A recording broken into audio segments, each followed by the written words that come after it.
fading to black has been the story of my life.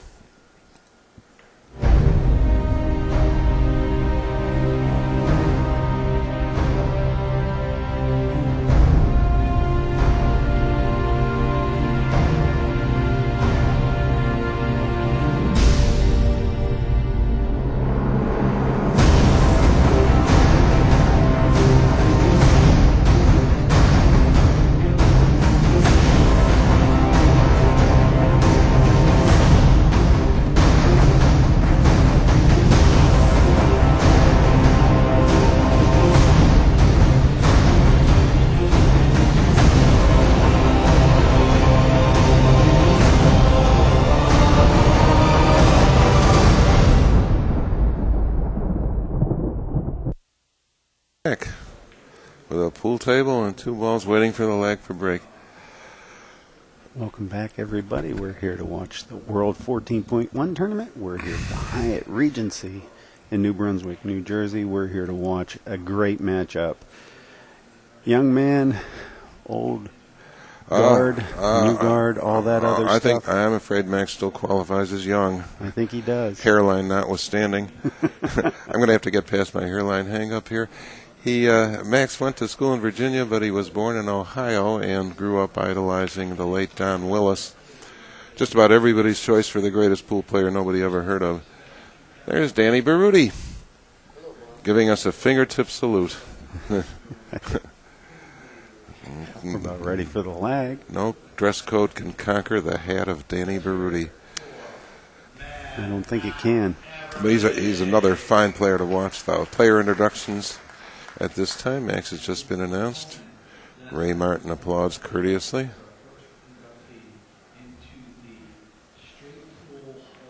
Well, for those of you that are keeping up with this is a $35,000 added event. Total prize fund of over $70,000. I believe that's the way the math works out on this one. Look at Ray. Look at Ray staggering up in his age.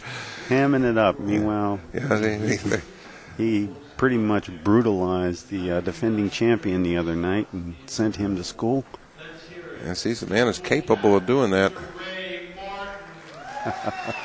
And was inducted into the Hall of Fame, Straight Pool Hall of Fame last evening. Our newest Hall of Fame. Some would argue there's really no need for that because the BCA Hall of Fame already has everybody whom they could logically induct. But we have it, and Ray is there, along with Jerome Keogh, the inventor of Straight Pool, were their first inductees.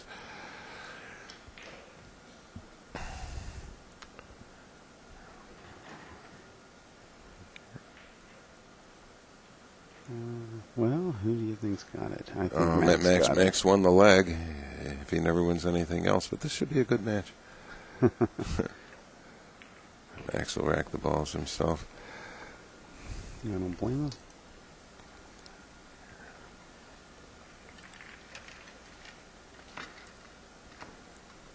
Now Max is he's well versed at straight pool. Oh yeah, Max has the highest finish in this tournament of any American. He finished third in its inaugural year, and no American has done better since. So he's another player who was weaned on 9-ball, but Max plays a pretty pure game of straight pool. Well, there was some John Schmidt talk around the hallways, and somebody pointed out, hey, Max is the guy. And I think it's going to be kind of interesting to see how Max does in this event. Well, with Mika out, with John Schmidt out, the American hopefuls their ranks are thinner. A lot of people regard John Schmidt as the best American player, in part due to all those long runs that have been produced on DVDs, but that may or may not be the case. The older players, Siegel and Hopkins, are still formidable. They're both out there right now, and I don't think it would have been any cinch for John, even if he had gotten past Mika. But Mika and Ortman would be the logical favorites for this. I guess I'll try and finish the introduction here for those of you who don't know, this is an Inside Pool production. I'm J.R. Calvert with Inside Pool, and joining me in the booth here is George Fells from Billiards Digest. George, welcome, even though it's a little late. Thank you very much. We got the billiards media world covered. If the room gets bombed, billiards media would never recover from the loss of you and me. It'd take them at least another day or two. Yeah, at the end of the week, they'd be shrugging their shoulders. I'm not sure Max can see this ball he's aiming at now, and neither is he. Fell a little bit short. He played that first shot kind of cautiously. It was a rail shot. Now this event started with 8 groups of 8 in a round robin. They took the top 4 from each group. That put them into 32 guys and threw them into a single elimination. The brackets are over at InsidePool.tv below the player if you want to follow that. See the seeding, see the round robin results, and see how everything goes. At the same time, that puts them into a single elimination 32, and this is a race to 200. The round robin was only 100. So. And so that's a big jump, and we have players in this field who finished 4 and 3 in round robin play, and at least one player was sent home with a 5 and 2. So it's going to be interesting. Well, it's one of those things people go, yeah, I got an easy bracket. There's 2 guys in my bracket that can't play. Well, then they find out that everybody beats them and it's a wash. Yeah, that's right. And you have to beat the hell out of them because ball count matters then, and that isn't always possible. Yeah, you pretty much have to beat the snot out of them is what has to happen. That has they to happen. Make a ball. No, you want them down there with scores in the 20s and 30s, so that those who win go on as they deserve to. I wonder if you get them to have a -2 or 3, whether that gets to add balls to you. Well, we haven't had a deal with that yet. We'll find out. Max says the ball's partly open here. Nice. And he breaks them with the pink 4. Boy, is that a big adjustment for me, honest to God. It's the pink 12 that gets me. I keep thinking I don't know what ball that is. Is that the 13 or the 11? No, there you are. I can't tell the 4 from the 5, so we're on even ground. Just what you want to hear from your commentators. We have just boosted their confidence in us. These guys can't tell stripes from solids, and they're calling the game for us.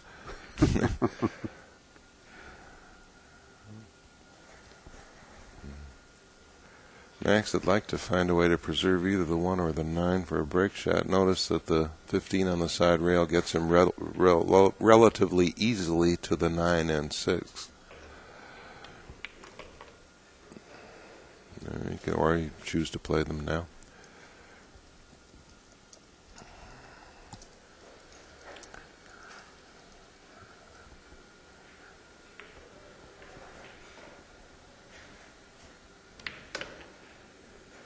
Did he move him? Nope, not enough. Not enough. He's got 3 balls in the rack. He's going to have to retickle them. I think he needs to start getting towards the 13-4. One of those balls should have come off before this. Or the 12-14. I keep calling it the 13. See, you've got the same problem I have.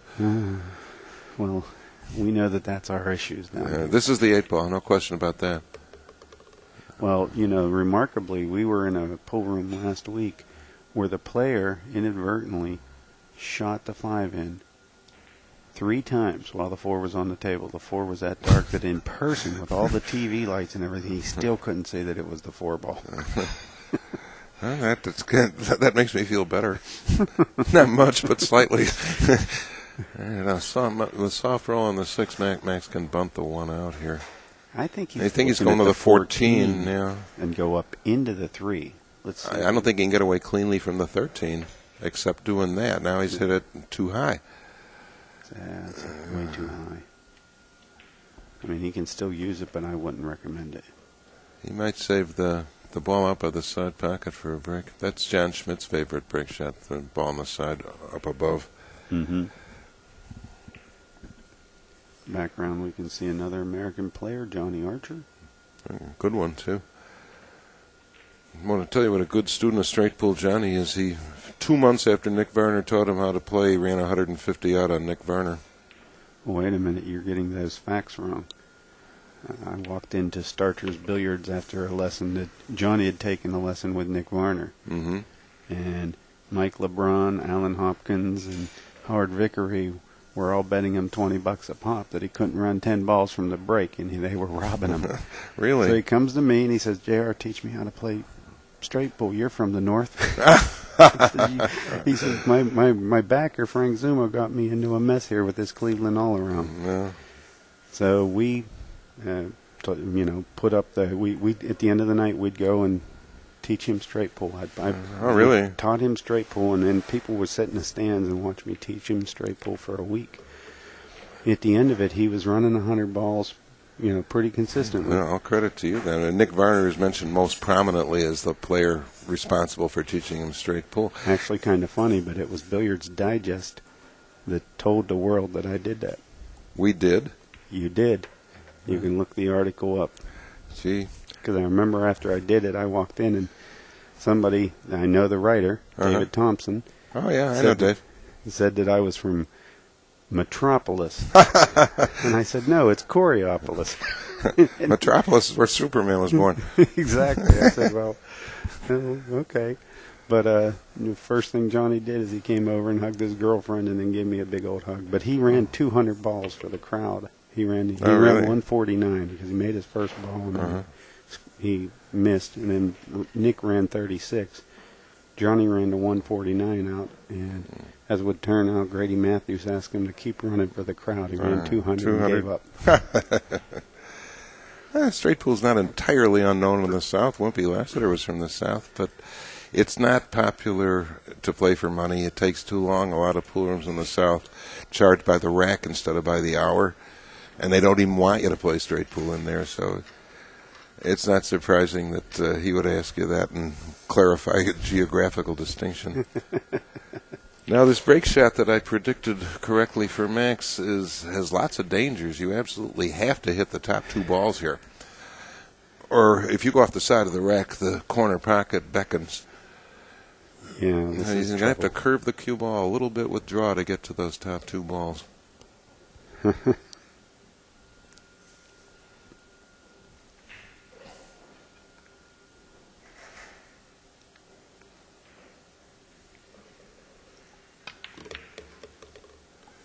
Oh, boy. You just beat disaster by a hair there. That's exactly the problem with that side pocket break shot. If you don't make solid contact with the top of the rack, your cue ball is going to take a diagonal path off of it, and you need Dame Fortune to keep you on the table. Looking for a dead ball to get me out of this mess, because I really don't like any of the break shots. And he's almost straight in on the 7, and the 1. The 1 will be a break shot if he can get to the center of the table. I think the 6 through 13 looks a little. Maybe. It's possible. The problem with the 1 is that the 4 ball is going to grab part of the cue ball on the way in and lessen its impact on the cluster. If you can get up towards that 14, 8, 13. No, it didn't go anywhere. That's what basketball players call a brick. He's running into the 11 here and coming back down towards the bottom rail. Unless he banks this. Unless he shoots the 4 ball, get that pink ball off the table. Yeah, that would help him get on the 1 too. It'd help us do some commentary and get the pink up, away from my field of vision. Obviously, I can't handle it.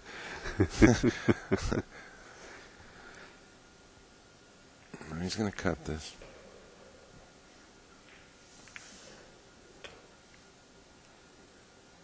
It even opened up the path to the side pocket a little bit for the pink 4.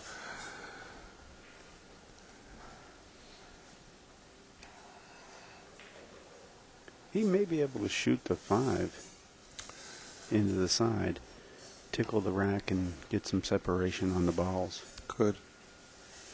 I wouldn't say that it's his best shot, but it wouldn't be uncalled.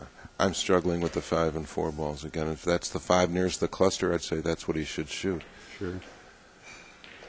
He won't break them up much, but you'll separate them a little bit, and you'll move towards the 3 balls in the middle of the table. Mm-hmm. Yeah, I agree with that. No, nothing even came out, but at least he's still going. Now the 8-10 looks like it has some possibilities. I don't think that the 9 ball will go.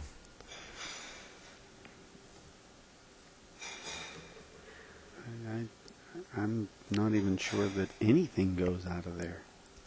Well, I'm not confident that Max is going to do anything. With that tiny window, he can get to the 8-10, but he'd have to approach the 13 and 9 to do that. He may be thinking about making a break shot out of the 3. Not that I'd recommend it.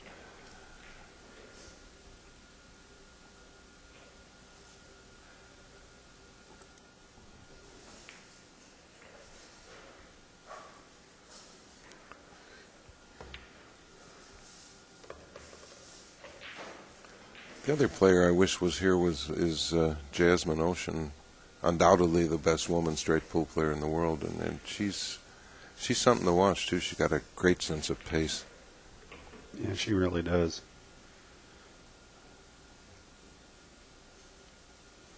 Smart player. And she's been well schooled. I gather she's pretty formidable at 8, 9, and 10 ball too. But especially at straight pool, her playing pace stands out. Even among the men, hardly anybody plays that quickly anymore. And her third place finish is the highest any woman has ever done competing with the men. Jean Belucas never finished higher than a 9th place tie. Amazing.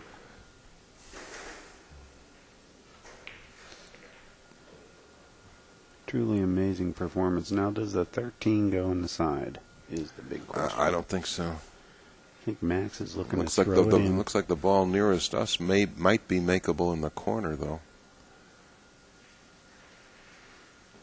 He's looking to throw it in. I don't. The bottom side of the 1 towards the rack. I don't think the shot can be thrown into the side as it lies. I think he's playing it. He's going to shoot the 1 on the bottom side, let the cue go into the rack, and he's going to throw the 13 in. Throw that 13 in. Looks like he has too much to overcome. The general rule of thumb here is you can throw an object ball an inch for every foot of length to the shot. Well, it went, and he's under the balls, but he can get out of it. And the 8 ball would be a nice break shot if he can play through these last 5 balls. Sure. Max has given us a nice little pace around the table here. He's looking at everything. Yeah, I believe every time you move secondary object balls, you should take a walk around the table and get a look at your layout from all 4 sides. Take an assessment, see if there's anything. All 6 pockets still count in this game. You don't have to do all the scoring in the bottom 2. No style points? No style points. It's the easiest way to play the game, but no style points.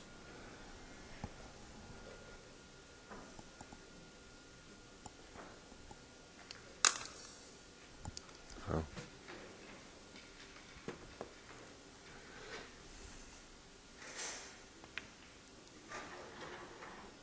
All right, Max will now play the 10 and separate those remaining 3 balls, I believe.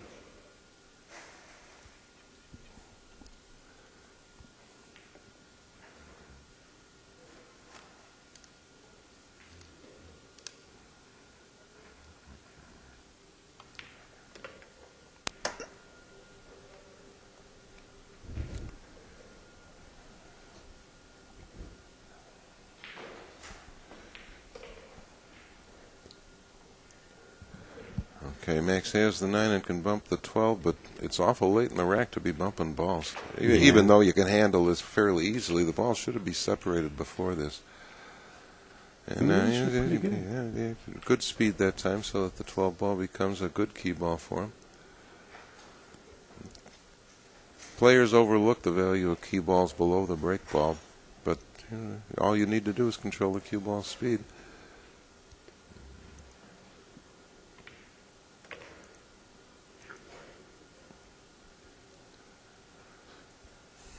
He should be able to float this ball. Oh, sure.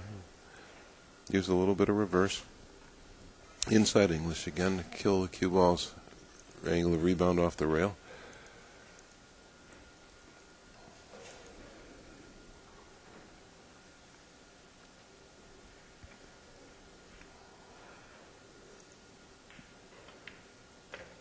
Oh, he went no rails. I wasn't looking for that. That was inside draw. Let him do that. Let him really pull up that ball. Pull the ball. Yeah, inside draw increases your angle of rebound quite a bit above what outside draw would do. The ball's rolling in one direction but spinning in the other, and the resultant friction between ball and cloth alters its angle. But that's what Max used. Yeah, it really grabs. Yes, it does.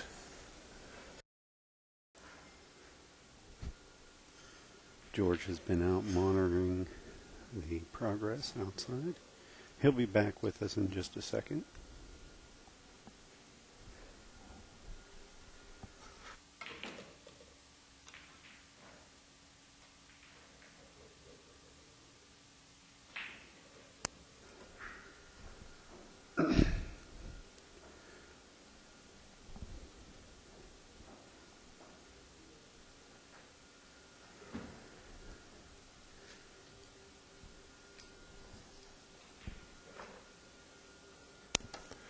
Okay, we're back with apologies. Lost our picture briefly. As you can see, Max Eberle is still at the table running the balls. He made the break shot we left you with, and he made 6 more after that.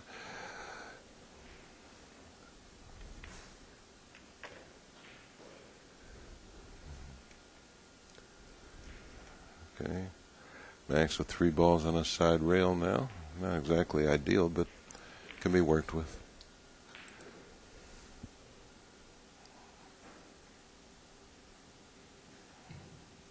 I'm not sure how I would start with those, but I kind of like getting in between them if the 6 went in the side. But I don't think that's going to be an option. The six on the side. 6 on the side is just a sliver. Better he should do this. 6 on the side was just a sliver before. Now he can do it. That's what I'm saying. Is I'd like to start with the 6 on the side, but it's not there. No. But he did pretty good with this. Oh, that's fine. You just shoot the 5, come off the rail a little bit, and have the 6 on the side next. I'm hoping that's the 5. I think that's the 5. I think you're safe. I finally got one right. Stop clock is right twice a day. And it looks like he may be saving the 6 for his key ball.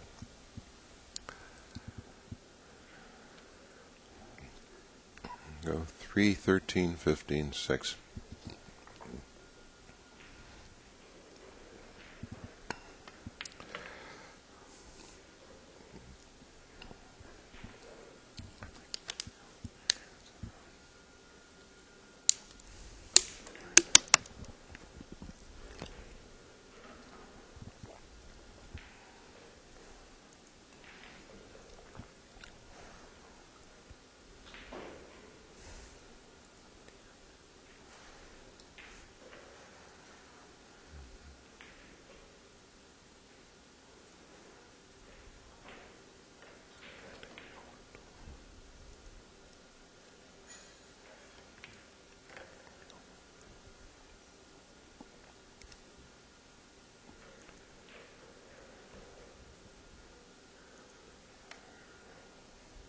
Now, do you like drawing this ball back a little bit? No, he's going to follow to get a straight shot on the side on the 6. Well, the 6 is what I'm talking about. Do you like the cue ball where you draw back? I think he'll want the cue ball closer to the center of the table than that. He may even favor having the object ball nearer the rail than the cue ball. Play the shot more conservatively.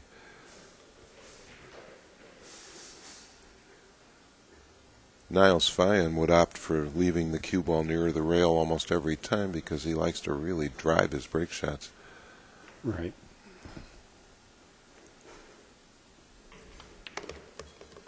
And that's what Max has here. I don't think you're going to see him clobber this, though. And for all the trumpeting we've done about Ray Martin's brilliance, we hope we can get him to the table for you so he can demonstrate it. Oh, we want to see. If we want to see good pool, no matter who plays it. Somebody play it. Yeah, really.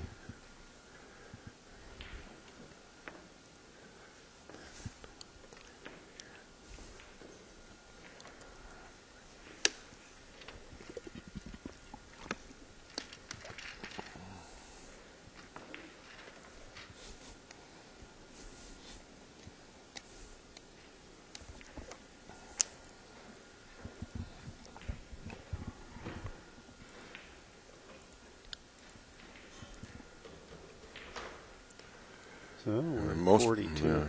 42 well run for Max Eberle. Not to speak negatively, but when in missing this shot, most players undercut it. We'll see if Max compensates accordingly.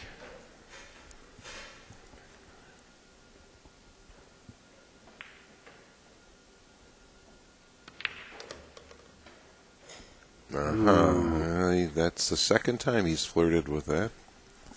And really close. I'm not sure. He may be pocket hooked, although he doesn't appear to be. His body language doesn't suggest that he is. But that's the second time he's flirted with that side pocket for the reasons we've already described. If you don't contact the head balls cleanly and fully and you go off the side of the stack, you're going in the direction of a pocket, and that can't be good.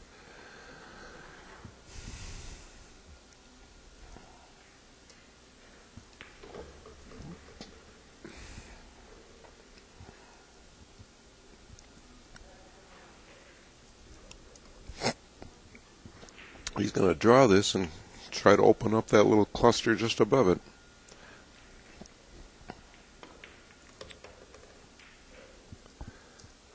Not too bad. You want to watch these players, see how still they keep their heads. There's a time-lapse sequence of Allison Fisher in action, and her head is so still during her stroke that you can actually pick out individual strands of her hair in the photos that hang loose. Absolutely perfect form.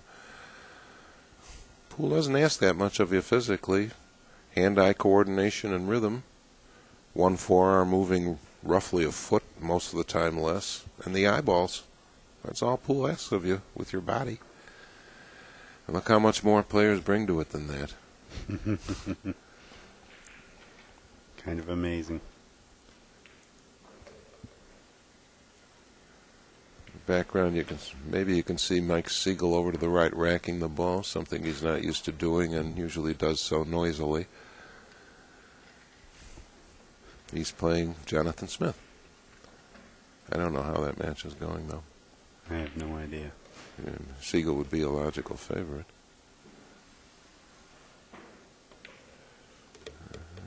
Mike Siegel's really not happy with anything less than 200 and nothing. A game like that, you won't have any bitching out of him at all, or as they call it, chirping.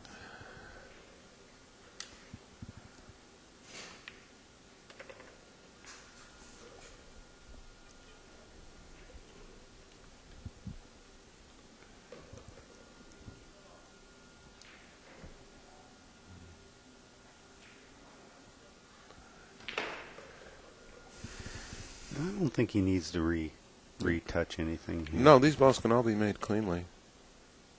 It's obviously going to save the 11 and the 13 above it for a key ball, I would think.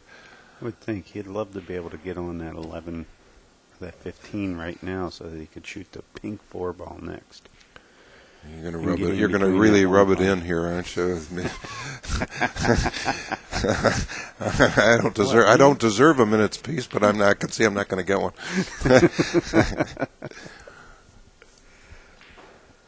He could also save the 3, 1, and 5 for the last 3 balls and get on the 11 that way. He could do that. At this point, his run is 50, and if the match were being refereed, the game's courtesy would demand that the referee call for a nice hand for 50. But it's not, and we don't.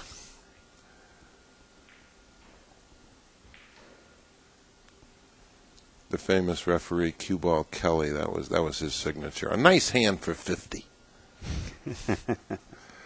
Actually, he was Italian, but they called him Kelly. I'm not dead. A little bit better. I kind of like that position a little bit better there.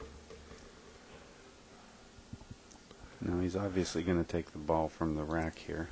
Take the ball from the rack, and the towards ball to its left, I think, will be next, and I think the 5, 1, and pink 4 will be the last. I think he's going right at the 5 ball. And that's not a bad choice either. It would be a better one if the 15 weren't still on the table.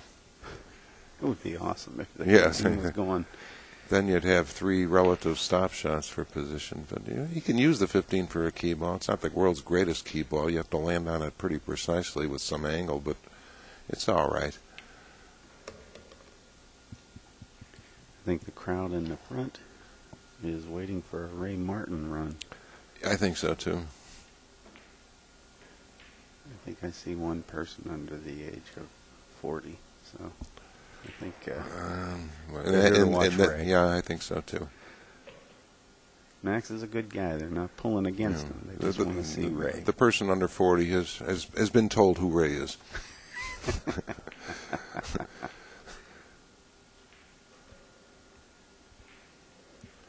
He would prefer to be straight in on this. Oh, we were watching the induction last night, and they broke up the sequence with Ray's appearance on a game show. What's My Line? What's My Line? Guess whose mother appeared in a commercial on What's My Line?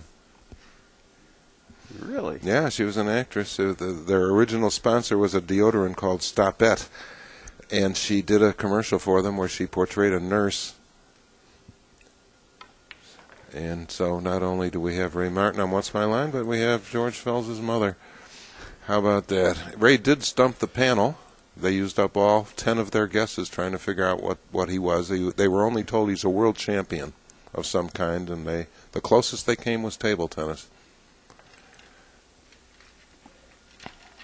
I don't know whether that's good or bad. Yeah, that's a good question. The video shown did not relay the entire sequence of questions, so we don't know for sure. But he was asked things like, "Does what you handle have moving parts to it?" And the answer would be no. And eventually, the panel was told, yes, there is something round involved in what he does. But the 2 women on the panel, and obviously none of the 4 panelists knew anything at all about pool. And he's called a pocket billiards champion. They knew even less about pocket billiards. Who was it? Gene Rayburn and Soupy Sales were the gentlemen? They weren't the original ones. The originals were Dorothy Kilgallen, Arlene Francis, Bennett Cerf, and Robert Q. Lewis took a turn too. But I'm not absolutely certain of the 4th panelist. I know the first 3 for sure. Only one of whom was in place last night. Only Arlene Francis remained from the original 4 panelists. But What's My Line had a pretty good run on CBS. That's what I understand. Looks like he's hitting the top of the second ball.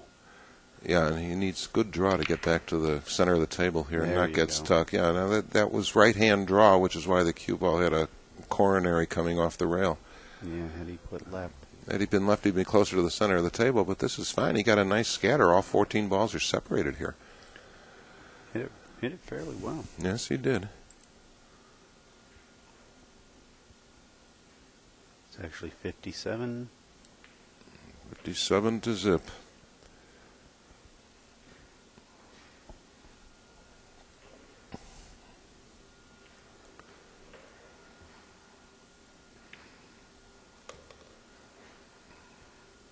Nice. It's on the edge. It's on the edge of being. I think this is fine. Yeah. Can use the 13 to bump the 15 if he has to when he gets there. Looks like he can get the balls up table off early, which is something we haven't seen in the first 2 matches. I think he's going right at the 14, and he's going to start working on that pink 4 ball there of ours and come up at the rest of the rack. I think that's what he's going to do too, but I'd rather see him take the stripe and the 3 ball off earlier than this. Deal with the balls in the business area of the table. Yeah, he's going to have to incorporate some type of transition there that I don't think he needs to do. He's perfectly fine right now. The 4 corner balls are the 14, the 4, the 12, and the 3, and I would look for a way to connect those 4 balls. If he wants to shoot the 6 here and leave the 4, that would be okay too. Mm-hmm. The only available rig shots right now are on the right-hand side of the table. It's a little early to worry about that.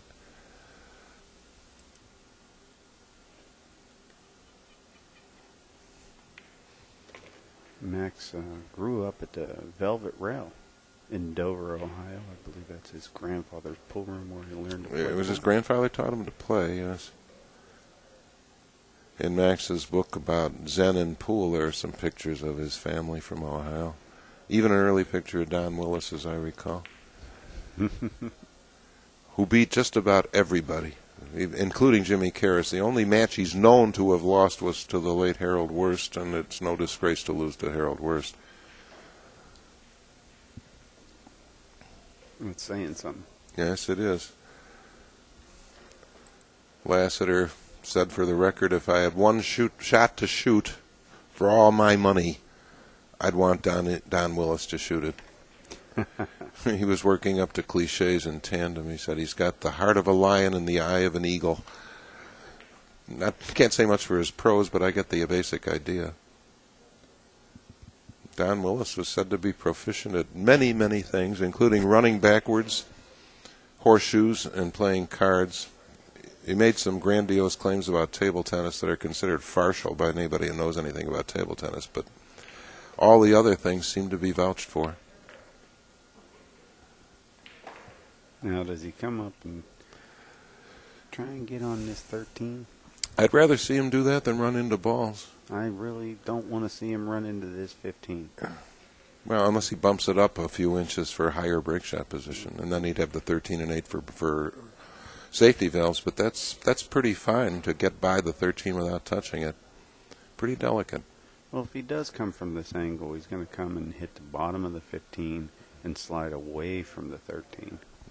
Well, depending on what side of the 15 he gets, he's going to use inside follow here again. No, he didn't. No, he didn't. He used dead ball. You'd rather see him do this. Yeah, I wanted to see him run the balls without trying to. He's got a decent break. Yeah, no, I'd like to see that too. He may have to play the 8 as a combination here to avoid running around the other side of him.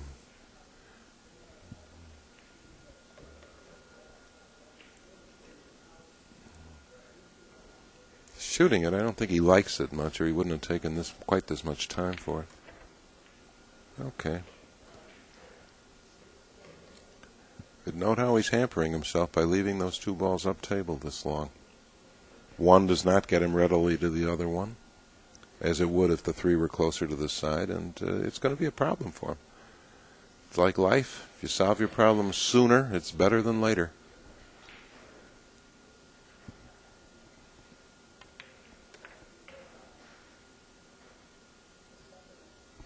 Now he's got an angle. Well, he'd be over the ball if he went for the 10 now.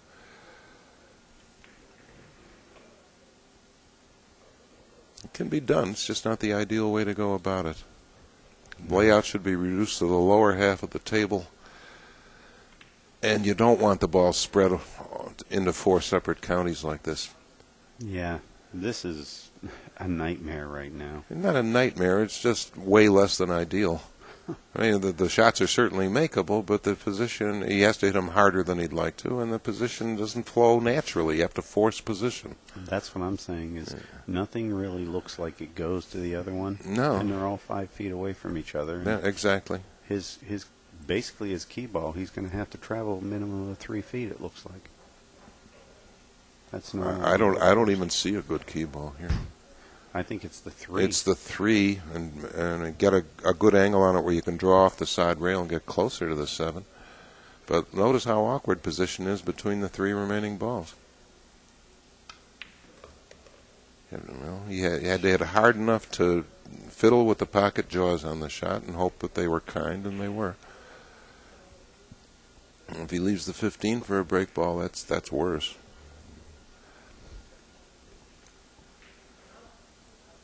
I really like Max's game. I like everything about him. Yeah, good guy. Yeah, real good guy. He sits in and does commentary with us. Does he? Yeah, I imagine he'd be rather good. Yeah. He's extremely good. Knows the game. Articulate. Knows the game and able to present it.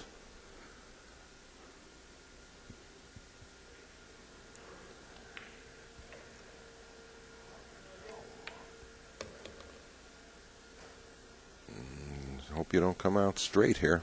That's what he's looking for, and it looks like he did. Shaking his bridge hand for relaxation. I usually shake the hand that grips the cue.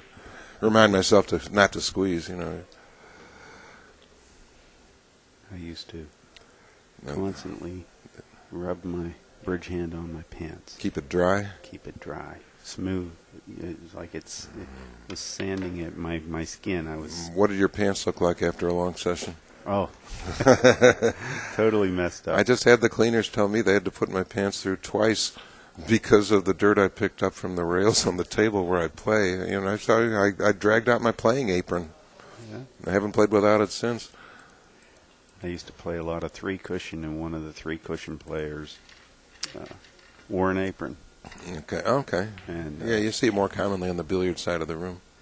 And he had me wearing an apron for a while. I liked it. I like it too. You carry around your own cube of chalk. Your pants come out clean. I can't adjust to the playing glove yet. I like the feel of wood in my hand, but so I don't mind a hand that looks like a coal miner's when I'm done. There's always lava soap. Exactly. Wouldn't life be wonderful if everything worked as well as lava soap?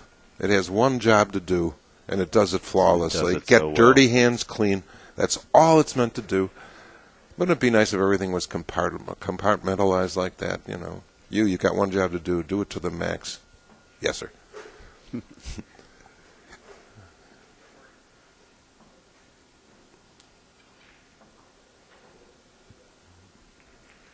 Okay, now this ball is low enough that Max will have to use some draw to get to the top two balls. He's looking for his chalk. Oh. We have a missing piece of chalk. I don't have it, and Ray doesn't have it. We're looking everywhere for that favorite cube. Players can be very religious about this. Now, I think he's using Kamui chalk. He loves this stuff. He does. I think I remember hearing him We used to have players in the pool room who actually formed their bridge over the cube of chalk so that the opponent could never get anywhere near it. I tried it, and it hurts like hell. The corners are sharp. You dig into your flesh, and so I got my cube of chalk. So what? There's 100 of them at the counter. Most of them are hollow, but there's still more. It's $22 for a gross. Yeah, especially the gypsy players. Man, they guarded that chalk like it was a cube of gold. Imagine forming your bridge over a cube of chalk. Well, it looks like he's trying to hit the top side of the second ball up. And that's going to require some left-hand draw. You're going to have to hit this pretty stiff. Pretty stiff. An angle where the cue ball was nearer the rail than it is now would be preferable here.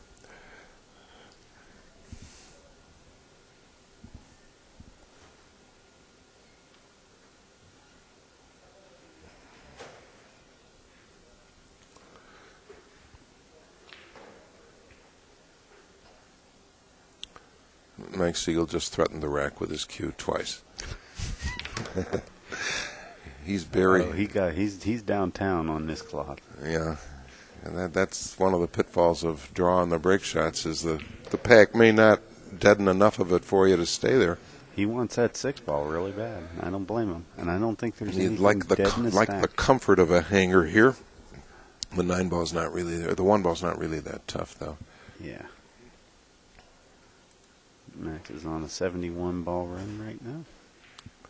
And nicely achieved, too. He hasn't been in trouble hardly at all. No. This is a little bit of a tester. But, I think the 1-ball's the right shot, whether he can make the 6 or not. If you can get the 4 off the table, get it off. It's too high to do you any good. Unless you were to save it, and then who wants to do that? Exactly.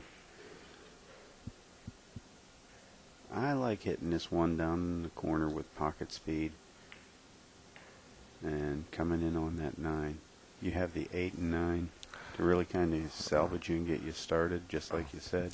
I'd rather see him hit it with draw and take care of the 8, the stripe, and the 4. Yeah, I hit it below center, but I'm rolling it. Are you? Okay. I'm going to kill it, hit it with enough pace to know that I keep the line. Well, he chose a path in between the two of us, but he made it. He made it. No points for Stow. But he did stay out there to negotiate the balls farthest from the racking area, which is generally a good idea.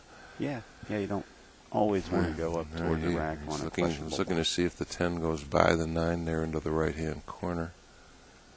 The shot on the 4 is not quite straight in. And he's going to ignore those balls now that he went over there to get them. I used to use a strategy where if I was going to play anything that was questionable, I wouldn't mind letting the cue ball play with the rack area. Because if I missed it on a certain way, it got the rack involved. Right. Kind of a little pacifier when you're doing some things. It's nice to know that you have some type of safety net out there. Safety nets are what you want in this game. You don't want Lady Luck standing between you and a naked cue ball. I don't mind a good old shootout at high noon. You know, let's just make the hardest shot. Make the hardest shots. Get out there and make it. I don't mind it, but wait, sometimes you just need that safety valve, that thing that says, oh, if something does go wrong.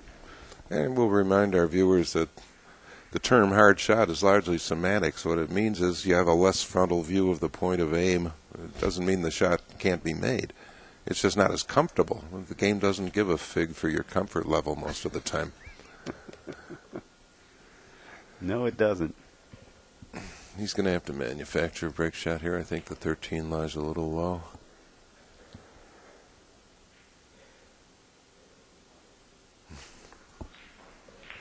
JR what? Okay.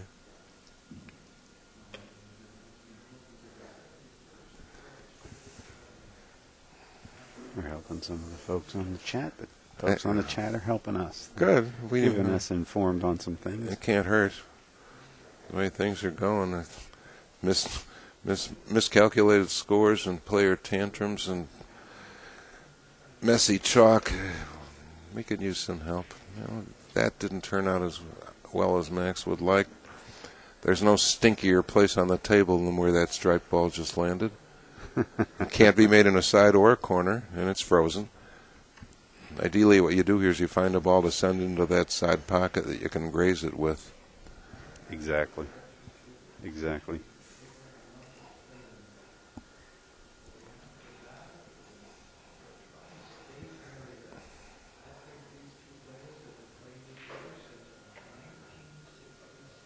This is funky. He's going to have to cut that stripe in the side, it looks like, unless he wants to play the combination right in front of him. He might be able to relocate this 13. By cutting this ball on the side? Maybe. I think there's a possibility here. He'd have to use a little bit of reverse to kill the cue ball coming off the top rail.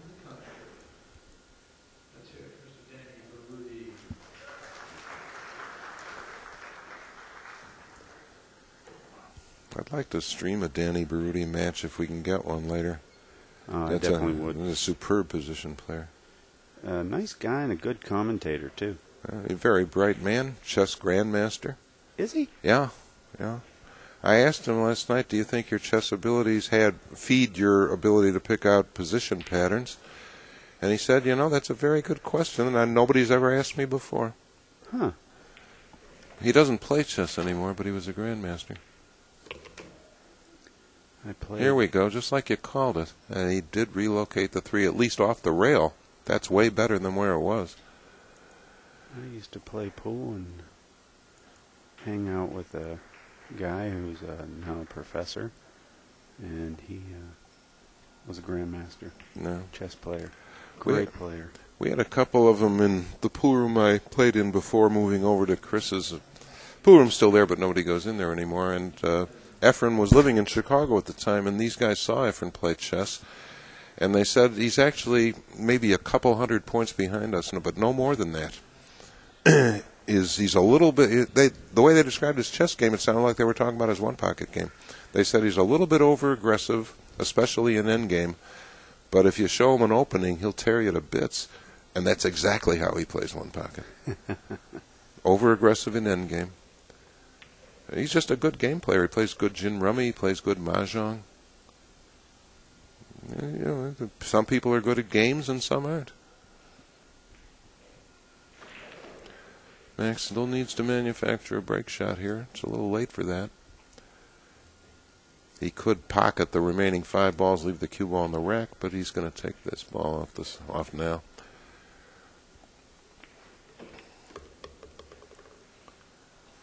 I think he'll probably use the 12 to push the 3 out of the rack.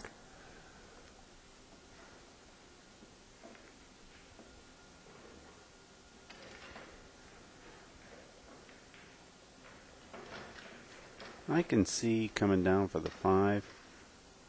I think he should stop and shoot the 12.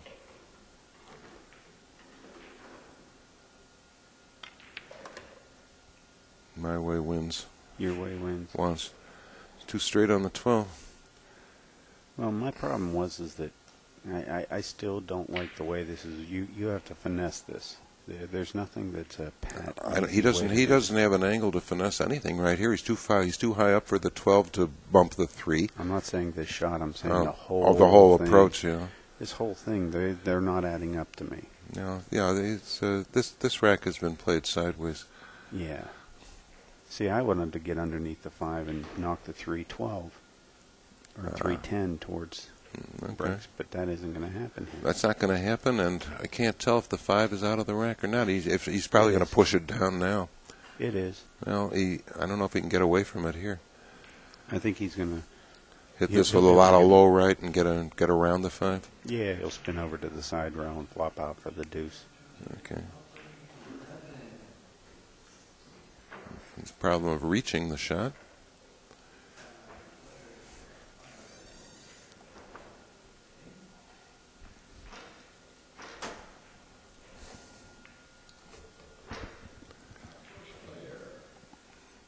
Okay, you're not supposed to be in mental pickles like this with 3 balls left on the table.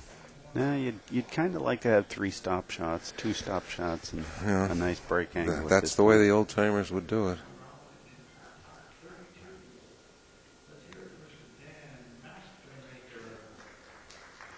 I think he's a little concerned about where he's drawing his ball to. It's hitting too low for him.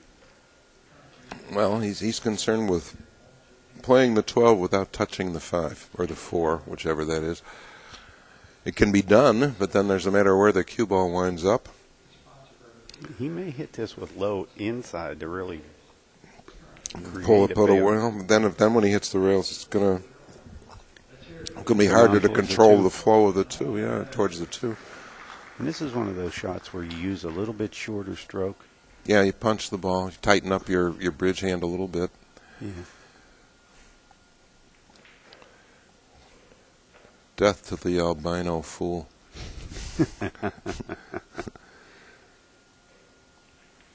And he's having trouble reaching it, which doesn't help matters. He doesn't have a cue extender apparently, or doesn't choose to use it if he does. Yeah. Uh-oh. Well, okay, now he has to save that ball down by the bottom rail. He's got a good angle to get to it, but it's a little wide. You like to have that ball right in the middle of the rail. He can deal with this. It'll be all right. Yeah, I think he's fine. Well, he's not fine, but he's fine. It worked out. It worked out okay. This is, of the 6 racks he's run, this was the poorest of the 6. But again, no style points. He's still got 84 to nothing. 83 right now. I expect him to make this too. He has to float this ball in. I don't think you can kill the cue. I think you have to soft roll this. This is where new cloth and polished balls come in handy. Looks like he's using draw. Good. Cue ball, kill. Kill. All right. All right. 84-0 lead for Max Eberle. Max makes me look like I'm a mathematician genius. That's what you like.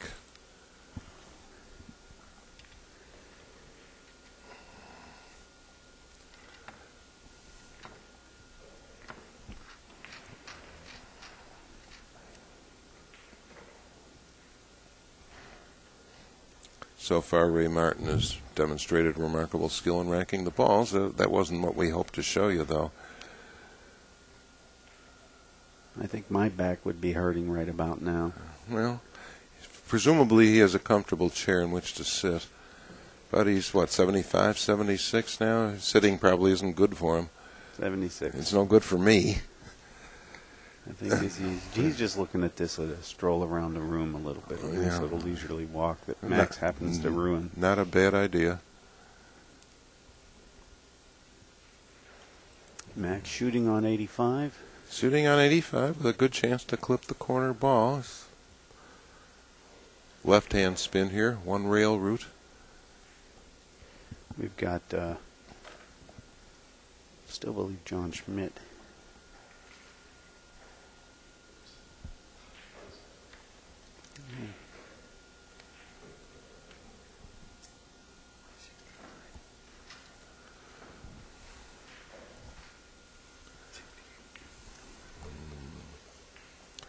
Max is examining exactly where on the stack the cue ball is going to come.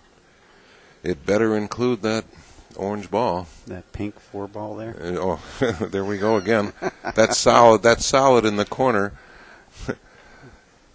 It's not quite fuchsia. That would be a bit much. Yeah. Good. And that's good exactly hit. the ball he wants to hit. 3 balls came out exactly as called. Textbook. Yeah, that was fine. What a way to recover. It'd be nice if the 8 ball weren't quite that far up table, but it's still a viable break shot. And just shoot this with low left and get back all across the table. I love Max's confidence right here. Look at how he's examining the rack. He wants a dead ball, but look at his confidence at the table right now. This is a man who knows he's in control. Yeah, 6-rack run will do that for you.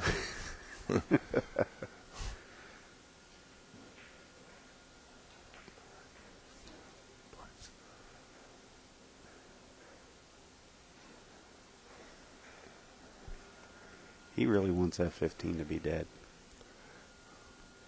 But I don't think it is. I don't think I'd go into the rack right here. He looks like he's going to, George. Well, that's why he's the astronaut and I am but the astrologer. And I'm the monkey that they shot into space. Well, his only open shots appear to be bridging over the cluster, but at least they're open. The 2 balls farthest to our left aren't any good. They need a divorce. He's got work to do here. He certainly does. He's still open, though. He doesn't want to open this up and fire this ball. There's some trouble down here in the lower left-hand corner pocket where the chalk is sitting right now. And I don't see how he's going to get out of this mess without a little bit of traveling unless he shoots the 10 down in the corner. That looks like a combination shot to me. Oh, the 10 ball that he's looking at now. Yeah. Well, that's certainly going to be his first shot. Yeah, it is. Side or corner. Side or corner. He shoots it in the side. His cue ball's going to run down by this chalk, and that's no good. That's no good at all. If he shoots it down the corner, he doesn't readily get another ball out of it. There's no real open shot except for the 15. Right. He may elect to soft roll this into the side. Avoid that problem you were talking about down here in the left-hand corner. But he's over a ball again. Your comfort level gets tested on these.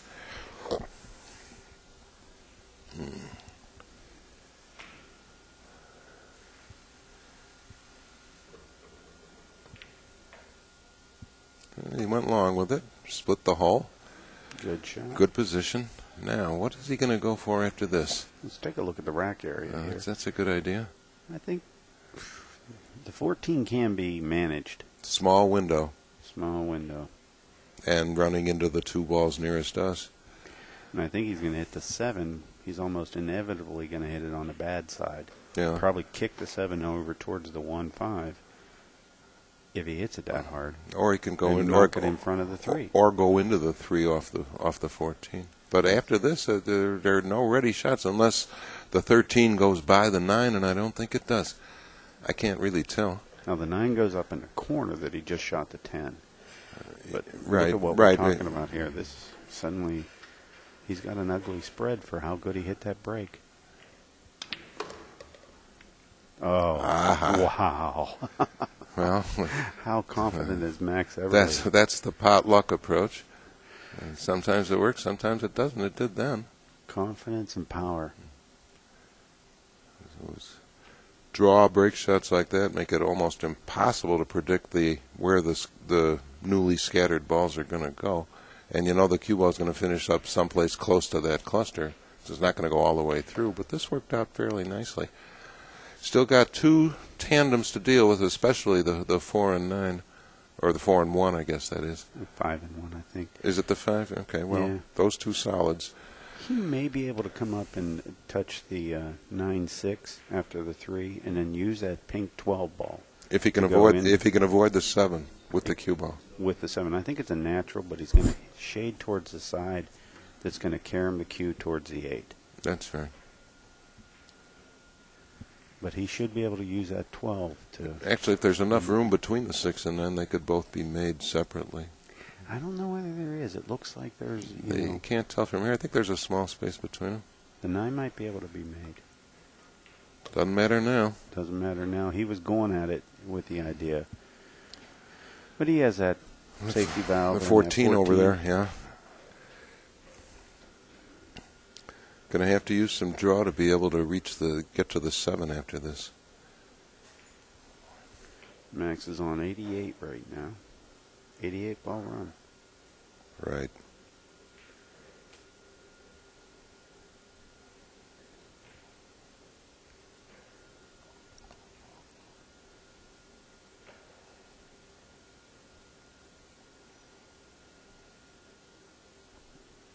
How do?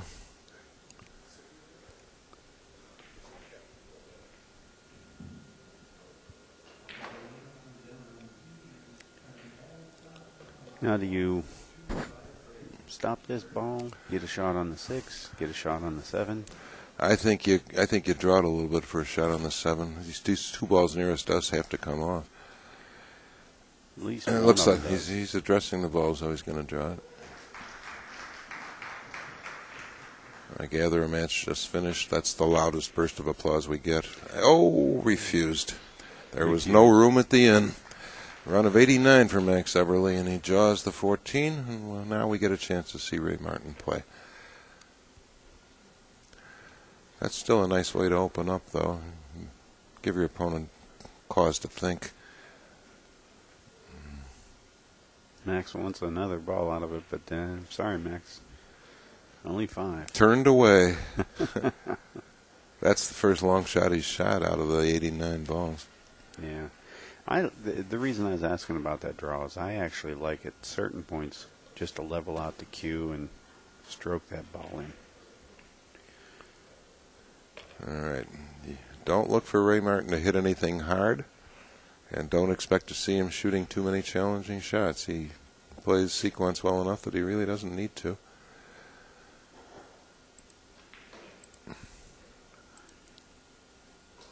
And as we pointed out earlier, Ray's strengths in sequence, and especially in reading the cluster, which he had no peer except possibly for DiLiberto.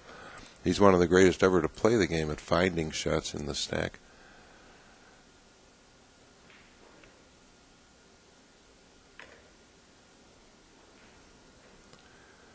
He could play the 11 here, and that would offer him a way to break up those 2 balls. 2 coming off 2 rails.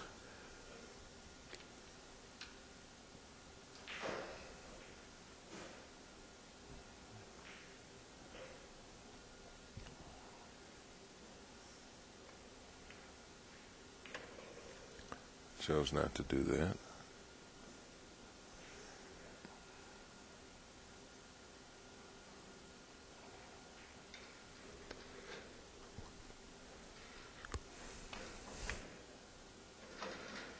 Oh, same thing Max just did.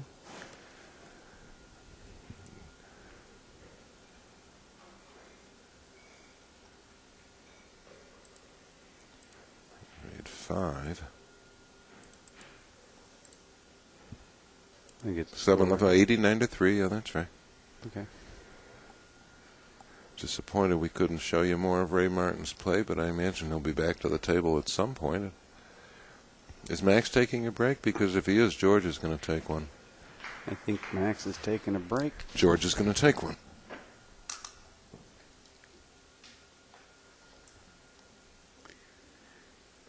We're going to hit you with one of our sponsors here. Stay tuned, folks. We'll have more play coming back after the break.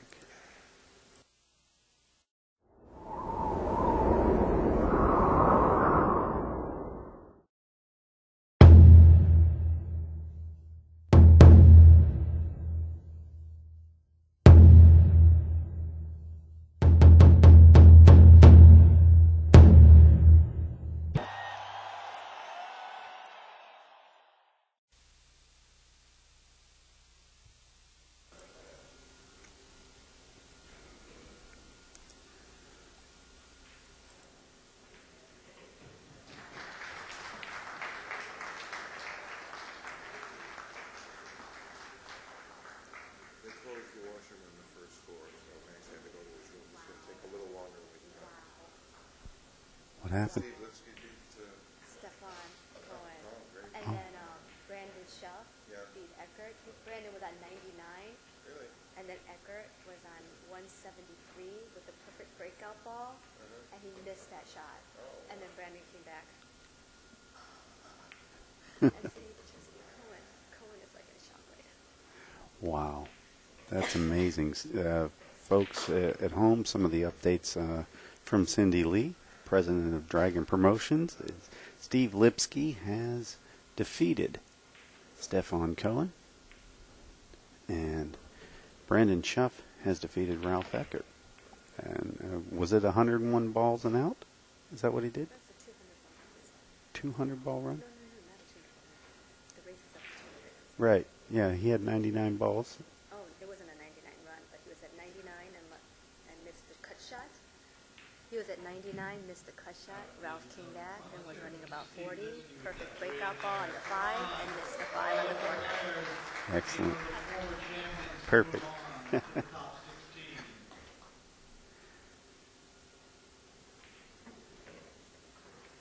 You can see Dan Baruti in the background with his hat. Mike Siegel is off running in the background as well. He's been on fire. He had a 100-ball run earlier in the match or early in the tournament with his match, and I forget it. I guess it's Oliver Ortman. Yeah, it's Oliver Ortman.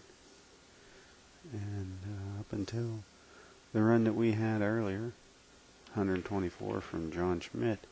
Not sure if anybody's higher than that right now. Just trying to find that information out from Cindy, but she's more or less given us the broad stroke of what's happened with some of the upsets. Again, Stefan Cohen has fell to Steve Lipsky. Not sure what the score was. And Brandon Schuff has defeated Ralph Eckert. Two very accomplished players and the straight pull aficionados, and might have, by all means, without any insult to either of the two players that won, would have been considered the underdogs in the match. So, two upsets right out of the gate here in the round of 32. These gentlemen have moved on into the round of 16. Now, we have no idea what matches we're going to have coming your way next round. But stay tuned with us. We'll let you know probably 10 minutes after the end of this rack. Now, anybody that wants to keep up with the seeding or the scoring or anything like that, they can go to InsidePool.tv.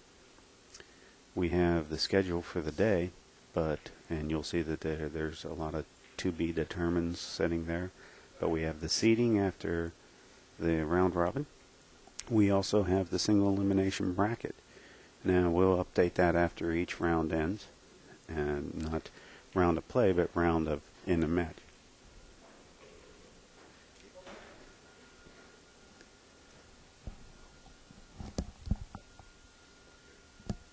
Yeah, I'm waiting for George, but I wouldn't mind if you wanted to do a little bit with George.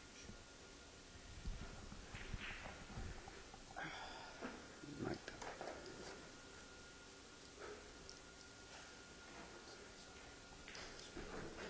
There we go.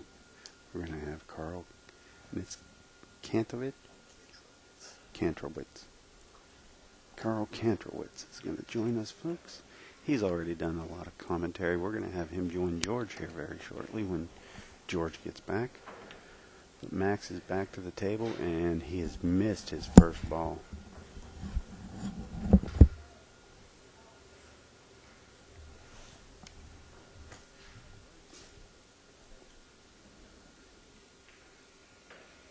Very uncharacteristic, but we're going to get a chance to see Ray Martin in action now.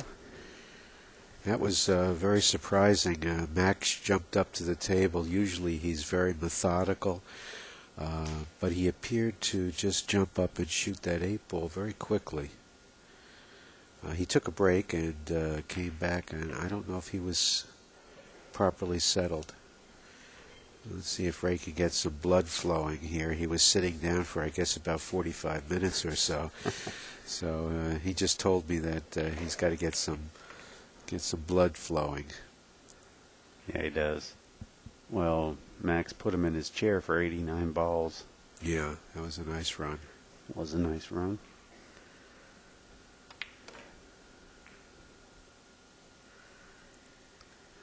And ladies and gentlemen, George Fells will be returning shortly. When he does, I'm going to step out, just to forewarn you. So I think I'm the expendable one here. Is what I'm saying. You know, one of the remarkable things about Ray Martin is that despite his age, his game, stroke, approach to the table, stance is pretty much the same as it was when he was in his prime about 40 years ago. If you look at tapes and videos of him shooting back in the 1970s when he won his world championships, he won 3 World Straight Pool Championships, 1971, 1974, and 1978. And you observe the way he shot at that time.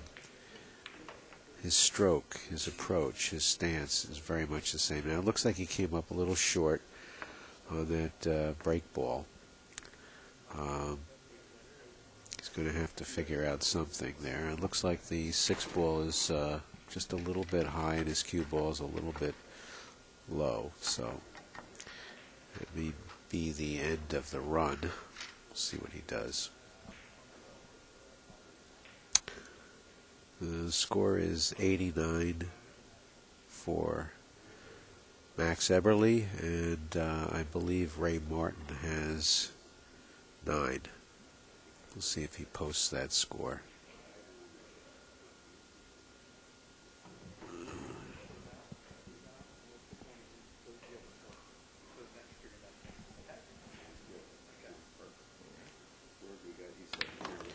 And I see Mr. George Fells has returned, and Ray Martin has just pocketed the 6 ball and is now going to play safe. And he has taken a scratch. How are you, George? George Fells back with you triumphantly from physiological relief. Well, Max Ray at the table for 1 ball. Huh? Yeah, he got out of line. He ran 9 balls and got out of line on the break shot. So he pocketed the ball, the 6 ball, and played a scratch. I want to pass along to our viewers that former champion Stéphane Cajon of France has been beaten by New York's Steve Lipsky. So congratulations to Steve. Real gentleman player. I guess that's another of the working stiff players. Can't imagine he plays pool full time.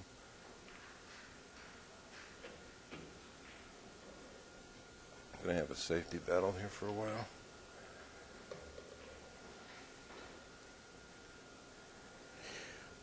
While you were gone, George, Ray Martin missed, and Max took a break. When he came back from the break, he jumped up on the table and shot the 8 ball and missed it. Uncharacteristically, he was not methodical about it. Players rush shots; those things won't happen. Ray is off here. He made a ball in the side pocket, got a key ball and a break ball.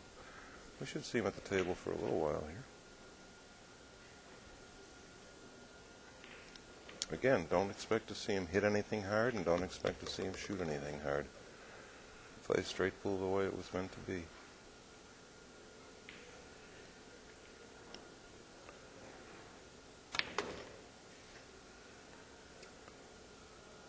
And because he missed his angle on that 11, he did not get a break shot opportunity out of it. He's stuck again. If there's anything in there that can go, this would be the player who could find it, but it sure doesn't look like it right now.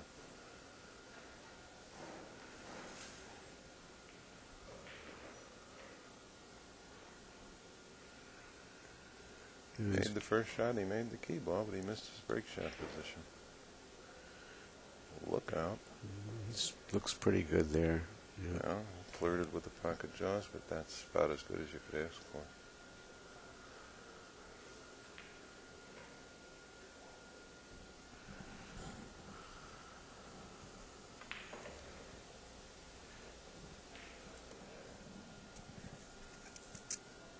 I thought the cue ball might have been close to the jaw there, but he's good. It looked like it was heading for the dead center of the hole, but it worked out just right. Now, defensive battles like this are one reason that you don't see straight pull on television. Not that they're unpleasant to watch, but they go slowly. They don't intrigue the viewers, and you can't really program how long the game is going to go. Max could soft roll that one loose stripe to the bottom rail if he wanted to for a reasonably efficient safety. Leave the cue ball stuck against the stack. Most players don't like to soft roll the cue ball.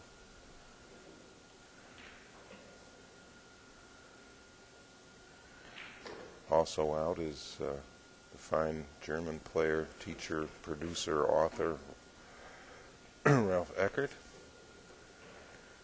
He's just chosen to take a scratch there. Yeah. No doubt the favor will be returned.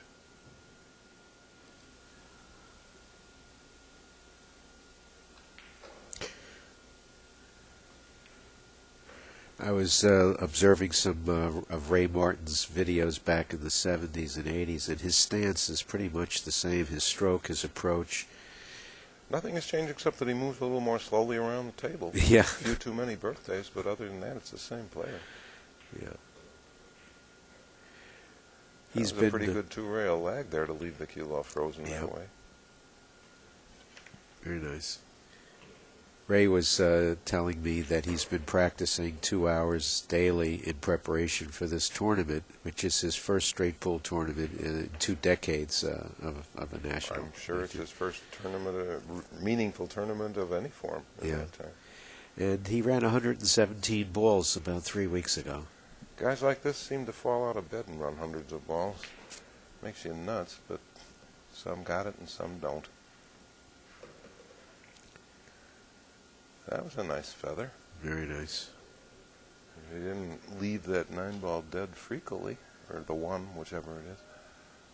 Even if he did, I don't think Ray has a ready way to trigger it.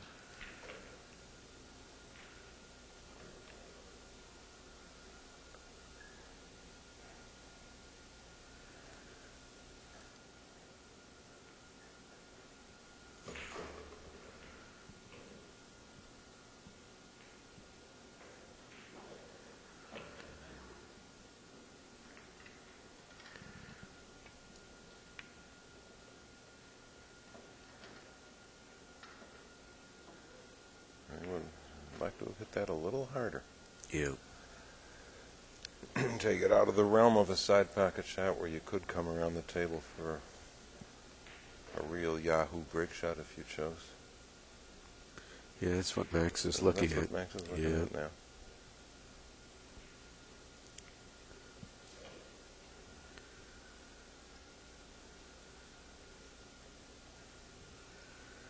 First time I saw Max play was 11 years ago in Hollywood, Florida. He was playing a very good local player named John Foster, and I thought, gee, it's not fair that the guy has such a great head of hair and plays that well, too. I guess God was listening to me. Max is a very nice guy. He has a high run of close to 200. And he plays a very classic game, I think, more so than these 9-ball guys. Well, given that he was weaned on 9-ball, I would agree with you. Yeah. He's much closer to the textbook style of play. Did have good teachers. His grandfather owned a room. He wasn't far from Canton, where Don Willis was, and he had the opportunity to see and learn good pool. Boy, there's a name I haven't heard in a few weeks, Don Willis. Well, you don't hear his name often. There aren't that many people who have ever heard of him outside the pool circle, you know. Never played tournaments, rarely traveled outside his hometown.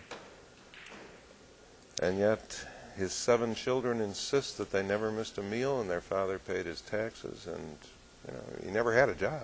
Yeah. Mike Davis here with us. Hi, Mike.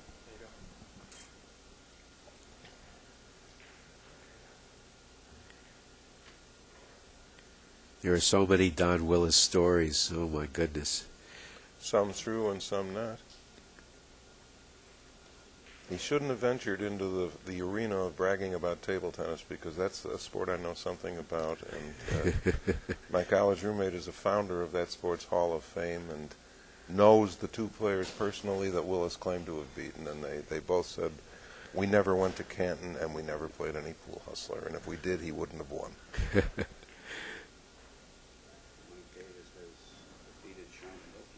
Yeah, he's going to take a back scratch here and just kind of nudge the balls. I think he touched the 14 ball a little bit.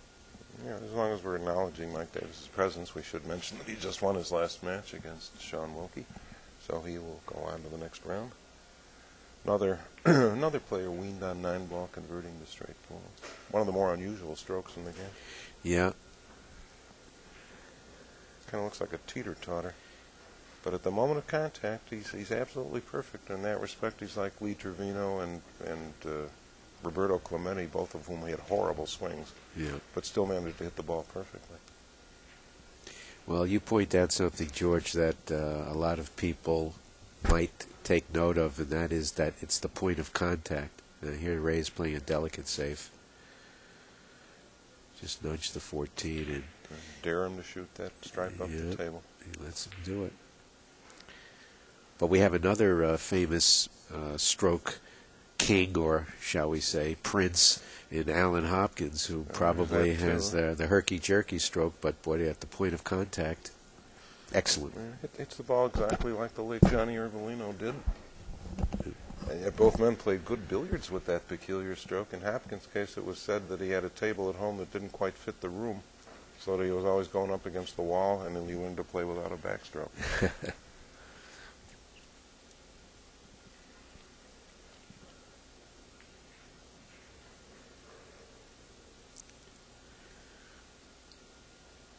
Max is looking. He's looking at that shot.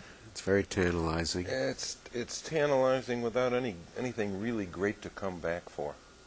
If you could get a stop shot on the 1, you'd have a nice side pocket break shot with the 3, but how are you going to get a straight shot on the 1 from here? You could shoot the 15, but you don't know where the cue ball's going to go. No, I think he's going to try to go maybe 2 rails. 2 rails for position, I think so. I think you're right, Carl.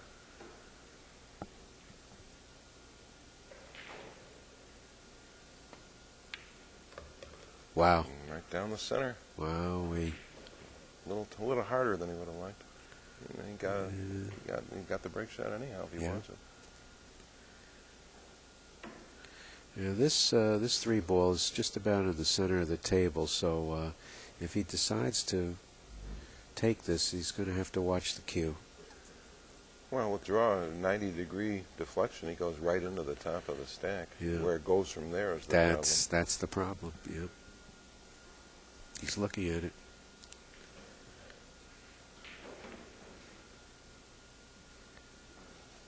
Going to get boring now. Is Efren still in? Yeah, that's good. Yes, Efren is still in Manila. Okay. He did exactly what we thought he would. did. Then he came out very nicely. 2 balls over to our left are a modest pain in his behind. Easy enough to separate, but they're useless to him as they now lie. Maybe he can get to the 7 directly from here.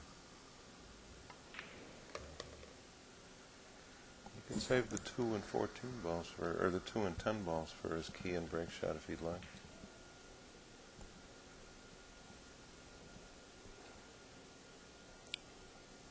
Back in the 50s and 60s, there was a fine player named Joe Canton.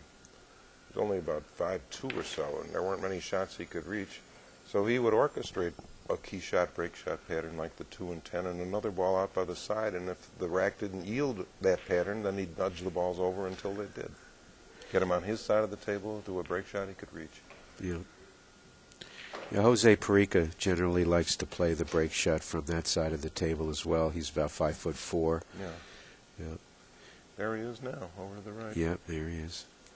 Dour little thing. Never see him smile. Oh, he's got a great laugh. Come on. I never heard it, but I'll take your word for it. Oh, he didn't like that. I don't know what it is that he's I not don't know liking. I don't know why he'd choose this ball now. Yeah. Anyway, unless he plans to manufacture a break shot, and it's a little late in the rack for that.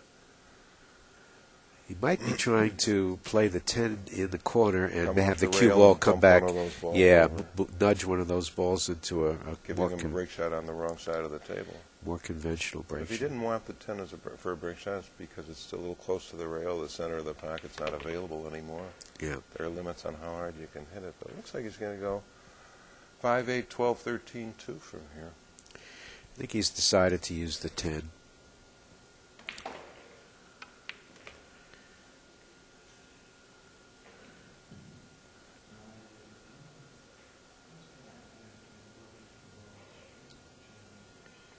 You see the famous Danny Berruti hat in the background there, violating every dress code known to man, but he never goes anywhere without it.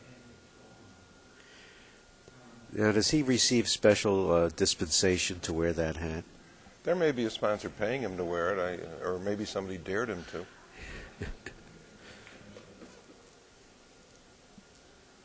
It's usually the sign of a man who doesn't have much hair underneath the hat. Would certainly be true in Danny's case, but I think he probably feels the hat is part of his persona. I'm at a loss for any other reason to wear something like that. It has no shape, no style, no nothing. Well, I asked him about it yesterday, and he said that the brim keeps the glare of the lights out of his eyes. The lights aren't that dazzlingly bright. Well, now Max has got to make a decision on how to get back to He may be that able two to draw ball. it past the two. Yeah, He might be able to, I think he's got about 2 degrees of angle. to Yeah, this. he's got an angle, but the side pocket worries me there. Well, you don't want the side pocket. Well, Oh he boy, oh tickled it. boy! He got Look lucky at there. that! It worked out Perfect, perfectly. perfect. Wasn't supposed to touch that ball on the way back, He got but really because he hit it on the right side, it worked out. beautiful, beautiful speed.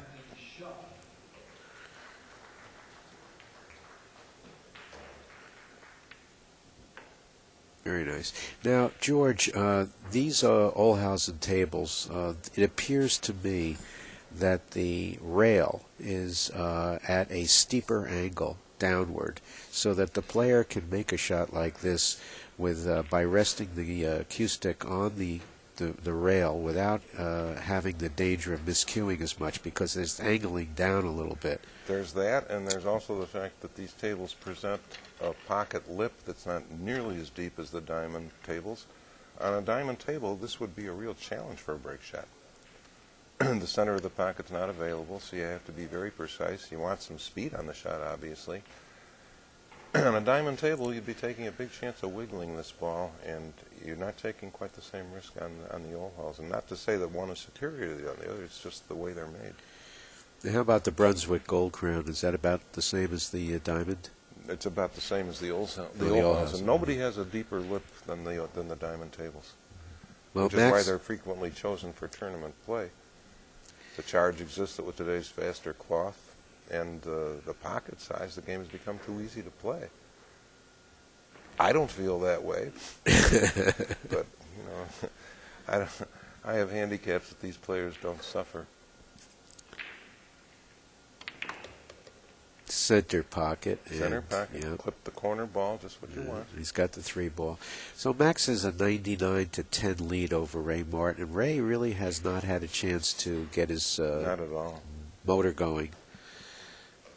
We'd love to show our viewers Ray's game in its glory, because his approach to straight pool is unlike anybody else's in the field. Really, he's older than Siegel and Hopkins, although he competed in their era. Ray was really not partial to any form of pool except straight pool. He plays at them, but he doesn't like them much. Most people devoted to straight pool feel that the short games have too much to do with luck, those blast breaks.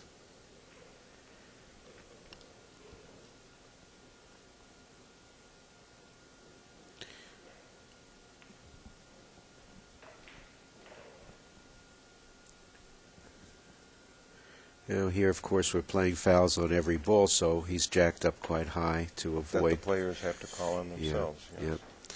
In this case, there's no referee present. Last night we had an occasion where the player called a foul on his opponent because the sleeve, his right-hand sleeve, touched an object ball. And without having a referee there, that's kind of dicey. Yeah, it really is.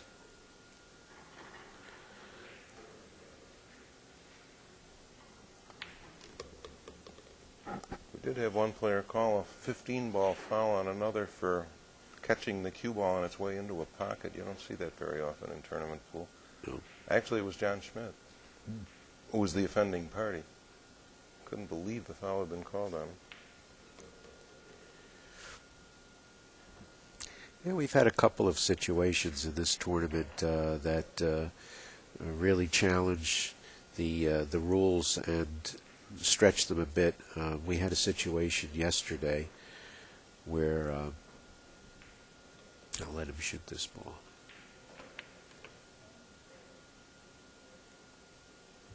Yeah, we had a situation yesterday where Mika Immonen was losing quite handily, and at the end of the game he did not allow the run out, and he just smashed. Conceded? Yeah, he smashed the balls with his cue stick on the table, and that theoretically should be a forfeit with a 0 score. At the very least, it's a sportsmanship foul. Yeah. Max has got a delicate shot here, soft. But these 5 clustered balls should have been dealt with before now, ideally. If he had a little better angle on the 6, he could use the 11 to open up the remaining 4 balls. Looks like he's saving the 10 ball for the break. I think it's a little early to pick out what ball he's saving. He's got to deal with those 5 clustered balls first. That's true.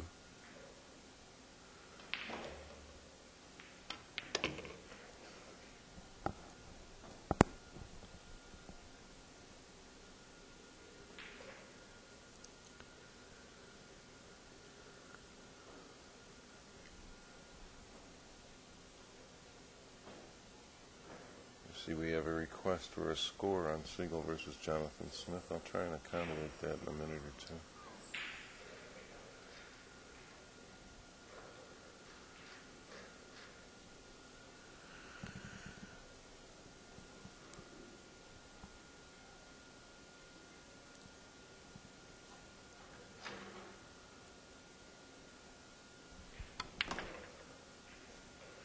He put a little force follow there to come out, but He would have liked to have had the 7 ball with it.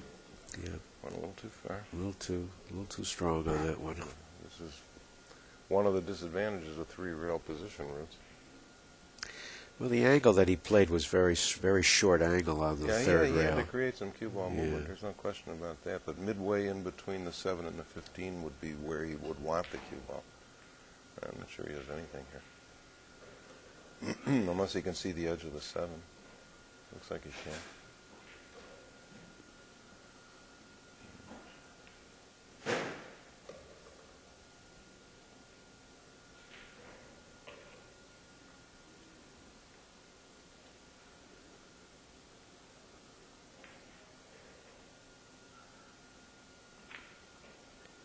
Have you ever played on Andy Cloth?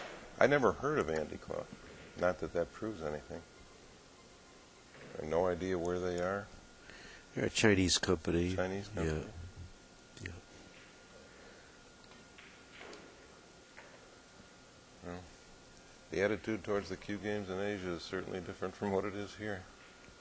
In what respect? Well, yeah, for example, in Hong Kong, they have not one but 2 cable channels which show snooker 24/7. They have a snooker soap opera. Yeah, it's called The Snooker Wife, and a good player is the star.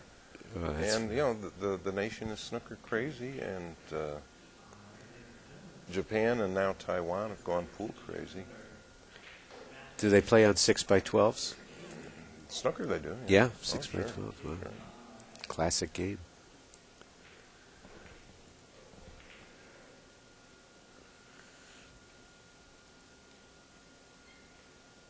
And one of the reasons this tournament lost its sanction was because the prize fund wasn't big enough to satisfy the sanctioning organization. They have no problem raising that kind of money in Asia. Why do you think that that has become a problem in the United States, getting sponsors? Oh, because of, the stigma from the Depression is still very much with us, and it's a marketing proposition like any other. The marketers who would sponsor us simply can't see an upside to it. One of our most famous players, Jeanette Lee, was let go by McDermott Hughes because they didn't feel she was an efficient way for them to reach the masses with their product. And they're probably right. She is the best-known pool player in the world by a wide margin, but that doesn't mean she's going to sell product for you. And she's a tireless self-promoter. And if you stop 100 people at random on the street and ask them to name a pool player, hers will be the first name mentioned. And the second will be Minnesota Fats. And then Moscone, and then that guy in the beer commercials, and that's all anybody knows in America of pool. Not willing to buy into this as a legitimate sport played expertly by good athletes. Table tennis in some ways faces the same problem except without the stigma, and that's a full medal sport in the Olympics. Yep. And yet America will not buy into the fact that this is not only a great sport but great fun to play at any level, just like pool. You learn them at the same point in your lives, frequently in the same place. And neither game has really progressed from something you did in your buddy's basement when you were kids for an hour or two. The Scorpion, Mr. Johnny Archer. Hand for Johnny Archer there. I don't know whether that means he's being introduced. Yeah, introduction. And then I guess he won his last match. Two-time back-to-back U.S. Open champion, world basketball champion, world tennis champion. He was the runner-up in this event for the last 2 years. And Johnny and Mika are going to play. What's our next man? I'm getting ready to the bracket. Oh, okay. Okay. Okay, Max's problem is he has no real break shot on any of these three balls. So it's academic what order he chooses to take them off. Shooting the 8-ball.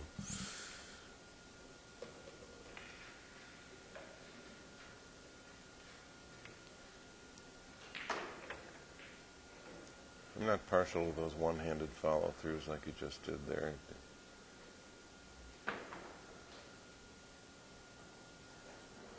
Not that it does any real harm, but it shows a lack of confidence. Jonathan Smith apparently taking a break in his match with Siegel. Well, Max is probably going to try to come back and put himself back on that rail. Right Between the rail and the ball. Yeah, right like he had with the 10-ball 2 racks ago. But again, he got it. Yeah.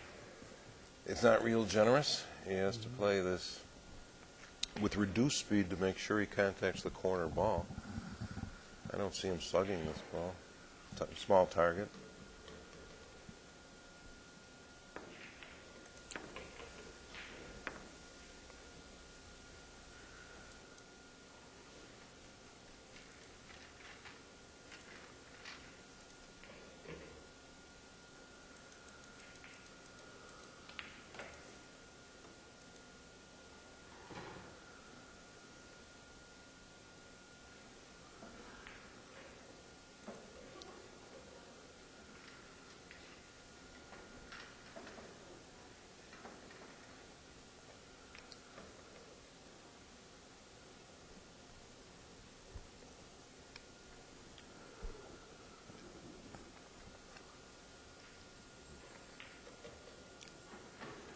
While we're at an impasse here, I'll try and get our chatter of Archer, the score to Siegel Smith.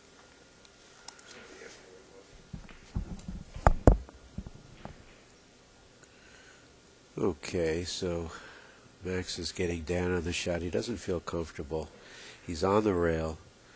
His bridge hand is on the rail, and it's not the best of situations. His head is directly over the cue stick. And he did catch the corner ball, and he came out very nicely. Broke open most of the rack. Beautiful stroke, and nice follow through. Came out very well. He's going to come back a little bit now, draw back a little bit, and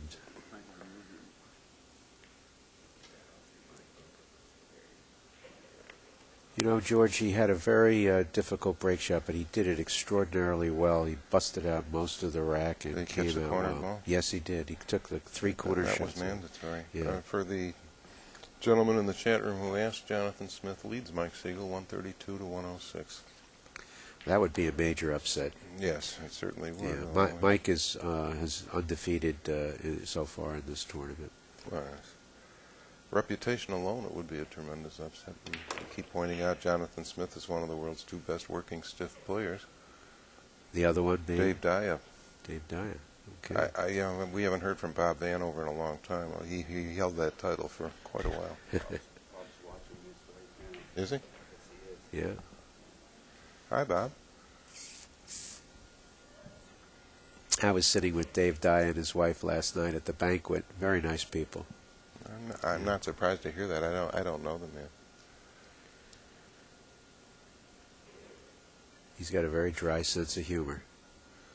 Auto parts business, I understand. He goes to work every day. Now here he is jacked up again, going over 2 balls. And nicely done. And that was a nice little reception from the 6 ball.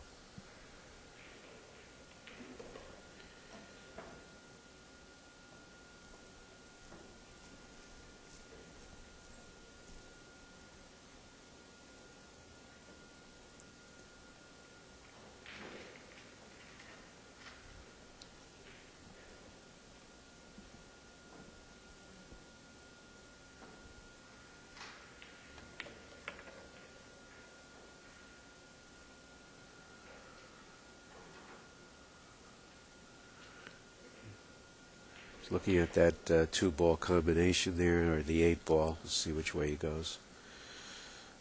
The 2-ball combination. Yeah, it looks like 11-5 in the side. Yeah, no, it looks like the 7 and the 3 ball, or the 7 and the 5 ball. Oh.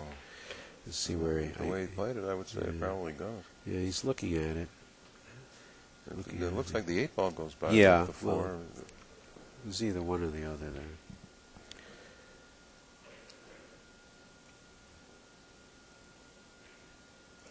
But by and large, we can see that Max is struggling with his runs now, whereas the 6-rack run he opened up with was almost effortless. He's had racks with problem balls here.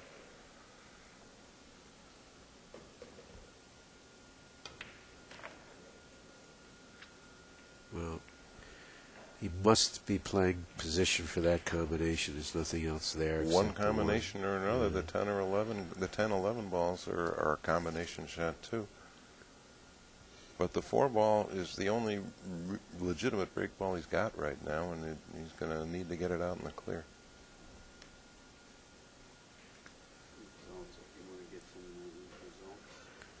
Okay, Mike Davis beat Sean Mulkey. Earl Herring beat Ellen Hopkins. How about that? And that's another upset. Earl Herring, remembered by true pool trivia players as the first male competitor to lose to Gene Belucas. He probably doesn't want me to remember that.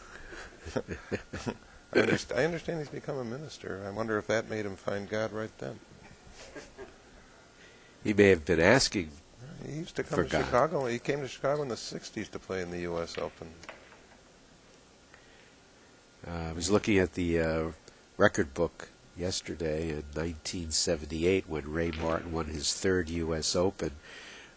Some of the players who were present. Well, he beat giant fields. He really did. And some of those players are here tonight. Alan Hopkins. Oh, Hopkins is Earl Herring. Earl Herring, yeah. Jose Perica. Jose Perica was in there in 78? I thought I saw Jose's name. Maybe not. Oh, Mike Siegel. Mike Siegel, of course. I don't think we saw the Philippine players till the 80s. Yeah, Mike Siegel was there. You're right. That's possible. Yeah, Mike Siegel. He could play the 4 here and get on the 3. That's something a one-pocket player would look to do. Playing both in the same corner pocket. Yep.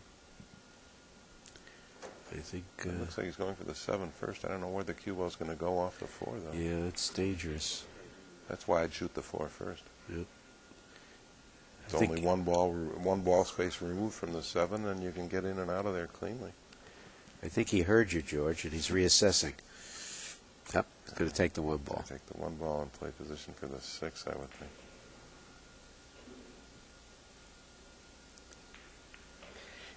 Now he's missed a couple of balls in this pocket.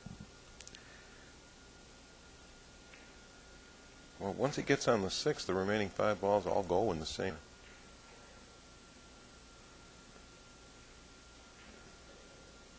I'd rather see him bend down and shoot this and not die over the cue ball with it.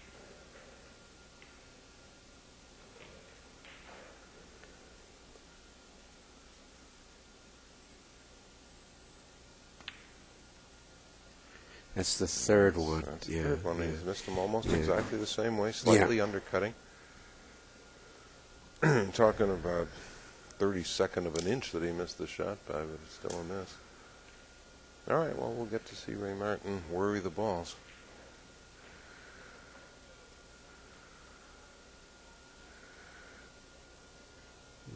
Max is still ruminating over that one. You could tell by how long he took to shoot it that he really wasn't thrilled to see it. Yeah, he didn't like it. All right, 4-7 on the table. Max has to add 8 to his score.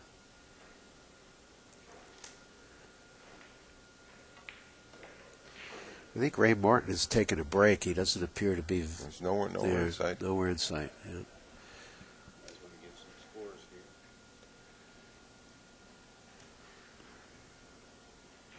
So you were talking about Don Willis before, and the story that I read was that he played ping pong with a Coca-Cola bottle. Is that true?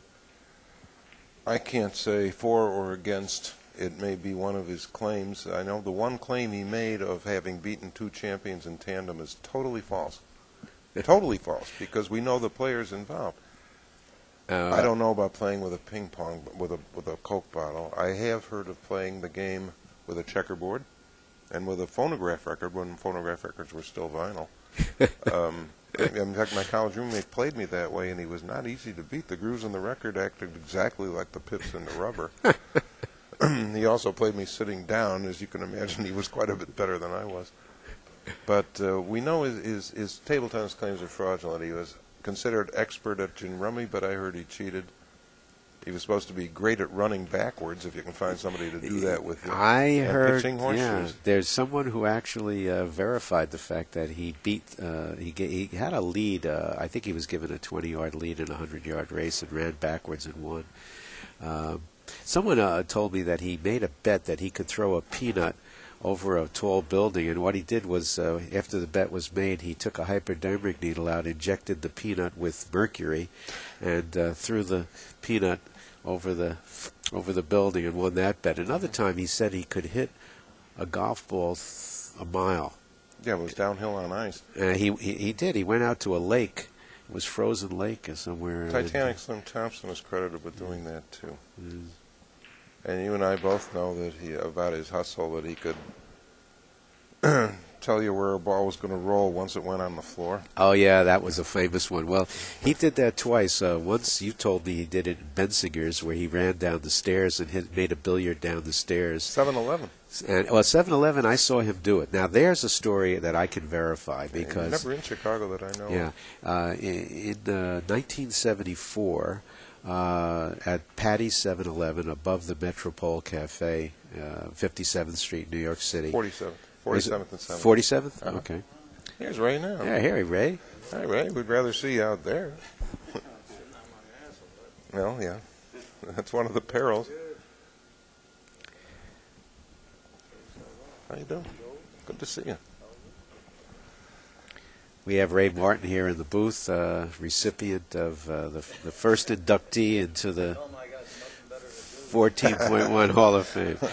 By the way, Ray... What'd you do for the night, Ray? Oh, I got inducted into a Hall of Fame. That's all. By the way, a bit of trivia, Ray Martin is the only member of two Halls of Fame, the BCA Hall of Fame and the Straight Pocket Hall of Hopkins. Fame. One Pocket Hall of Fame. One Pocket and, also. BCA. Well, you're the first one in both, in the Straight Pool Hall of Fame and the BCA Hall of Fame, yeah?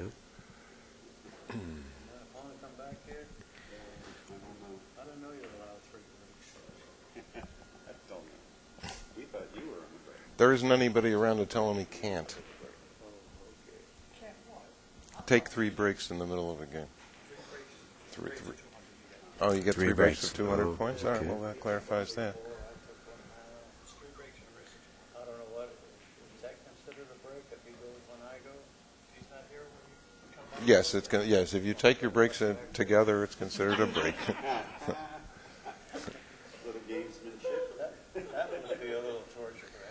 I'm not that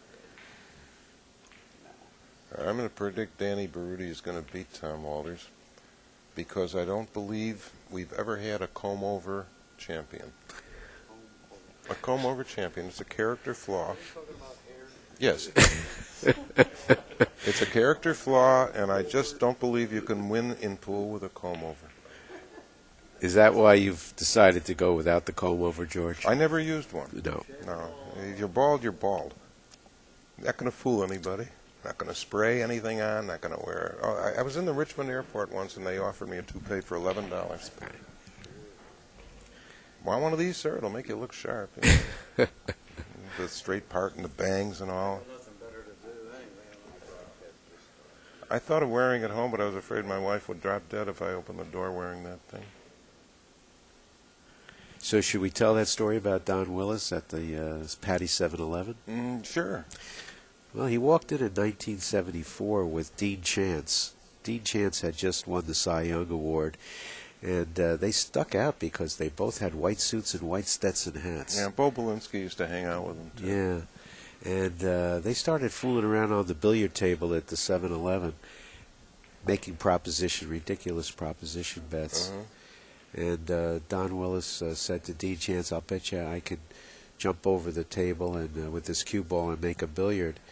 They made a bet, and of course he miscued. And that was Raised just the bet. That was just a draw in the crowd. By this time, a huge crowd had gathered around, and you had everybody. And Ray there. recognizes the name. Oh yeah, and that night was a packed night at Patty's. It was summertime.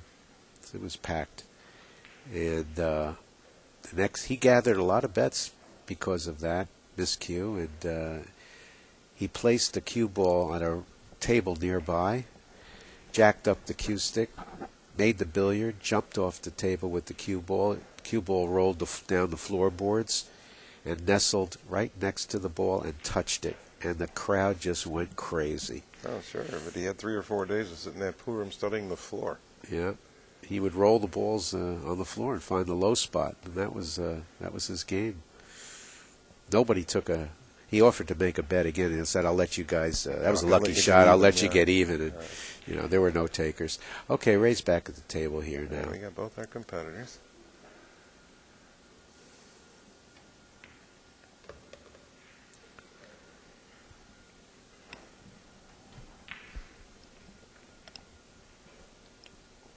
I think he's going to go 6, 7, 13, 10, 5.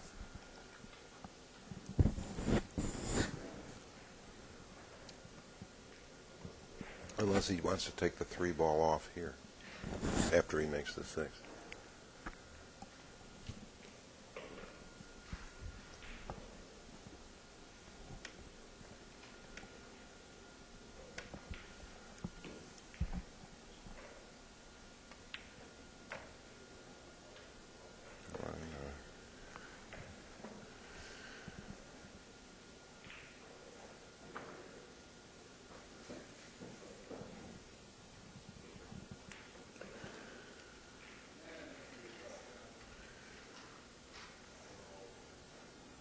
Doing a bit of housework there on his shaft. Okay.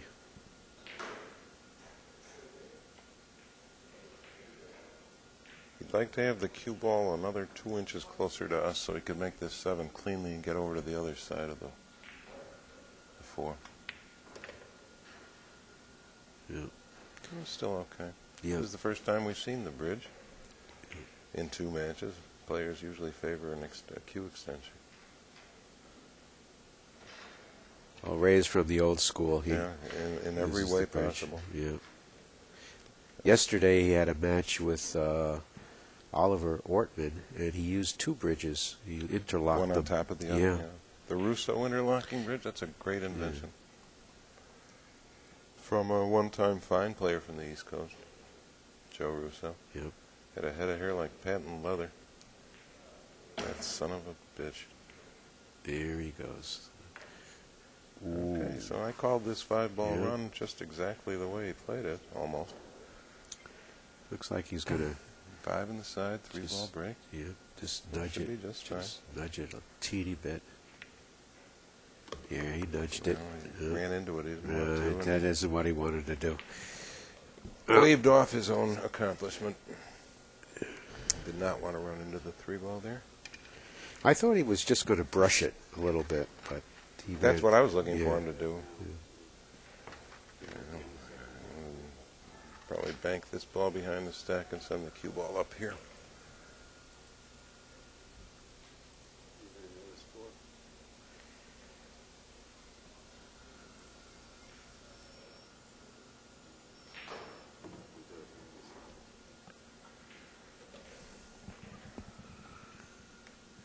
Well, he's got more than 10, but I don't know what the exact count is. But he's got He's definitely got more 10 than plus the last 6 or Yeah. 7 balls that he just ran. Yeah. Looks like he's going to play into the stack. And He's going to just- play into the ball just above the corner ball, and you only do that when you're directly in line with that ball and the ball behind it in the last row. Otherwise, you'd use the corner ball for the same effect. But this is fine. Yeah. Well, I don't know. Unfortunately, he just tied up the 2 balls to the right so that if Max. Max so chose, he could go up table here without penalty because neither of those balls can be made. Be better to leave those 2 balls free of each other so that if you go up table, the player challenge the player with shots. At least there are shots. Yeah, when those 2 balls rolled together, Ray kind of waved up because he realized that was he allowed Max to get out a little bit. Yep.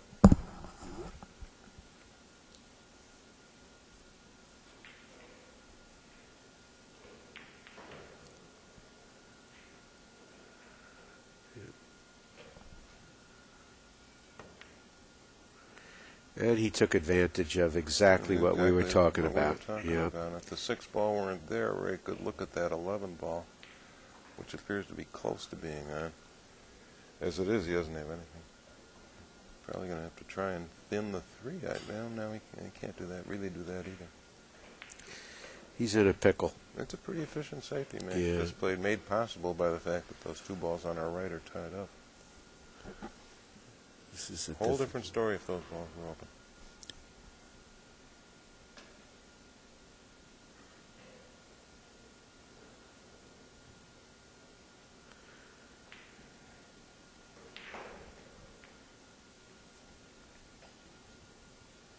There was something in there, he'd have found it by now. He's trying to figure out where to leave the cue ball up table.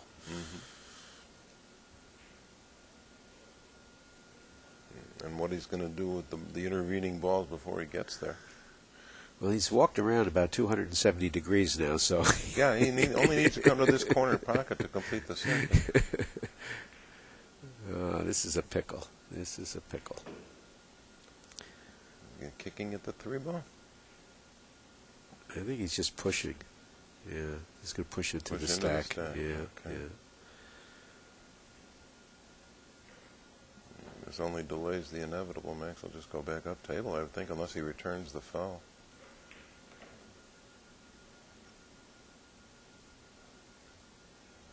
Well, inspect that rack carefully before you turn it over to Ray Martin.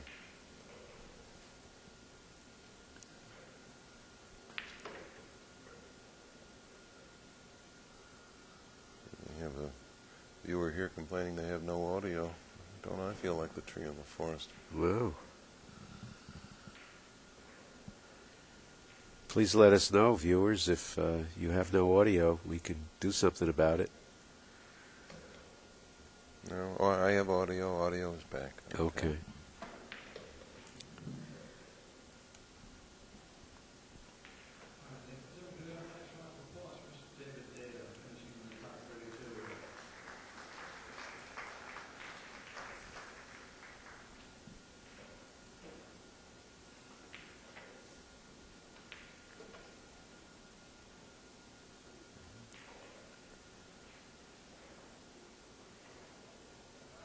There's a bit of lineage here in this tournament, George.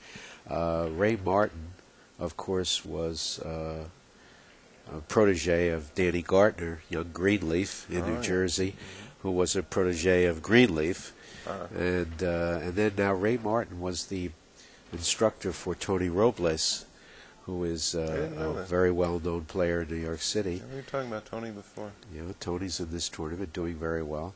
And Tony, that was a nice safe. We posited that he may be the best light pool player on the planet. Yeah.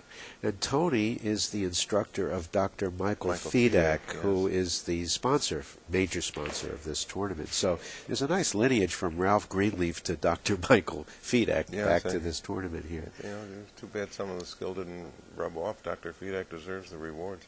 Yeah. But you're right. He was Tony Robles' student, and Tony told him, you can't just stay at home and hit balls. You have to get out and play somebody. So he joined the Amsterdam Straight Pool League. He's only been playing for about 4 or 5 years. He didn't take up the game until he was an adult. Yeah. But his generosity for the game of straight pool cannot be overestimated or overpraised. Yeah, this tournament would not have taken place if it were not for Dr. Fedak. Yeah, we should send out a special thank you to him for this tournament. Absolutely. Yeah.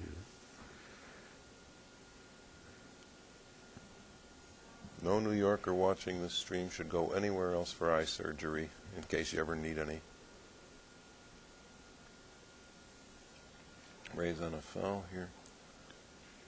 He's inspecting every possibility. He has no, except for DiLiberto, he really has no peer in inspecting a rack. I think he's looking at that 4-ball. I think he's just going to roll up. That's what I think. It's going to be 2 fouls. Yeah, he's just rolling up. Look at that. What a great safety. That was wonderful.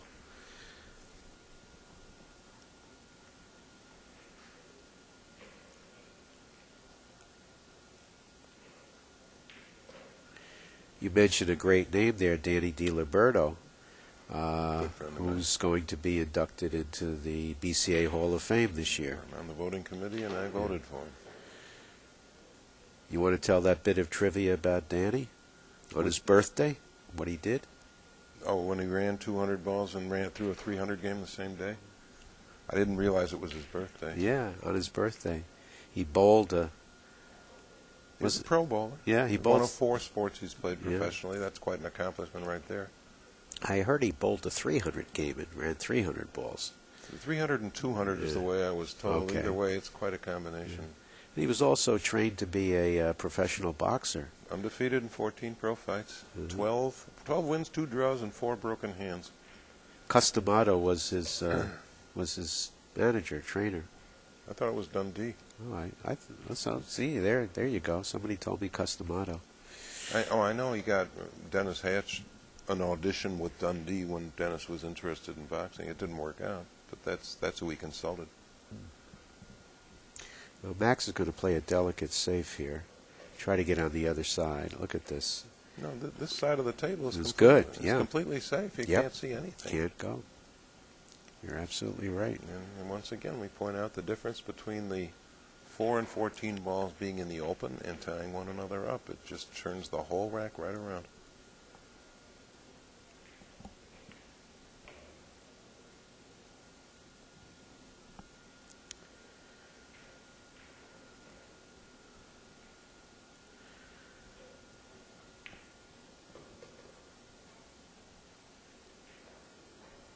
Jose Perica had a similar position in his game with Tony Robles, and what he did was he cut the 3 ball off the rail and made a billiard into the corner pocket. Yeah, used the 13 as a little bit of a shoulder. Who won that match anyway? Is it over? I think Robles was ahead. I'm not sure. I'm sure everybody'd love to see him win. That was a long match. Tony scratched 3 times in a row, and that delayed it a bit. There was a lot of back scratching and safing in that match.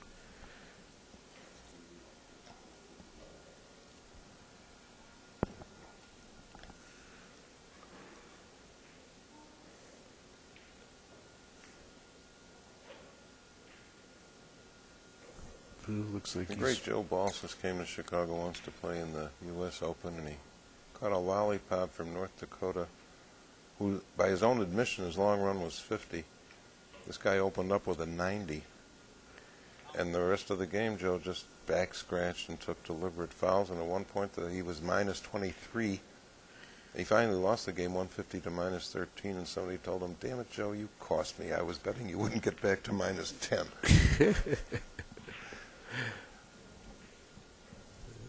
The fellow's name was Dick Birch, and he was never heard from again.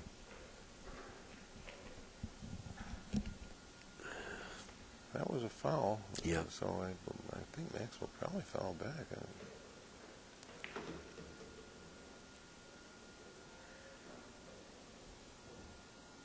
I tried, well, if the 13 weren't sticking out to our left, I'd find a way to go up table from here.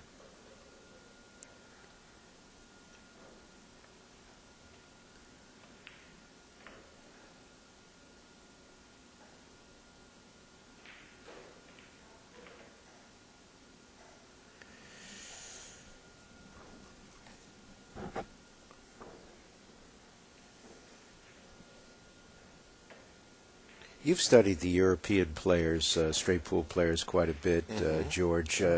Can you give us a little bit of a synopsis of the different styles that the Europeans use versus the Americans when it comes to straight pool? Well, first of all, their approach to the game is totally different. It is not a gambling medium for them. They train for it. They take instruction in it. They do their drills. They train for it like any athlete in any other sport.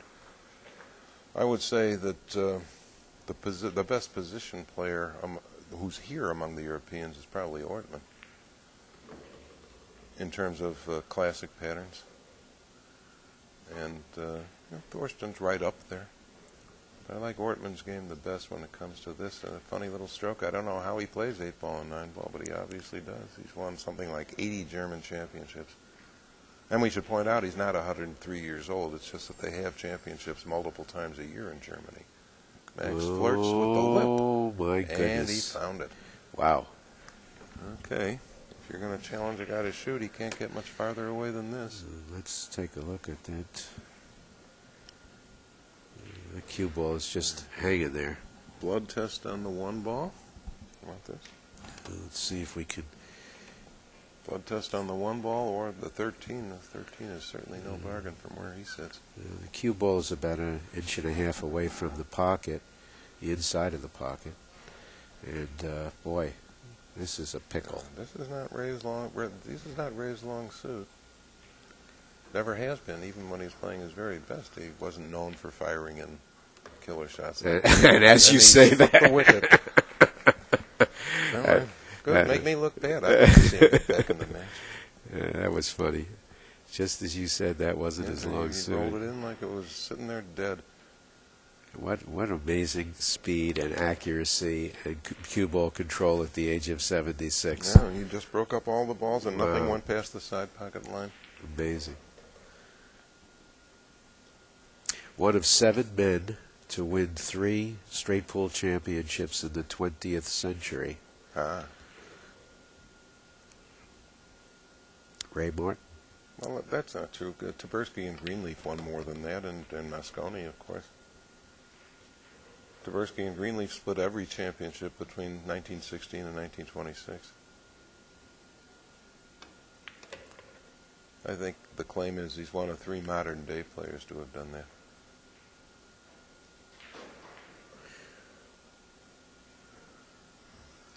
Nine ball sits for a fine break shot, and I'll bet you that's the one he saved. That's the one he saves.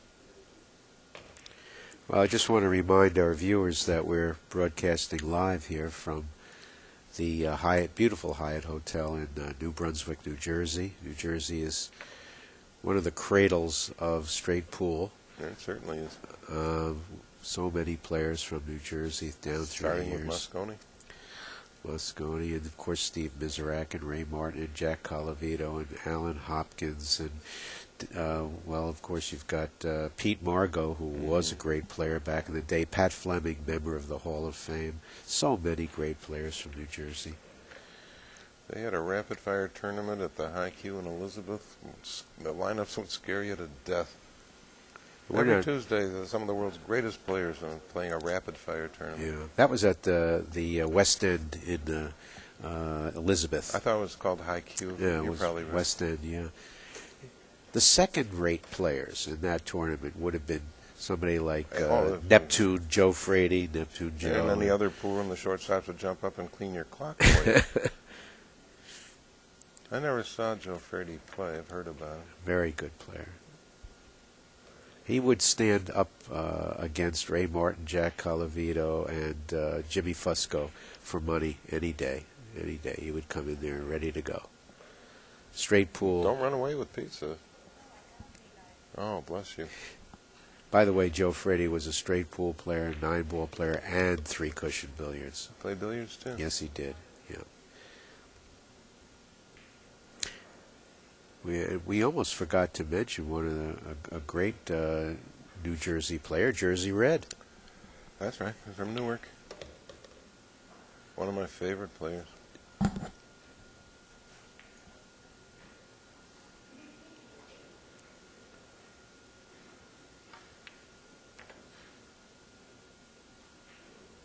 Well, he's got some little bit of rhythm going here. Unfortunately, he's got to use the bridge, and this I don't think is... this will slow him down at all. This is a typical Ray Martin run right here. Hi. It came up a little short, so I was afraid of that. He's got a real left deep... himself one of Niall Fion's favorite break shots here. Yeah. He loves to savage the rack. Oh, Jose had a comeback. Oh, he lost. Means he lost. Tony Robles won, then that'll be a popular verdict in that'll be a popular verdict in New York. When I left that match before I joined you, George, Tony had a 50-ball lead on Jose. Well, this is going to be a blood test here. Oh, he can make this. It's a question of whether he can drive the ball through the rack. Yeah, look at that. Yeah. Tony Robles defeated Jose Perica. Okay. Thank you very much. Okay.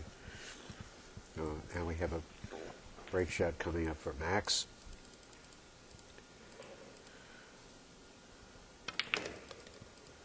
Struck with authority. A welcome little kiss from the 6th ball to free the cue ball. That was one of Max's better breaks. Ball's opened up like a flower. Max is going to have to clear these balls and go into the next rack in order to continue, because this is a race to 200. So it's not going to be over at 150.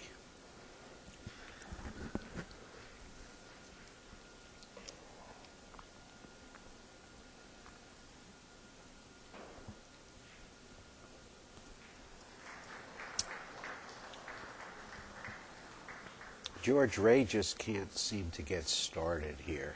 No, he needs to break the balls and start getting the feel of the balls. He has been allowed very, very few openings. Hasn't done much with what he's had.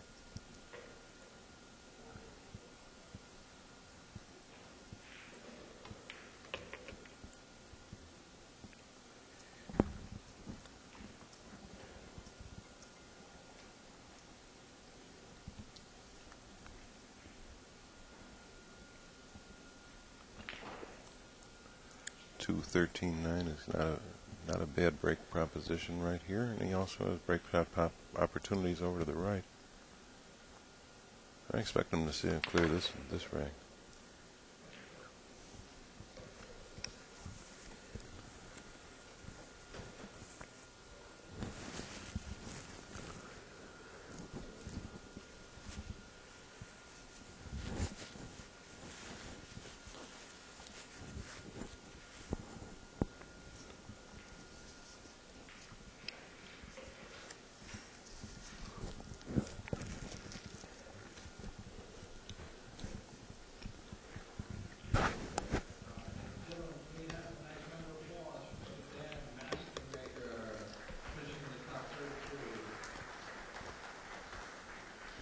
Max uses the chalk. I think we're offline here. I don't seem to hear myself.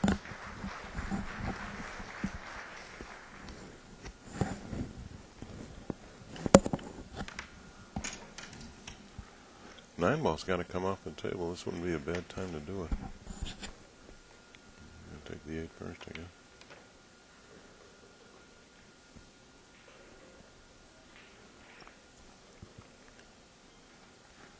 Could you hear me through the monitor? Mm-mm. No. I can hear myself. Yeah.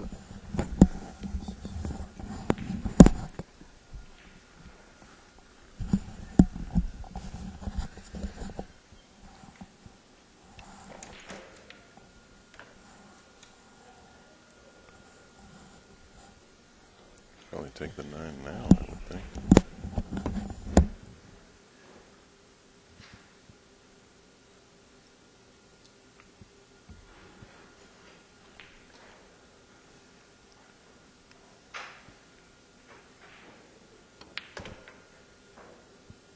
And now they're all in the clear. Choose break shots on either side of the table here.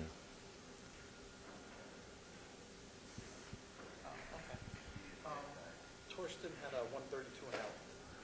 All right. Whom did he beat? Mastermaker. Okay. 132 and out. Thorsten Holman, 132 and out. Mr. Matchmaker. Thorsten still playing formidably. Yeah, the headset's not working.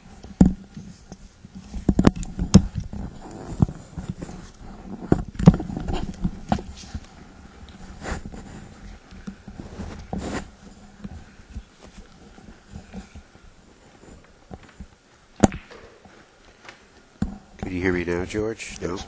Oh, he threw the monitor? Okay, good. I think Max is grappling here with how to get from one side of the table to the next. Now he doesn't have to.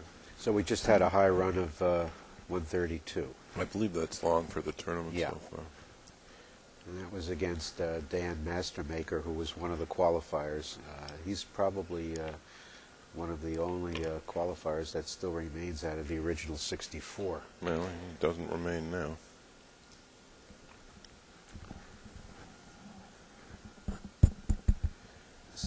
This is dead. Well, I don't know. Could you tell?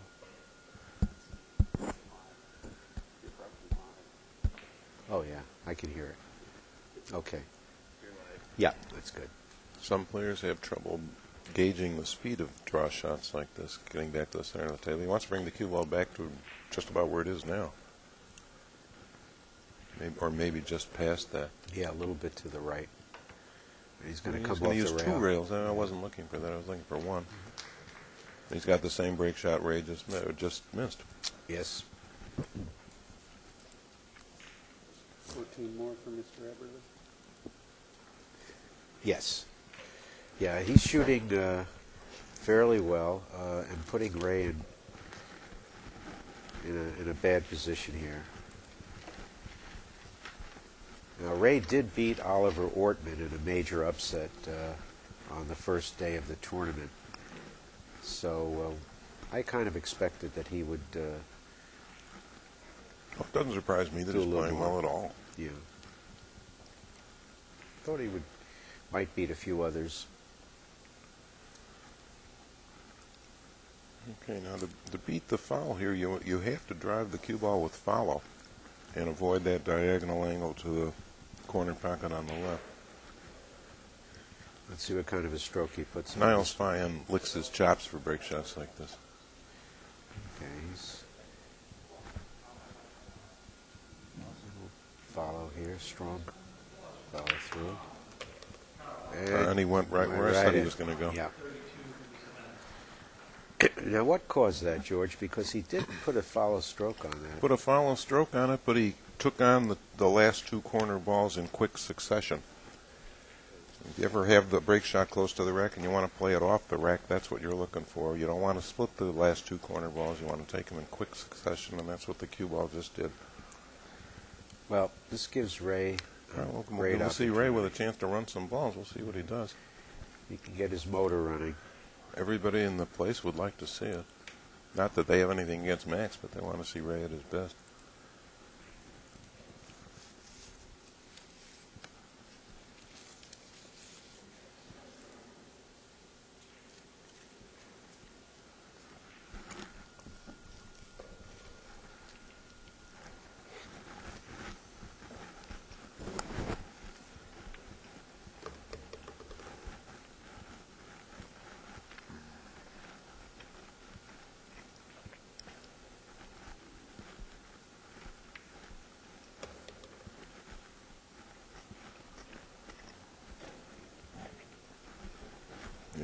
If we were really in tune here, Ray would have landed on the other side of that 3 ball.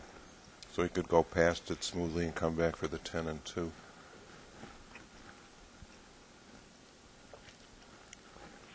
Overhit it just a bit. Still makeable.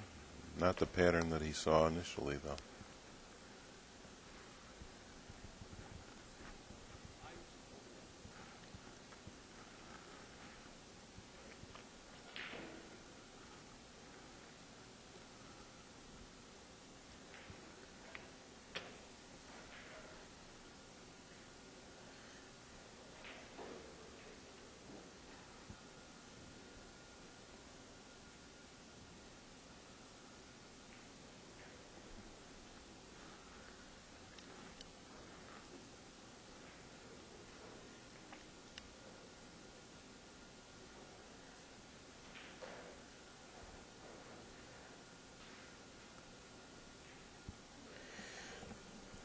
When Ray first started to play straight pool,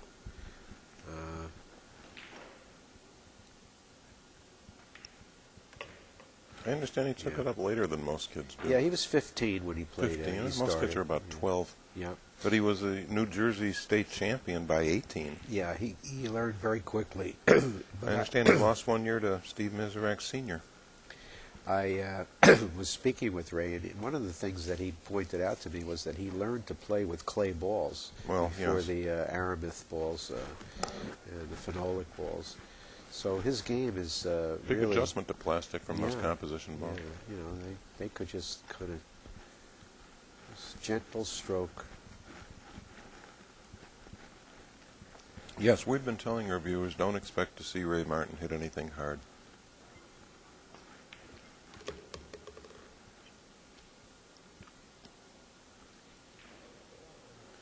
Well, he got himself a bit straight on this ball. He's scoring a little bit, but he hasn't really found his groove yet.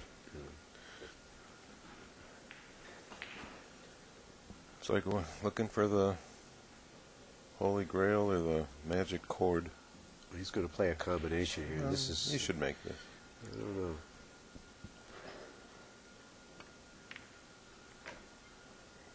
Gentle. I guess he's saving the 11 ball. It's barely out of the rack, though. Maybe find a way to save the 6.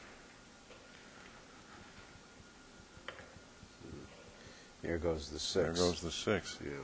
So it'll be the 4 ball, I guess he said. Yeah.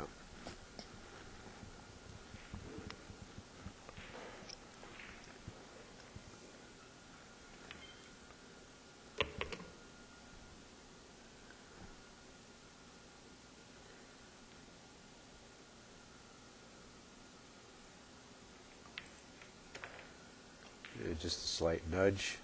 And this angle on the 11 is more like what we're used to seeing Yeah. from Ray. And he'll be on the correct side of the table. Oh, there's no question. Yeah, he'll be on the right side. Oh, You could use another 3-4 inches on that cue ball. That's the same thing he did the last time. I wonder if he can even see the 4.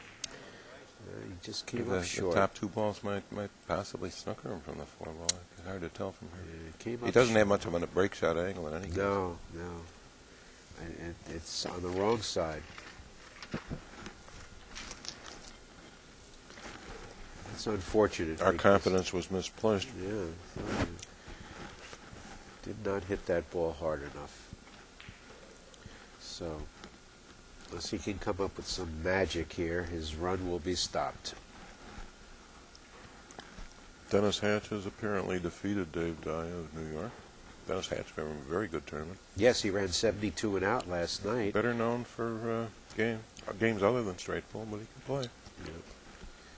He played Zion Zvi from From Israel. Israel, yes. Yep.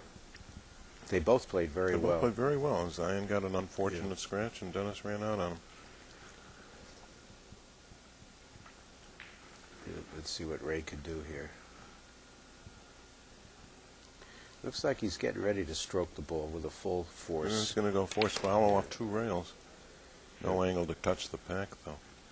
He'll probably play a safety right into the head of the stack here.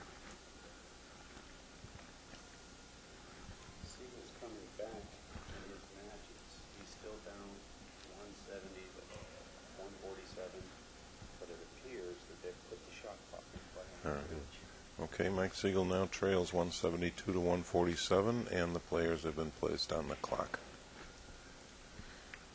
Yeah, we should mention to our viewers what the shot clock is. The shot clock is being implemented only when the actual match has gone beyond 3 hours.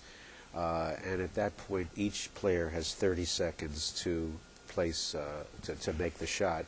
20 seconds if he gets down on the shot, and there will be no foul called. Each player has the option of having one extension. Actually, in a 200 For a points, timeout? it's 3 extensions in Three. a 200-point match. Yeah. Now, if he does not shoot within that period of time, or if he goes down on the shot and comes up, a foul will be called. Okay, I appreciate that updating. Ray will play that safety on the side of the stack we talked about, using the ball 1 up from the corner ball. And this is a real problem for Max. There's hardly anywhere to go, except for the bottom rail maybe, and hope Ray can't make a bank shot. I don't see any way getting out of this. What he's looking for is someplace to put the cue ball where the 7 gets in the way of the 9. In other words, up table and towards our left. Right where his hand is, if he can put the cue ball right above the side pocket. But I think he's going to take a foul. Yeah, he's going to take a foul.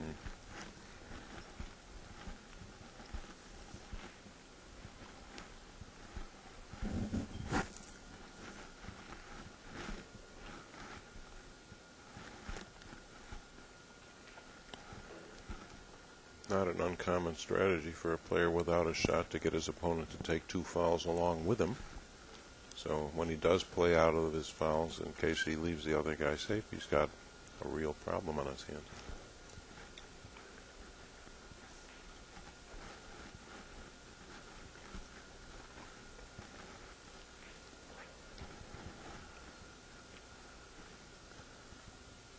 He's going to take a He's foul. going to take a foul. Yeah.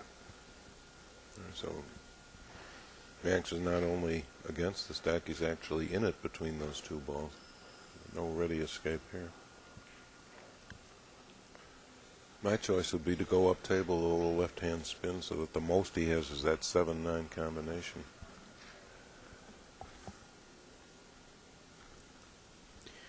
Well, the danger there is you're going to have to play off the 2 ball, and you could kick out. Well, you could kick something out, Yeah. or you could go in the drink yourself down here Yep. at the upper right. But Is Max on 2 fouls? 1 so far. And he took the first one.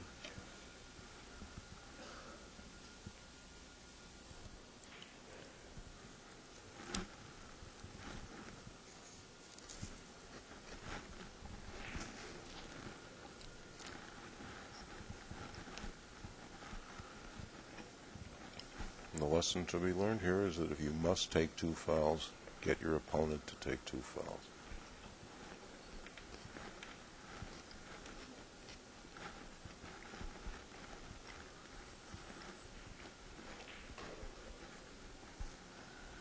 He's done a 360 now, so surveyed the table from every angle. Still can't figure The it balls out. haven't moved. Yeah. There weren't any more shots than there were before he began his 360. But it's not a bad idea to take that 360. Frequently helpful.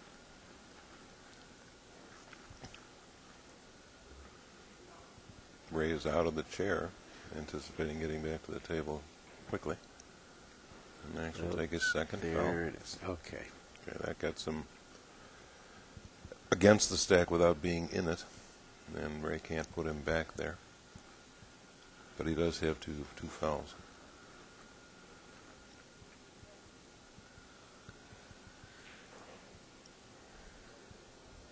And players are now discussing score. Yeah. All right. He's placed the 1 foul marker for Ray. Ray just was corroborating the fact that he has only 1 foul.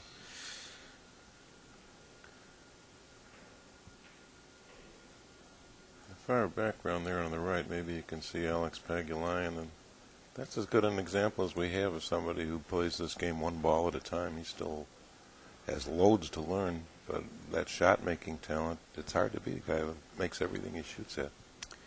Well, you're absolutely right, George. Dennis Hatch was leading Alex 54 or 56 to -1 in the qualifier, the pre-tournament here. And Ray just took another back scratch. And Alex ran 101 and out.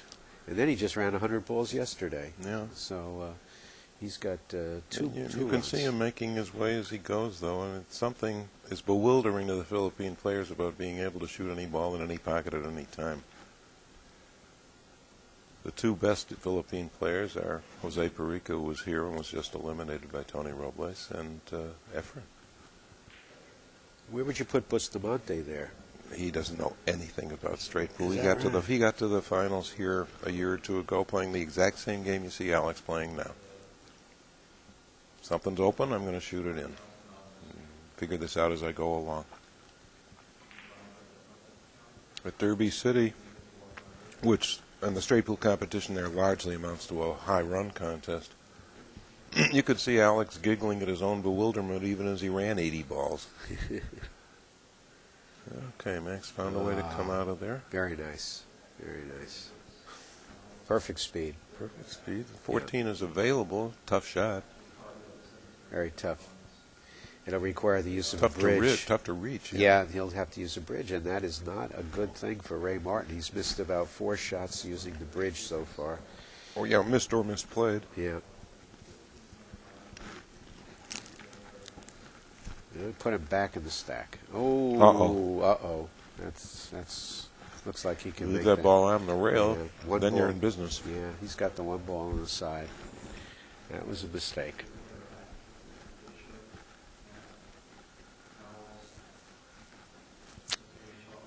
Reyes. Maybe the 5 ball even goes when it comes to re-breaking the ball. I don't know if it goes past the 8 or not, but it might.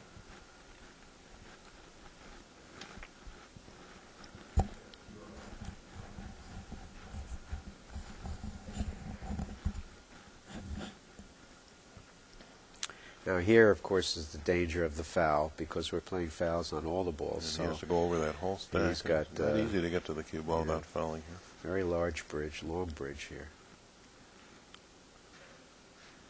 You let this just soft enough to get the ball, just done hard enough to get the ball there.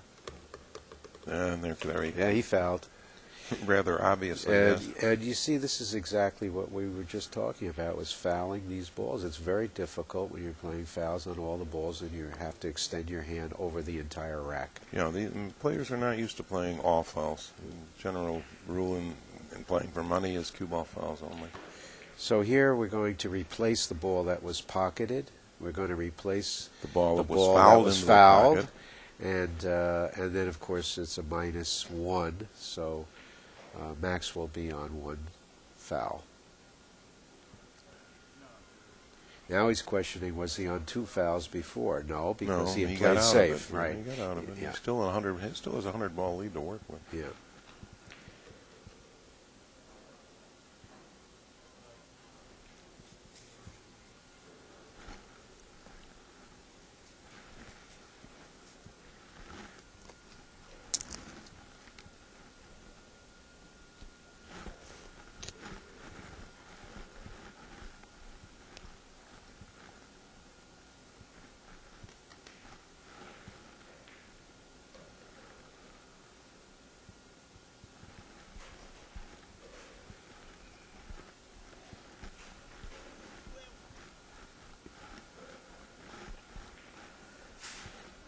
He's going to play the 9-ball. Mm-hmm. Ooh. Yeah, I think he wanted to go into the stack with it, though. Juggled. Oh, boy. You can see him grinning. He definitely wanted to go into the stack with it. He's sitting down. He hit it too thick.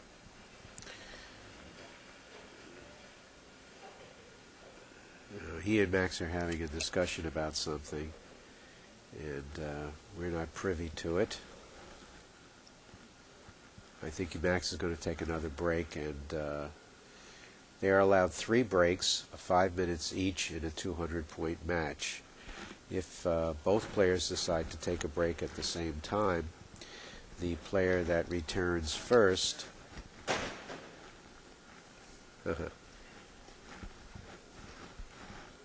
Ray is discussing this with the crowd. Why is he taking another break? I should be taking the break. I'm 76. And why am I playing so poorly? This is a young kid here. How come he's taking the break?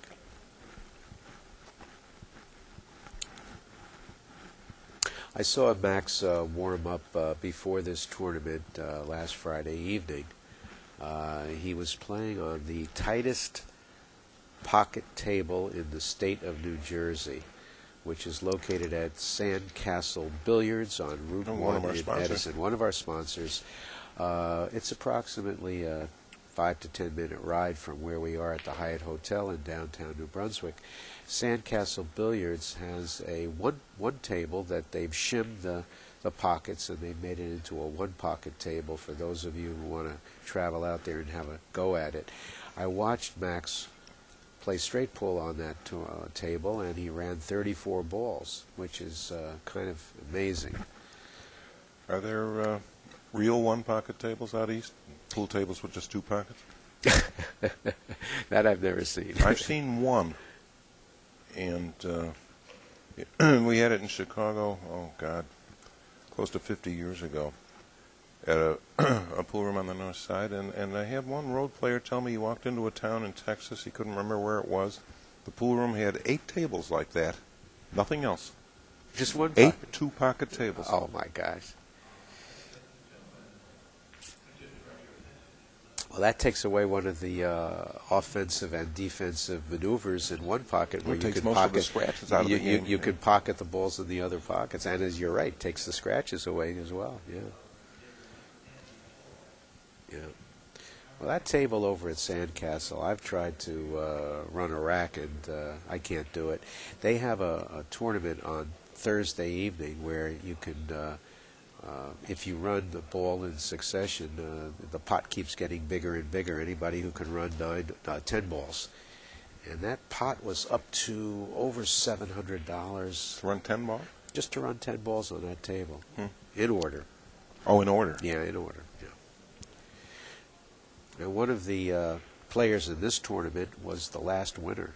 And that was Ron Lubis, who ran. He's used to room with Rodney. Oh. They lived together in Hawaii, and Ron is now back in New Jersey, and he took down that $700 prize by running 10 balls in succession on that very tight table. You break for 10 ball, and then you try and run Yeah. the balls out? Yeah.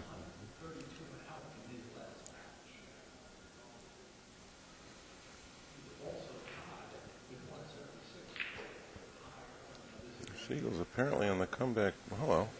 Lights Yeah. just went out in our room. Yeah. Seagull's apparently on the comeback trail. He's got Yeah. his palms up to heaven now. Yeah. I don't know what's wrong. Apparently, Is that scheduled for our lights to go out? It won't affect the broadcast, but we're sitting here in the dark. Yeah. Well, apparently Siegel took 3 scratches. And, Yeah, I saw him re-break the ball, so he did take 3 scratches at one point. Well, it's very, very intimate here with you, George. And, Yeah, don't try anything untoward. No. I'm not quite that desperate yet. Soon. Siegel's okay. Max is back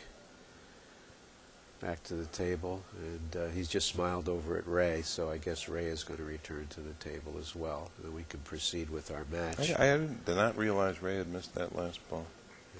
We wake everybody up, change those lighting around. Ladies and gentlemen, we also have a raffle that looks amazing going around. Our raffle tickets for our Predators Cube. Siegel appears to be coming back, but we don't know what the score is. Number 5, and fresh off his win in the top 32,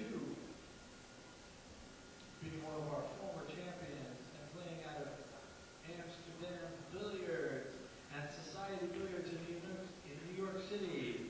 Let's hear from Steve Lipsky.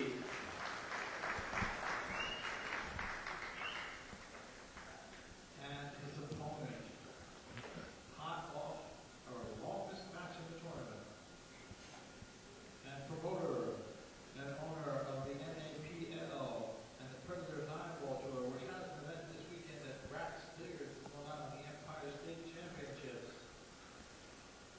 Let's hear from the silent assassin, Tony Robles.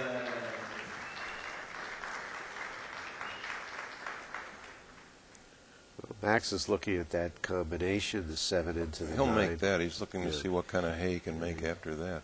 Figuring out where the 7 ball is going to go. And the cue ball. Yeah. Looks like he's going to hold the cue ball there for Play the 8. for the 8 next, Yeah, yeah. play for the 8. Let's hope the 7 doesn't get in his way. Oh, look at that. He slid over very Slid nicely. over. Yeah, very nice. Where he has both the 8 and 7. Hi, welcome back to the gloaming. Yep. It's good that you brought your own light.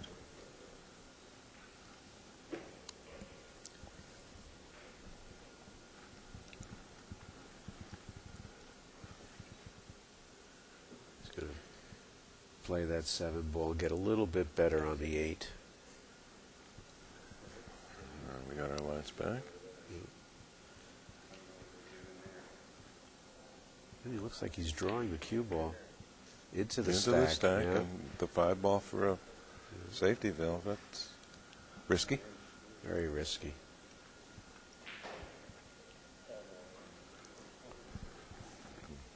I'm sure you noticed that Max has slowed down considerably since his opening run. Again, over the heap. This time, Try not to slap a ball into the pocket yeah, this time, it's Max. got a better angle. Now he's going to shoot the 14 probably.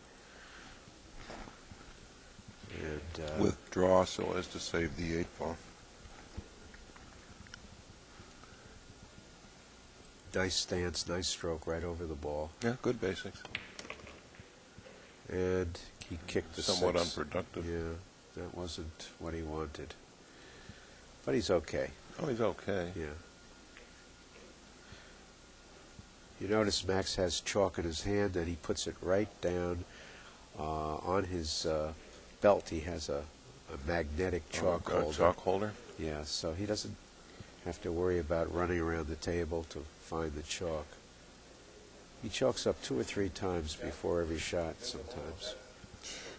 Yeah, I mentioned in the last match we covered, we had players in Chicago who used to form their bridge over a cue with chalk so nobody else could get to it. I tried that. It hurts. It hurts like hell. Speaking of chalk, have you tried that Japanese Kamui chalk, one of our sponsors? That's what came up in the last match we covered. The players were unhappy that there was Kamui chalk all over the object balls.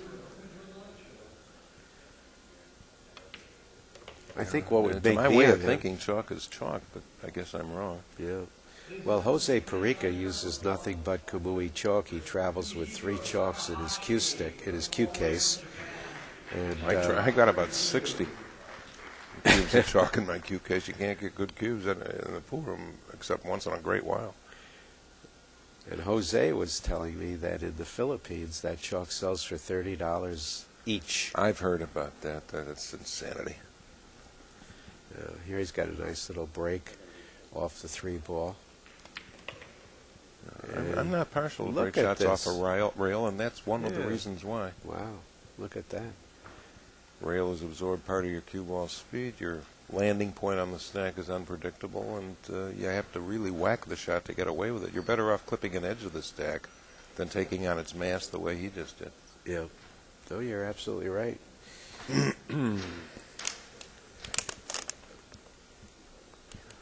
Now he's got another pickle.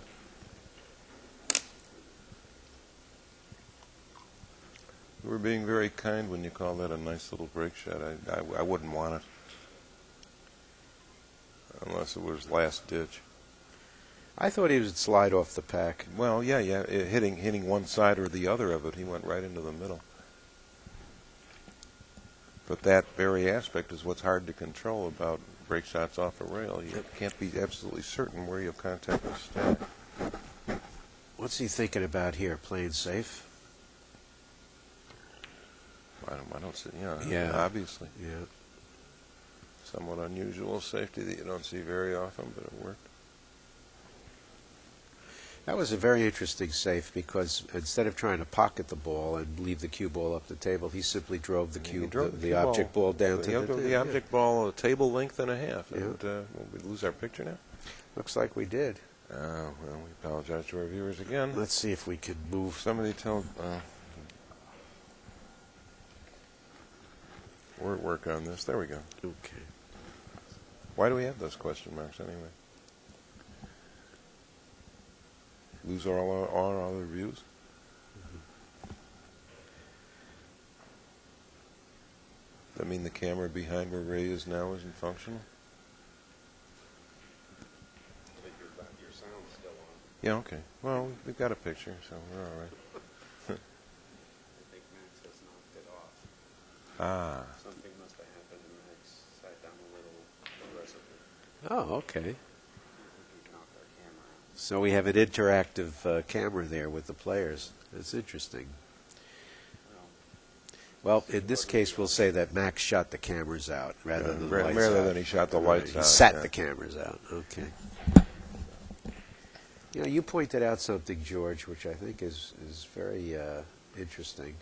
The pace of the game has slowed considerably since Max's run, and here Ray is Just lucked into a perfect safety. he got a safe out of that. He called the bank shot and missed, but he got away with it.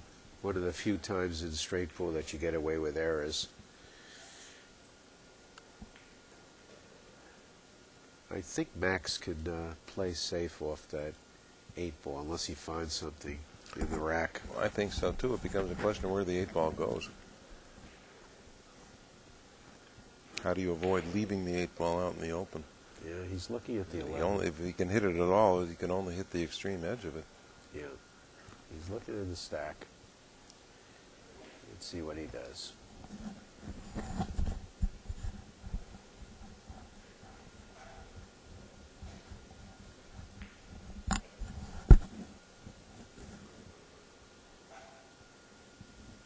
Ray's sitting on his hands.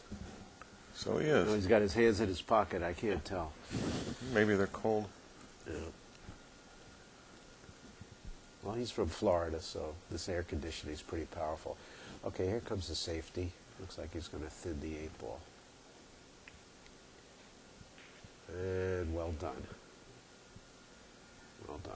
The only thing here is that Ray is close to the stack, and he can play very well when he's close. He can roll the head ball to the side with Yeah. it here. Yeah.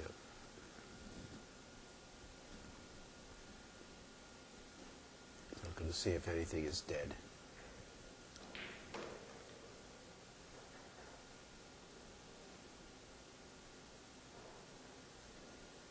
Have you read his book, The 99 Critical Shots in Pool? I've seen it. I'm not totally in tune with the notion of teaching the game one shot at a time, but the book's still out there and doing well. I mentioned during the last match I have met Ray's co-author, who was a legend in my business. Robert Rosser Reeves. Rosser Reeves, yeah.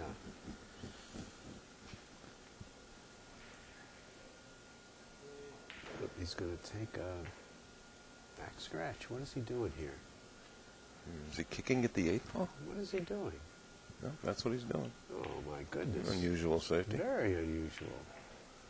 Guess he just didn't want to touch anything in that pack. He drove it far enough that it's safe, all right. It's a strange play. Very Not sure I've ever seen that done. Oh. One pocket, sure. Yeah, that was an odd choice.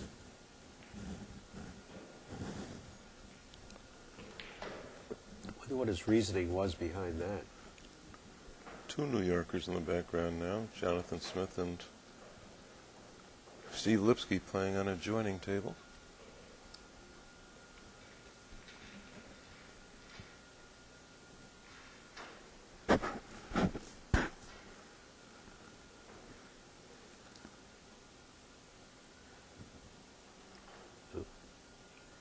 Going to back cut it. Into the side, is he really going to do that? Yeah, it looks like he's lining Where it up. does he think the cue ball's going to go? I guess he's trying to play 3 cushions. I have no idea. Or 2. Yeah, I have no idea. This is a nasty shot. Yeah, I don't like this shot. Yeah, here's 3 cushions. Yeah. And look at this. All I did was tickle the star. Didn't get a reward.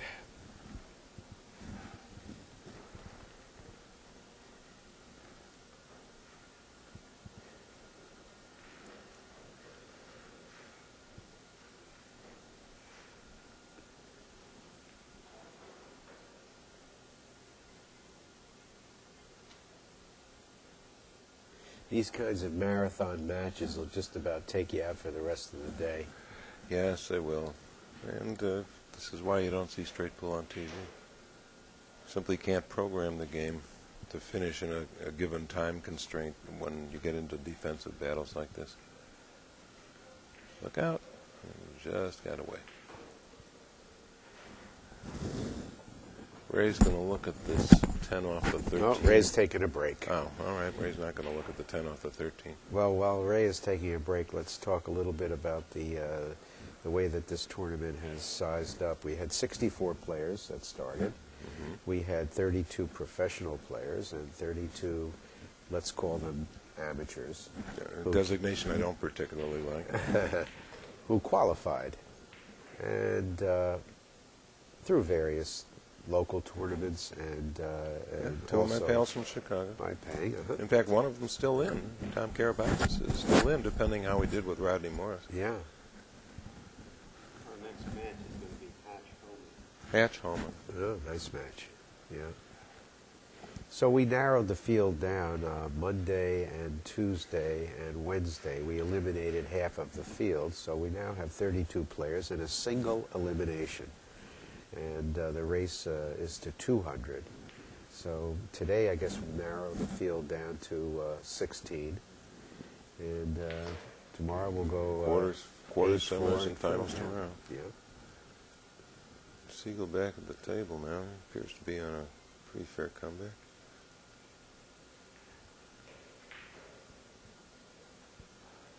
So far, the high run in this tournament is 124 by John Schmidt, and the next highest run we have is 100 by Alex. I heard Thorsten went 132 and Oh, out. that's right. That just happened this morning. Yeah, 132 and out is now the high run. So we may even see a higher run than that. A few years ago, some of our viewers will remember that Thorsten ran a measly 174 on John Schmidt. And that's the best anybody has ever done in any match, not a challenge match. All time? I would think so, yeah, because the old-timers didn't play to 200 points, and the only way you got a run of over 150 was if it was a challenge match. That's why Joe Procida was able to go to 182 once. But since this tournament isn't sanctioned, I doubt the records will stand. Oh, that's too bad. That is a shame. Yeah. And that's only because of the prize money, is that correct? That's an issue. Yeah. I guess it's the major one.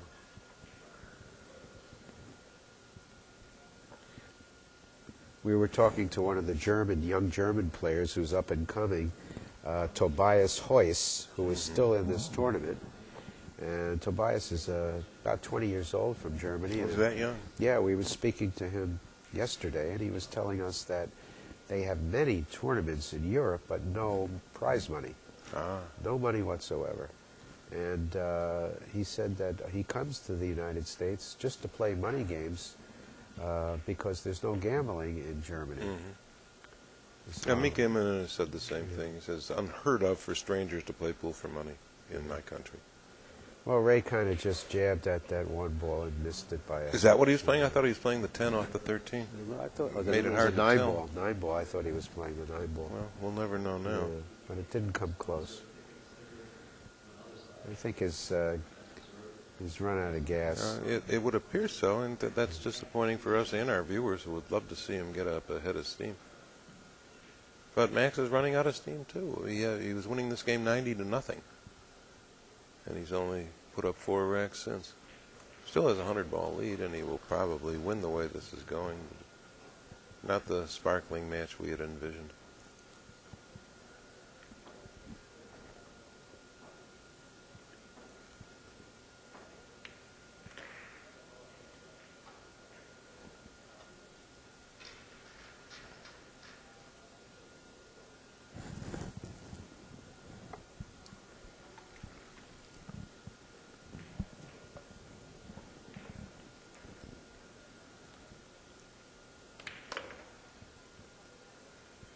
There we go. 2 cushions and come out to the middle. I guess the 11 is going to be his key ball. It's not a great one. It's doable.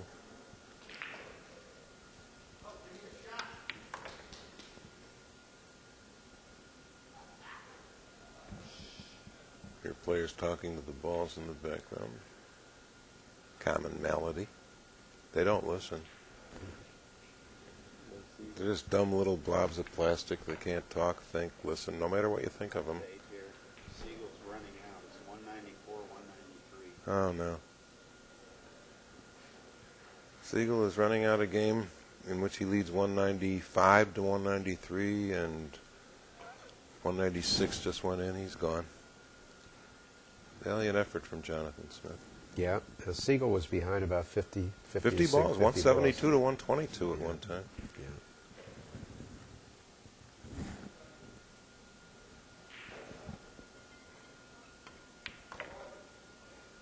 Break shot with the 11. Oh, he touched it, and he still gets a break Still shot. gets, yep, even better than before. Yep. Mike Siegel wins. Yep, Mike Close Siegel one. still undefeated. Valiant effort by Jonathan Smith.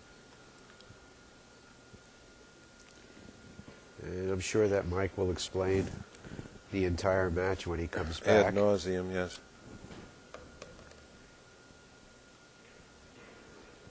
I shot of Ray Martin's head of hair here.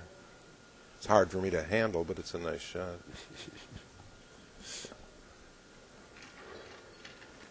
George, how many years have you been writing for the Billiard Digest? Is it still called Tips and Shafts? Still called Tips and Shafts. It began in the first issue of 1980. So this is year 31. Wow. I think I have every issue. Do you? Yeah. I know I do. Yeah, I have You and I are probably the only two who do. Billiards Digest, well, yeah, I guess their collection is complete too. Applause for Mr. Jonathan Smith, finishing top 32. Players and fans alike applaud Jonathan Smith. Would like to have seen him win. So another one for the old guard. Hopkins is in action right now. He was losing his match He when I was. was there, but that was an early match with, I think he was playing Earl Herring. Oh, look at that. He played the ball straight in and missed it so badly Wow. it banked. Holy What mackerel. was that all about? Look where the cue ball is. Oh, Yeah. my God. Poor Ray. Oh, my goodness. Imagine missing a shot by that much. Wow, that was an incredible miss. Incredible leave, too. In Gaelic, a leave like this is known as Chaikaksa Gornished. I'm sure some of our Eastern listeners will appreciate that reference. That means not only nothing, but less than waste. I guess That ball he's pinned up against could be made in the side if he's able to avoid the foul. Yep. There sure isn't much else. 13-10 combo if he can see the 13. Well, now let's can't. watch him raise his cue stick up. We're going to see a master with a delicate stroke. Let's see what his speed looks like here. Look at that. Pushed it and missed it. It skidded. No doubt about that one. I saw it skid as soon as he hit it. This is some of the things you will almost never see a pool game that precludes luck completely, and Max got very, very lucky that time. He missed the break shot so badly he made it in the corner opposite to where he intended and left his opponent with nothing to shoot at. He has an 11-3 combo here if he wants it, in addition to the 3 open ball. It appears that Ray just ran out of steam and didn't really take a lot of time with that shot. The ball did squirt, and some of the players were talking about the ball squirting on this Andy cloth. Not supposed to happen with new polished balls, unless they get chalk dust on them.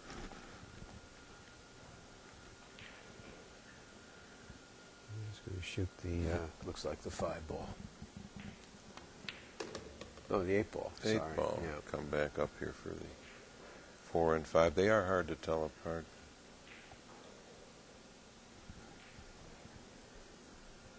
I believe it's 4 years since the 4 ball went to pink instead of purple, and I still haven't So adjusted. what was that all about? I don't know.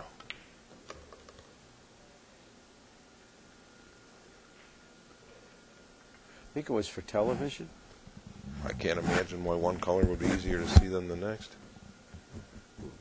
Why do you want 2 balls in succession that look like each other? Yeah. Maybe one of our listeners our viewers can chime in on that. Why they decided to go to purple? It was probably for purposes of standardization somehow, but I don't know who came up with the idea of a purple 4 ball to begin with. I don't know what Max wanted there. I guess he's going to play that 11-9 combination.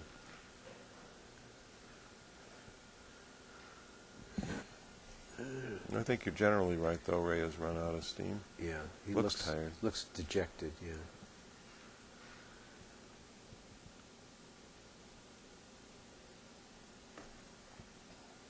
Yeah, it looks like the 3 ball. 3 ball. Ah. Split the Bullseye. pocket. Yeah. And a bonus.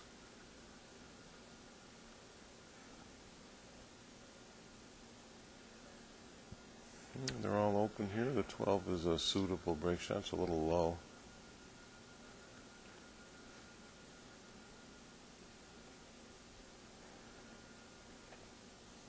That initial run of 84, what did It went to Max about have? 90. About 90. I think that just took the steam out of Ray. It might not have 30 years ago. Yeah. It's somewhat daunting now.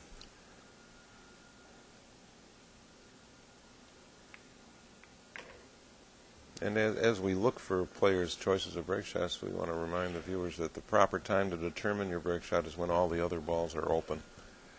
Before that, it's not worth worrying about.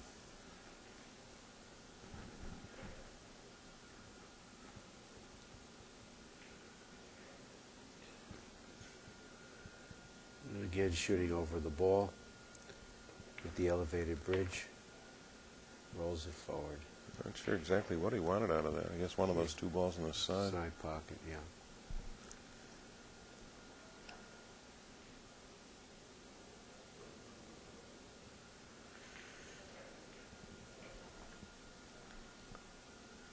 Here's one of our viewers saying on low def TV the 2, 4, and 7 look too similar to one another. Yep. I'd make it the 4 and the 5, but I understand what he's saying for sure.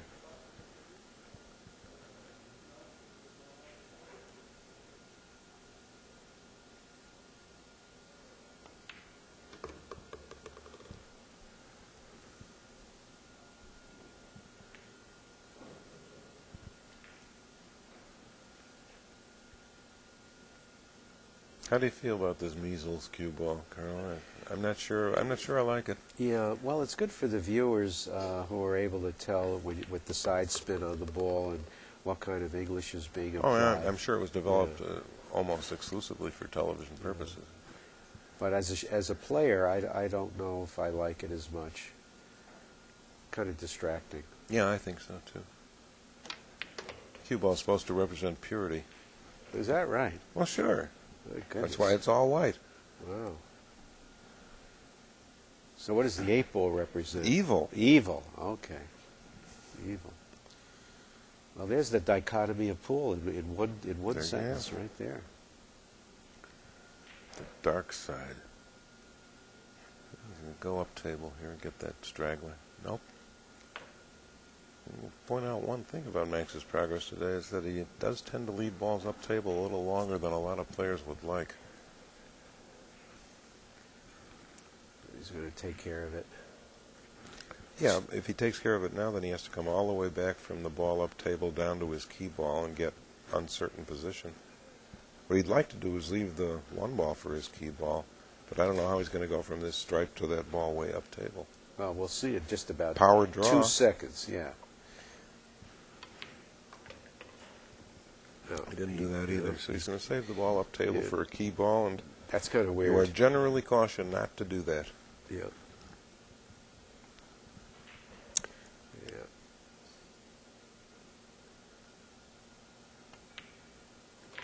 So this is very unorthodox. He's going to be playing 2-rail position. And, He could achieve 1. Yeah. Oh, that's right. He could. Left hand spin. It's a matter of touch. Yeah, that's good. Yeah, left hand. Do 1 rail. Good. And that's what he looks like he's doing too. He's listening to you. Yep. And danger there, of course, 2 is rails in the side pocket. Yeah, that's okay. Okay, so Max Eberle ahead. If you run that whole rack, it'd be Yes, he did. 171 to 40. 40. Yeah. Disappointing for us as well as for our viewers not to see Ray doing a little better. You got to take your lumps with the cubes of sugar. Well, he's had his opportunities. He's been at the table. Enough. He's been presented with very few wide open opportunities to run balls, and the only time he had a chance to break the balls, he missed the break shot rather badly. Well, he's missed a lot of shots. Yes, he has. Yeah.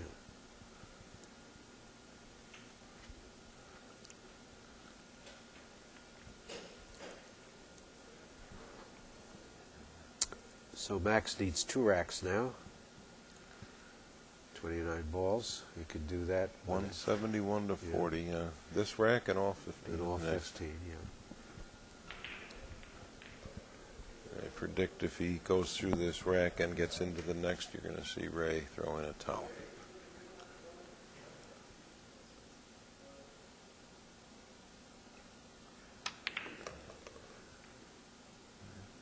Nice firm draw that time. It doesn't look like he has a shot. He's got that ball inside the 13 ball. Looks like it might go. Yeah. He's probably got the 2 ball as well. Yeah, the 2 or the 9. Yeah. I'd rather not shoot either one. I'd like to stay in the middle of the table if he could.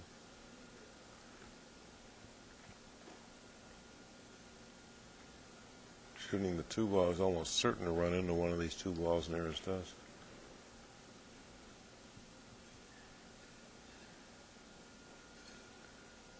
Yeah, well, he's going to have to shoot that shot. He looks like he's putting a little follow on it, try to get behind. Yeah, he ran into the balls, but he got away with it.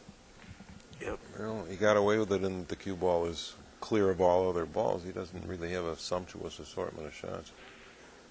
He can play that 9 With ball. extreme angle that he can't reach. He could play the 3 up in the corner with draw, save the 8 in the side for next, but he's over the ball to do that. Yeah. This is not a picnic, and this is one of the consequences of running into secondary object balls. You just can't predict where they and the cue ball are going to end up in relation to each other. So if you don't have to run into a ball, don't. Unless there's a purpose to it. Here goes the 3 ball.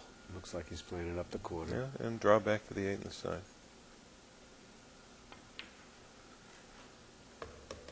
Whoa. Ooh, wobbled and went. Boy, he was a diamond short with that one. They all look the same on the scoreboard, though.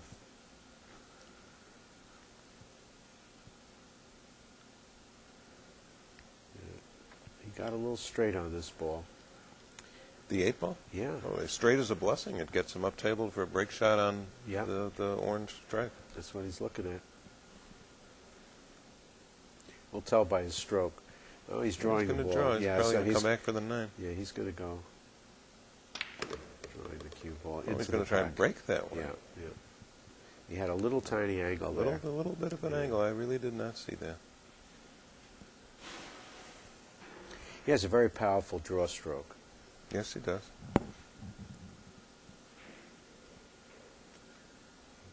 Fairly safe to say that all the remaining players do.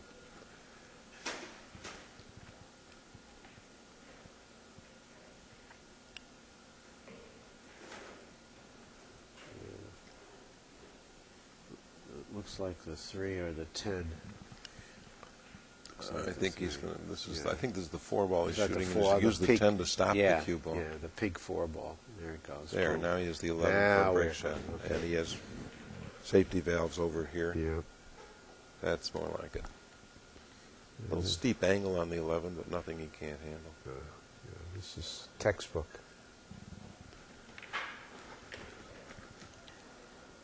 Yep, there's another Stick ball. around, you. Yep. Okay, still all right.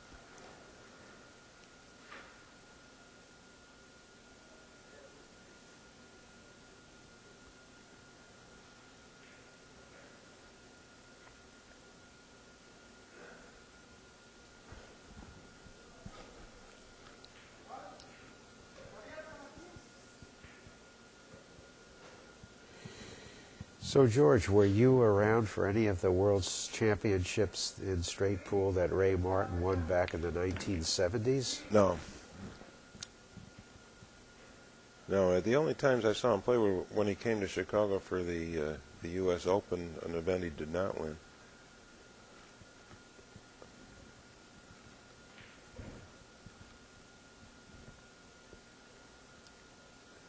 There would have been something to see him competing in the earthquake tournament, I suppose.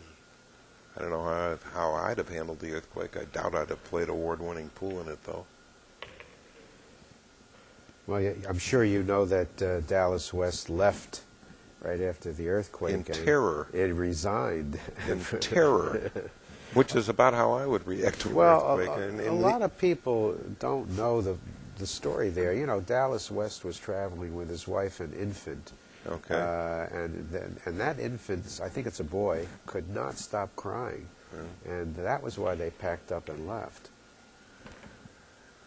He doesn't need that good a reason to run from an earthquake, as far as I'm concerned. Out in the Midwest, we don't know from earthquakes. Dallas is one of 15 children. And he claims that's part of the reason he was able to quit grade school and play pool. He said, I honestly think my parents lost track of where the hell I was. Great man. Yeah, nice man. Good teacher, too.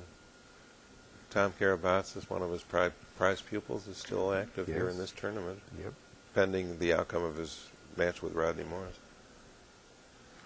Dallas taught him a great deal about straight pool. Yes. Dallas, by the way, is quite a three-cushion player. He has a high run of 25 in I've seen him three-cushion play. billiards. I've seen him play. I didn't know he ran that many, but I've seen him play billiards. He used to come to Chicago for tournaments.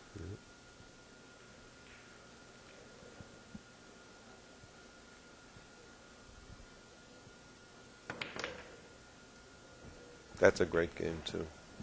I was the referee in the 1992 Straight Pool World's Championship in New York, and had the pleasure of refereeing Dallas West versus Mike Zuglin. And Mike Zuglin had 2, and Dallas had about 100, and Mike ran 148 and out.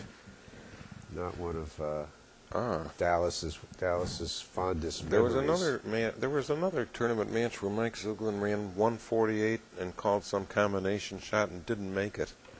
And they're still talking about that. Why did you shoot that? You had a chance to run 150 and out. And they're still talking about it. I have not met Mike personally. I've seen him play a number of times. His tour in the Northeast is probably the best in the country right now. If you have a chance to see Mike Zuglin play, you should, because he has the longest wingspan of any player I've ever seen. I think his wingspan is about 7 feet. Yeah, and he's maybe 5'10". He, by his own admission, his game has slipped some, but apparently he's still formidable. Yeah, very, very. On the adjoining table, during that match against Dallas West, Mike Siegel ran 150 balls as well, right on that next table. So we had a 148 and we had a 150 on the An adjoining table. Adjoining So neat table. to see. Was that at one of the hotels? Roosevelt, yes, the Ambassador? yeah, that was at the Ambassador, I think. That was in New York. New York City, yeah. Yeah. Willie Moscone was sitting in the audience with Jimmy Karras. That was some night. The New Yorker magazine usually runs a long Christmas poem. And one year the pool tournament was held in New York, they made Ambassador rhyme with Lassiter. Luther Lassiter. Perhaps the best example we have of a 9-ball player turning to straight pool. Yeah. I just watched his match against Cicero Murphy in, I think it was 1970s, 1966, was it? In Chicago? I think so. It would Yeah. probably have had to have been. Yeah. They hardly ever showed Cicero Murphy shooting in the tape that I saw. Lassiter has a 50-ball run, and then they break for a commercial. They come back, and Lassiter has a 100-ball lead. And they never really show Murphy shooting. Yeah, I think I remember that match. It was televised, and they interviewed Cicero after the match. He really didn't have very much to say at all. And he said, well, he shoot good. I'll give him that. Ran 80 and out on him, as I recall. If it's the same game we're talking Yeah, I think that was on Wild World of Sports. about. I think so, too. Yeah. Chris Schenkel was the announcer. Great announcer. Yes, he was. My favorite Chris Schenkel story is the day he had to interview David Carradine. And this was the year that Kung Fu was first going to appear, and they found him wandering around a football game at USC. They thought, well, get him up in the booth and we'll get some publicity for our show. It's all ABC. So he came up, and he was so stoned he couldn't even talk. He couldn't even get a syllable out, and poor Chris Schenkel was pure as the driven snow. You could see the bewilderment on his face. How am I going to interview a guy who can't talk? So finally they took him off camera, and Chris's agony continued for a few more questions. Finally, David Carradine says, yeah, there's going to be action, macho, whatever you want to call it. Ended Chris Schenkel's misery. But he sure went on to win a ton of respect as an actor. And here in 1994, 20 years after his show was off the air, Samuel Jackson is telling his partner, I want to be like Kane in Kung Fu. So that was a pretty definitive role.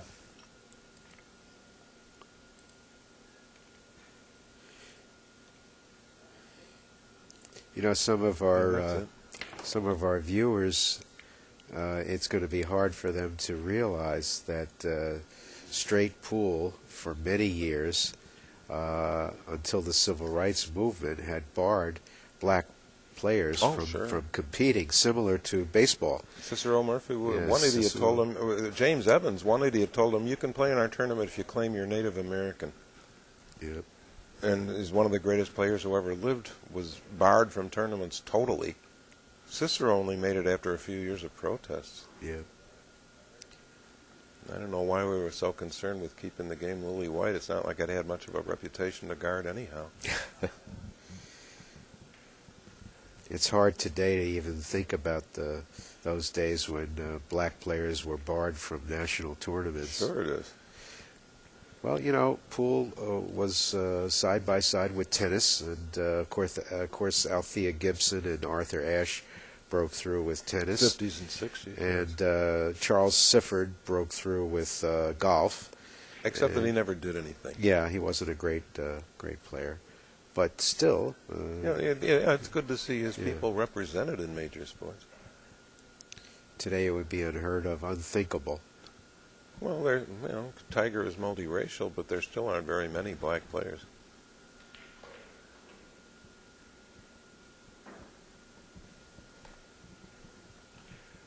His game has sure gone downhill since he stopped banging like Charlie Watts. I suppose he should go back to banging like Charlie Watts. Here's a called bank shot. Wow. How about that?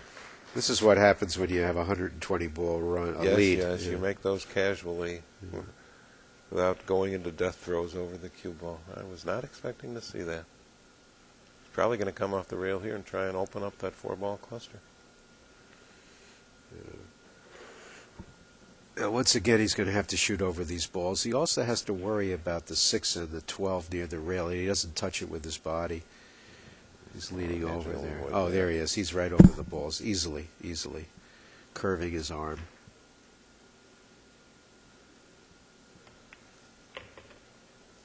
Yeah. A little funny there, but he's got the 9 ball. He's got the 9. Yeah, he's got the 9 ball at the foot.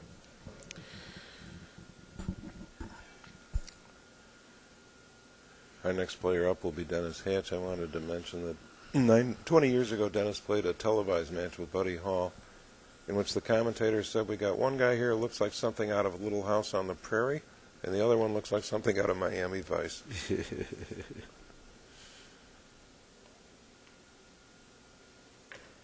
I reminded Dennis of that last night. He even remembered what he was wearing that time. He was bell-bottom pants and a flowered shirt. Yeah, I saw Dennis when he was coming up. He was about 19 years old. Boy. Did you know his dad? No, I did not. I met him once. He showed me a column of mine that he carried around in his wallet. He's going to break up those balls. Yeah, right here. Yeah, there it is. Dennis's dad was Danny DiLiberto's very best friend. Ah. Well, they're from Rochester. Buffalo. Buffalo. Okay. Well, northern New York has some good heritage with Irving Crane up there. Sure. Yeah. And Siegel. And Siegel, yeah, originally. Siegel still has that Rochester accent. Story goes that Siegel asked Crane for some playing tips and if he could hit balls with him. Crane said yes.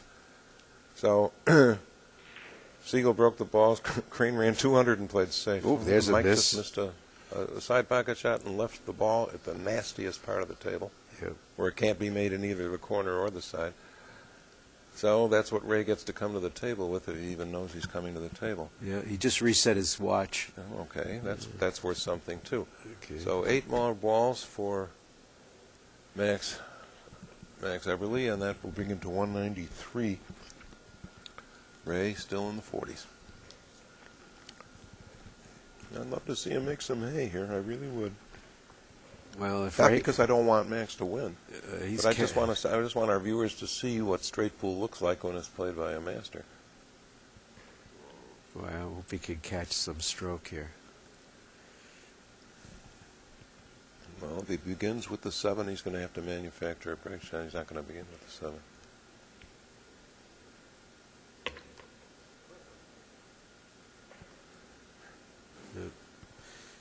Trouble already. What a real gunner would do here is play the 15 in the corner and send the cue ball up to deal with that 11. He's going to stop. He's going to shoot and stop. The 11 ball can be made in the upper right corner, but most players don't like to send the ball past the pocket points, the side pocket points. We had a room in Chicago where the pockets were so permissive that if you had a ball frozen on the side rail near the side on the side pocket, you could just roll it up softly and it would fall in. That's not pool, but what the hell? All right. He has a chance to he get can, the cue ball. He'd have to be extremely accurate. He can get the cue ball to the 11. Would it be amazing if he could kick the 11 right off from here? That's what he's trying for. Get up there, Ray. Come on, kick it up. Kick it up. There we go. Oh, wow. Right. Hell of a shot. Appreciative applause from the audience for that one. That's amazing. That was perfect. Yeah, that's Ray's best shot of the match. Didn't have much competition. Very nice. Again, minimizing his short. angle. I don't know why he plays that so short. I mean, you can't blame the bridge for that one. No, that's just not enough power. I don't know. Maybe he's used to Simona's cloth. I don't know. Something's going on there. He's just underplaying a lot of his shots. They're just not rolling up enough. Got a score of 193 to 46. He's got almost a straight shot here. I don't see much of an angle. He's got a little bit of an angle. Unfortunately, it draws the cue ball right into the heaviest part of the mass. Yeah, he We missed don't have it. to worry about it now. You see, that's the problem when you get out of line. He just can't force the cue ball. And notice also that he took about 2 practice strokes before Yeah, shooting that he didn't ball. have Give up much. shot. He didn't have much confidence. So I think Max is strolling. Oh no, there's Max. I was going to say it appears to have taken another break, but he's Yeah. still with us. I think they have to readjust the score. There's no question about that. That's what Max is doing now. Yeah, I think Ray is anxious to move on to the next. Well, the next is a Next trip is home. going home. Yeah. Well, Ray is looking to relocate in Charlotte, North Carolina. Oh, really? Yeah. Why? Uh, I mean, it's a nice city as far as I know, but why does he want to go there? They don't like he and his fiancee Pat. Don't like Florida? They don't like the heat. Ah. Pat particularly doesn't like the heat. She told me that it's How long way have he too and hot. Barbara been apart? Pat. I don't know, many Long time? years. Yeah, many years. Yeah. He and Pat have been together for about 6 years, I think. Yeah. Tony Robles showed up with a fiancée. Nice lady, too. Very nice. Here's a bit of trivia. Okay. Who were the only father and son to play together in the same World's Pool Championship? Father and son. In the same In the World same Championship. one. Yes. Father and They did not play each other, but they played in the same tournament. I'm trying to think of how many fathers produced playing sons in this country. It wouldn't have been the Spencers. They're from Chicago. Let me think a little bit. Catrano and his father? Nope. No.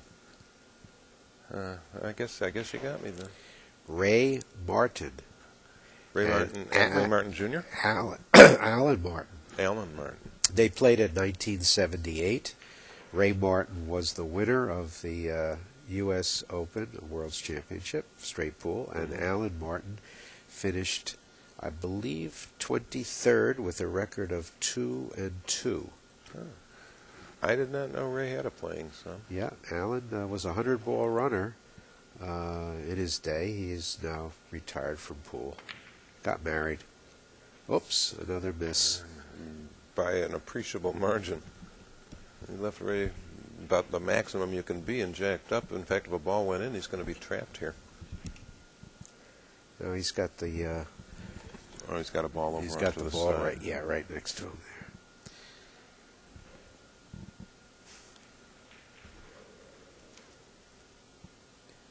Well, yeah, he can. What's he going to do with it? There's nowhere to go. He took a scratch.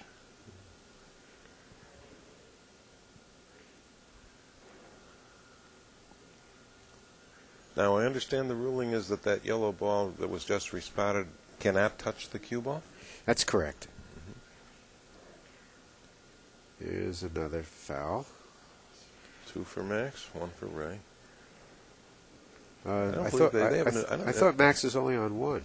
He missed the shot. Oh, he missed the shot. You're Right. right. Now Ray is on 2. Ray is on 2 and Max is on 1. Right. Excuse me. Yeah. So Max will probably take a second. I don't think they've adjusted the score. No. Okay. Max is thinking, should I take a second scratch or can I wiggle out of this? I know what Ephraim would do here. He'd find a way to reach this ball. He'd bunt the yellow ball to the rail and right back up to where it is now. Stick the cue ball right there.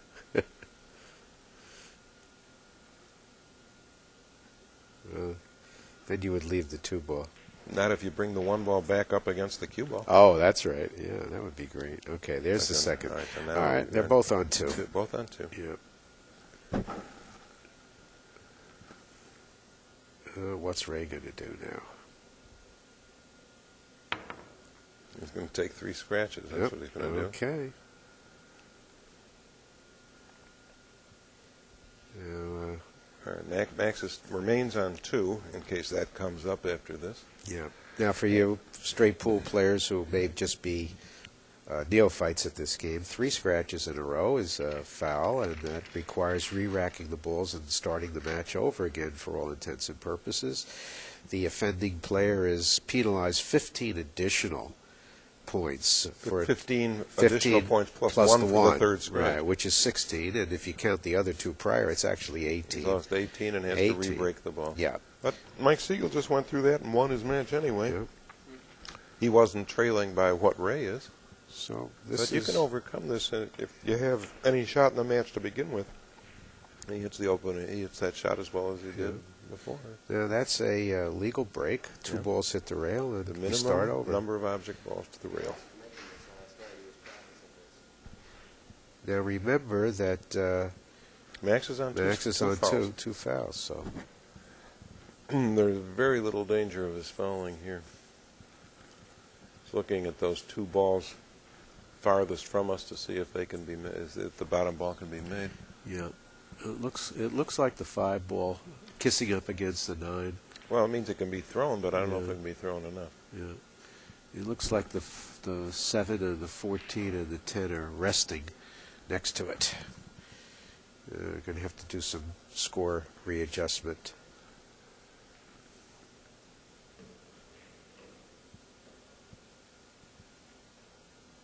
Now, technically, Ray picked up the cue ball with his hand, which is a Sportsmanship foul. yeah, he should have fouled by using the Q-tip. Well, once he reneges on the shot, his inning ends in any case, so it's not quite that drastic a faux pas. You're going to give him a pass on that one, George? Yeah, I think I will. Okay. On refereed match, I think we have to be a little more lenient.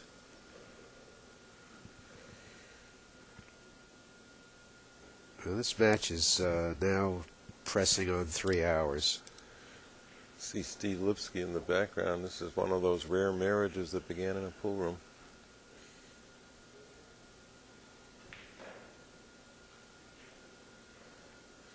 Guess his wife was a pretty fair player. Gina Kim Lipsky. Yep. Oh, okay. Looks like he's going to shoot that open 2 He ball doesn't have to jack up to shoot this. He's got his cue way elevated. from this angle. But I think it's flat. He rolled it. And Bullseye. right in, yeah. And look where...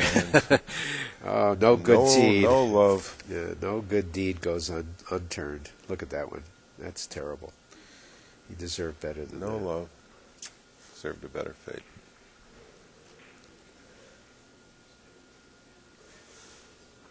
But at least he's off his 2 fouls.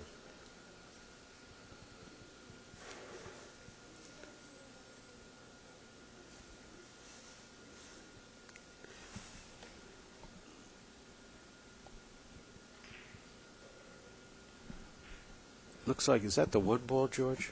Yeah. Yeah. Doesn't look like he can get the cue ball to it. He's looking at the side pocket. He's going to play the 1 all the way up. Yeah, it looks like all the way up with the side. Yeah, there it is. Must Oh, have way been 2 off. diamonds. Oh, my goodness. Well, he brought the cue ball. Hello. He brought the cue ball right back into the stack. There we are. Wow. Okay. Well, that was nice. That was actually a very artful safety. I'm sure that's what he intended to do. There was no advantage to pocketing the 1.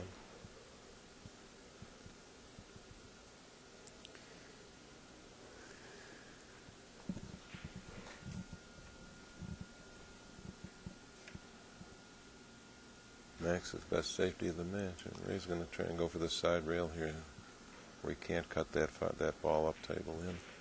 Except it looks like he might be able to.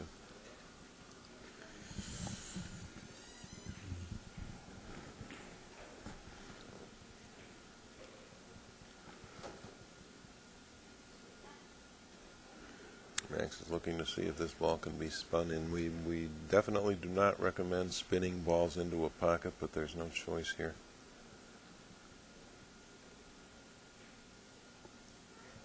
He needs extreme left-hand English here, and he needs to curve the cue ball a little bit to get to the outside of that object ball.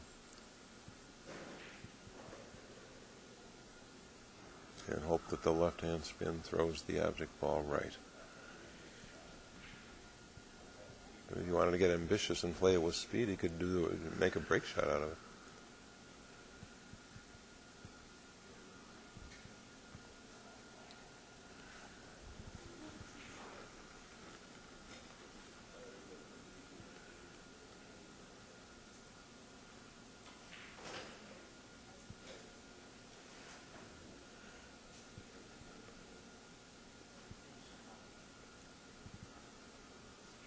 Got to get away from that side pocket, too. Oh, he banked He it. banked it. I wasn't looking for that. Yep. And body language says he didn't make it. Probably jawed up. Yeah, he didn't miss it by much. Ray's running out of opportunities here. 193 is that? Yeah. Just 38? That's what it looks like. Yeah. Or Sure, he just lost 15. I so think it's 28, actually. Might be. Yeah. Might be. He just rebroke the ball, so he did well. What would you say the odds are that Ray Martin could win this match? Googleplex to 1. Googleplex. Oh, my goodness. You can't run 2. yeah. I don't see how you're going to come back from a 150 ball deficit. He's just about. I think he's pretty much just given up. He waived it. Yeah. Are you not familiar with Googleplex? I'm familiar with Googleplex. It's the number 1 followed by 200 zeros.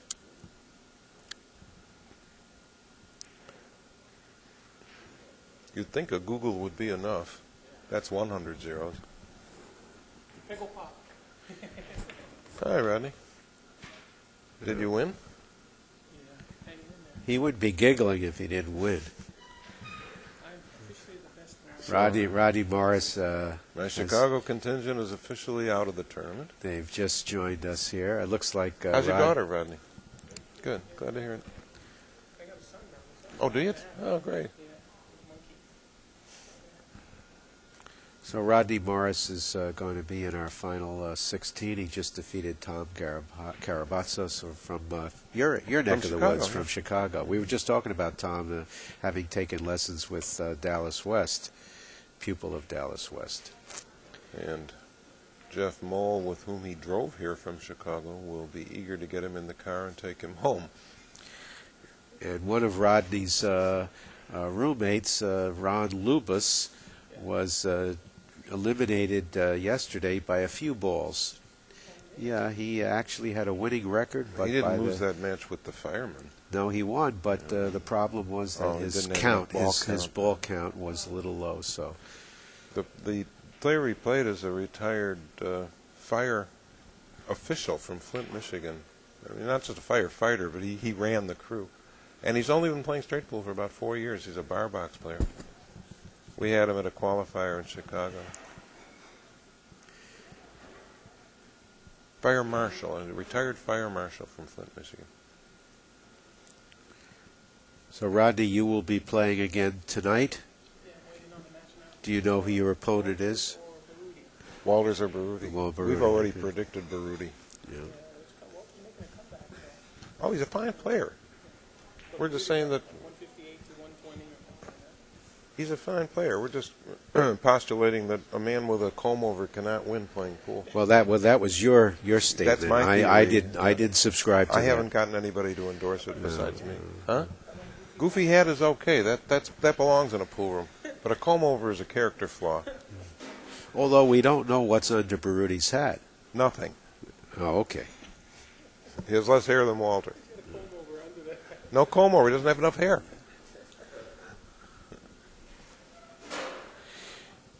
Speaking of hair, Do we have to? well, just for the moment. Okay. I would remind you that before television and before the internet, players could change their hairstyle and their facial hair in order Did to. you want to tell me what he move. just did? I have no idea. I have no idea what he just did. He looks like he was playing one pocket and he knocked the balls away. I thought he had an open shot at the 7. Oh, It was did touchy. anything go to a rail with what he just did? Yes. Okay. Two balls went to the Holy rail. mackerel! This match Yeah. has produced things that I haven't seen. Well, we saw Ray do a kick. A kick kick safe, safety. I've which- seen that done in one pocket. I've never seen it done in straight That was pool. the first time I've ever seen him do that. And my gosh, I wish he could catch a stroke. This would be the greatest upset in pool history if he won this match. Not that I'm rooting for Ray. I just want to see him. Yeah, I just want to see some him, good I pool. want to see him shoot well. Oh my goodness! Look what he just did. Oh my God! Not what he wanted His to touch do. was off by a good 6 inches. That Yeah, that's certainly not what he wanted to do. Now he's up against the rail, and he's got a tough shot. Oh, he'll make this. He came back. He's got another shot, another tough shot coming back. Going from bad to worse.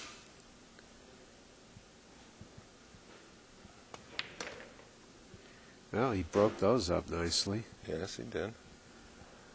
A little harder than necessary. Can Ray Martin reach back 30 to 40 years? Can he? We'll Googleplex. see. You said Googleplex. Googleplex to 1. Googleplex to 1. Okay. Look at those balls lined up nicely. This almost looks like a straight pool clinic here. Yeah, this is the way it's supposed to go. Incidentally, the co-author of the song, "That's the Way I've Always Heard It Should Be," is something of a pool player himself. Once wrote an article in the now-defunct Ramparts magazine called "In New York, I Only Shoot Straight." Kind of a funny piece about how he got hustled. Tremendous songwriter. Who was that? Jacob Brackman. Jacob. He's Carly Simon's partner in songwriting. He's written a bunch of her hits. Co-written. Mm-hmm. I met Carly Simon. Did you? Yeah. Met her in Tiffany's. When I first got married, one of the first records my wife and I bought was Lucy and Carla Simon sing "Winkin' Blinkin' and Nod." Oh, yes. I have that record also. Do I you? used to, play it for my daughter. Yeah. Yeah. My daughter, yeah. They're from the Simon and Schuster family. Yes. There's a third Simon, too, Beverly. Yeah. No, Ray's looks like he's just came up a foot short on his draw. Did not come back at all. Yeah, you can't make the 14 without running into the 3, I don't think. Yeah, I think you're right. No, look at this. He's just just missed it again. Oh, well. But speaking of Carly, this is the shot I was talking about before. If you're going to play the shot off the rack, what you want to do is drive the object ball into the last 2 balls in quick succession. The ball above the corner ball and then the corner ball. Now, you know Ray Martin is not going to play. He's not. Well, down this far and disgusted as he is, he might. Look at this. He just said something. He just said something to Max. Max. With a smile on his face. He's chatting up the crowd. I don't know. Do you think he'll play it off the rack? This is about as good as the shot ever lies to be played that way. It's right next to where you want to send it. Do you think he's going to do that? It doesn't look like it. No. That would be anti-Ray Martin. Yeah. How about that 14 now? What did he do with that? It looks like it's a little bit short of being gone. So the Carly Simon story in Tiffany's the day before Christmas. This has got to be 20 years ago. I'm standing at the counter there. There's a huge crowd waiting to be waited on. And I was looking at a watch at Tiffany's, and Carly Simon leaned over my shoulder. I didn't even know she was there. She's a tall woman, very tall woman. And she said, "Is that a good watch?" And I said, "Yes, it's a solid gold Patek Philippe." Oh, boy. And she said, "Oh." And I gave it back to the salesman. I thanked him, and she purchased it. I admire you so many ways for that story. First, being able to consider purchasing a gold Patek Philippe. I only wanted to look at it. Oh, okay. But then having it. Carly Simon lean over your shoulder to look at it, too, that's almost a surplus of riches, Carl. Yeah. And then she said to me, "Is it a good watch?" Is it a good watch? Well, I hope it keeps time for that kind of money. She was married to James Taylor at the time. Mm-hmm. She's a cancer survivor, too. I wonder how her health is.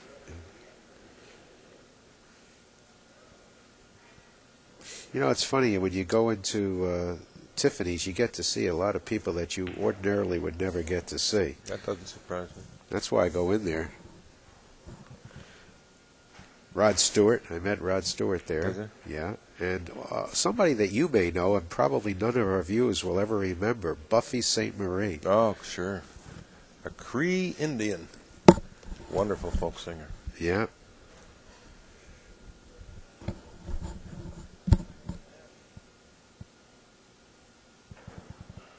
Well, Ray is back in his usual position. Oh, he's calling the 7-ball. I think I just heard him say 7-ball. So yeah, the 7-ball is right at the end there. So he's going playing. To play a kiss shot? No. Oh, what did he do? He said safety, I guess. No, he didn't do that either. He's one off. Foul. Just what we need. He said something about the 7. I don't know what it was.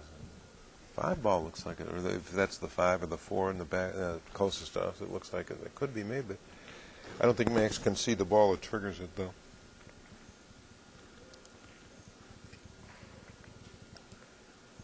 What if he knows his opponent's on a foul?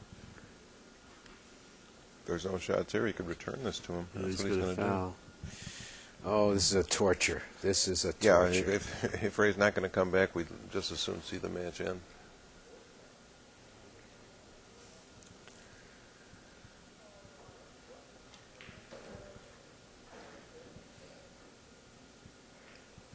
Yeah, looks like he's going to roll up. Roll up safely, yeah, and foul.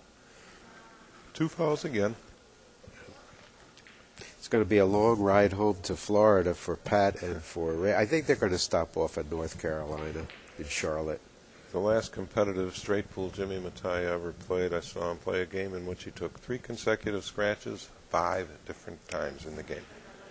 If you count his other fouls and scratches, he probably lost 100 points over the game, and his losing total was still 95. Has Jimmy pretty much retired? Yeah, he doesn't play pool anymore. Yeah. Gambles on the phone, gambles online, plays poker. Actually, they had a team who was going to compete in a tavern pool competition. He put together an all-star team that included the trick shot maker George Middleditch and Cole Dixon, of all people, from the past. And they didn't win. They got beat by a team from Canada. That Cole Dixon could shoot some. One of the greatest pure shot makers who ever lived. Boy. God, when he was a kid, he could scare you to death with what he could do. I saw him play down south somewhere, and I can't remember exactly where it was. It might have been... I saw him play when he was 16. Can't remember where. First on the road. Boy, he was something. Boy, could he shoot. Great hands, too. He used to travel with a baseball glove in his bag and offer to play catch for money. You know, if I can reach it, I'll catch it, and I'll bet money I'll catch it. He didn't get any takers.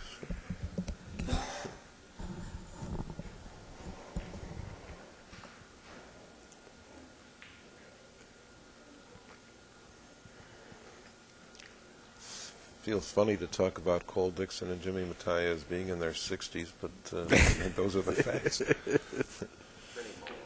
Huh? Yeah. Yeah. He didn't even know who Pretty Boy Floyd was when they gave him that nickname. Wow, what a hit Max just made there. Nice thin shot, yeah. Boy, if you put 2 people together, you couldn't find 2 more attractive people than Jimmy Mattia and Ava. Beautiful couple. Yeah, they were a good-looking couple. Their daughter's expecting now. Wow. Yep. She's something of a veterinarian. Oh, and there we lost our picture. Come on. Get that reset. There we go. okay. It looks like Ray made the shot that we just missed. Sorry, folks, we blacked Sorry, it was out. one of his better ones.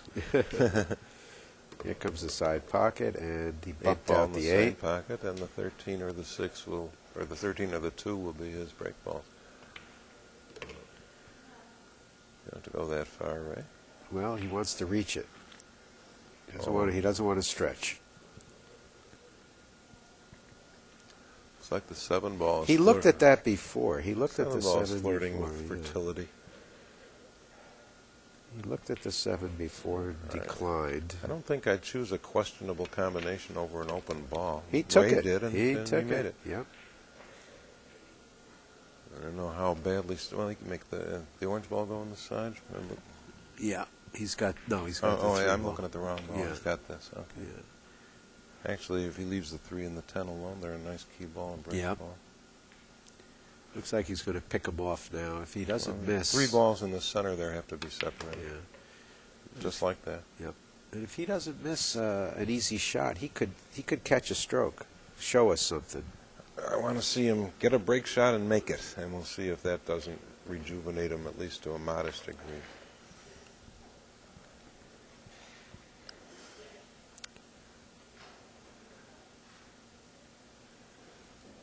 Here we go. goes stretching again. I don't like that. Don't like it. Oh, he made it. Neither did he. Yeah.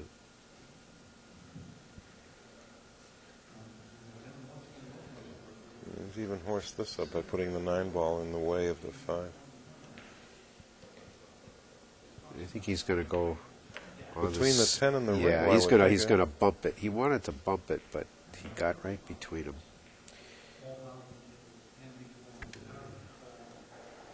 Now what? This ball up the table. Oh, that's a bad choice. That's a bad choice. Bullseye. Oh, did not like that one. Looks like 9-3-10 should 1-3-10 should do it. He's going to play the 10 first. 10-1-3.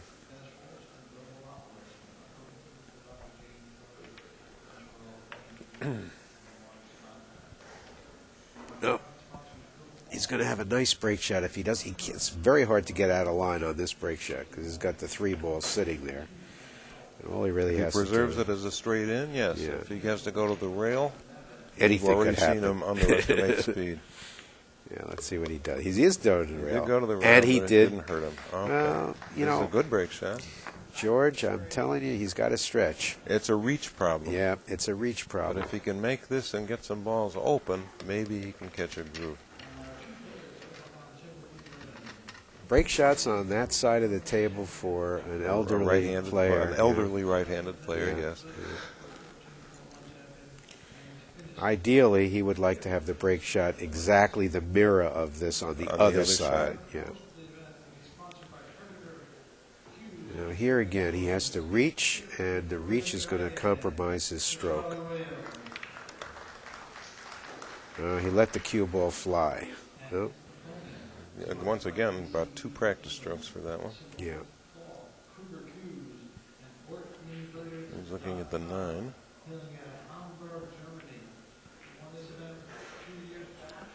Looks like it might go, but he has to be able to get to the ball that triggers it.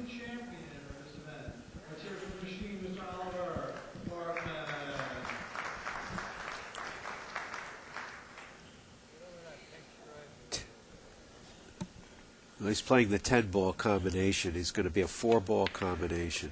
Up, That boom, boom. Look at that. Okay. They both went in. If Ray calls a combination shot, the chances are it's going to be in the basement.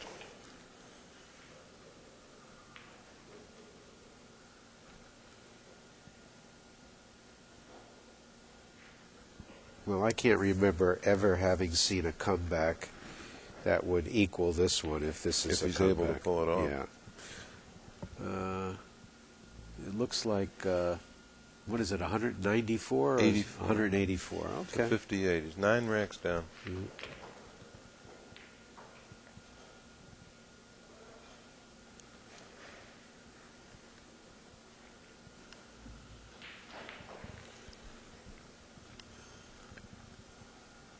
I think you're right, George. If he could run this rack and get another break shot, it might give him a little bit of pique his interest a little bit. Well, it's a matter of capturing your inner rhythm, which he doesn't have right now. Sometimes it takes a single shot to do that, and sometimes it takes a modest run.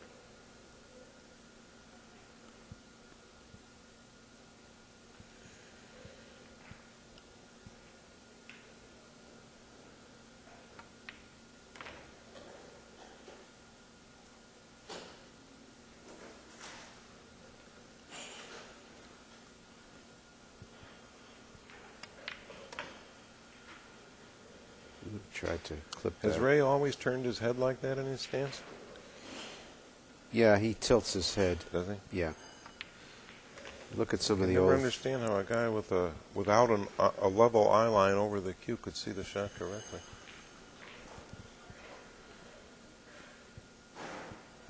The 4th shot, this rack that he's had to stretch for. He's starting to get a little rhythm. A little bit. Yeah. Well, But look out. Well, if you can see the 14, yeah, it's okay. He's got a nice break ball there.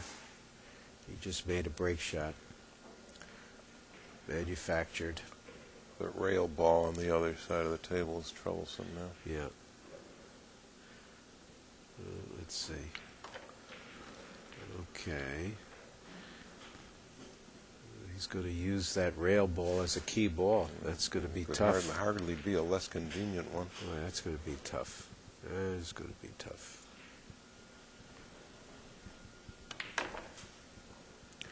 He's able to get on the other side of it. Beautiful. Beautiful That stroke. worked out What nicely. a stroke on that. Wasn't that? That was reverse draw. That was beautiful. That All was a right. nice one, too. All Let's right. give him a little hand for that. Yeah, the crowd is appreciative.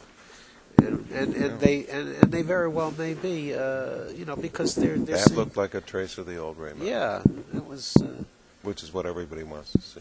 instant replay from 1978. George, to your knowledge, has anybody played in World's tournaments over a 40, 50-year period? No. Well, not in pool billiards, yes. Hoppy won world titles 47 years apart. Pocket billiards. 40 years? No. DiLiberto won championships. Oh, look at this. Look at this. It's stuck there. DiLiberto won tournaments 37 years apart. That's as close as anybody I know of. Let's see if he can make a miracle shot here. No. He hit it like he knew he wasn't going to make it. Yeah, it was like a give up. Oh, that's too bad. He didn't even look at any other possibilities. He didn't look at any possibilities. Well, he wasn't looking to run the cue ball up to the head of the table either. He missed the stack. If Max can settle down here, I think we'll see an end to this. Well, This is referred to as trudging towards victory. yeah, that was a brief flash. We had a I'd have liked to have seen more. yeah, we had a 5-minute flash of the old Ray Martin.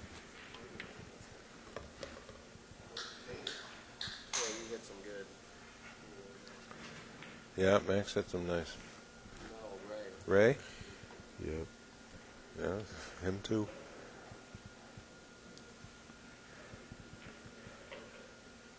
Clearly the people's choice here.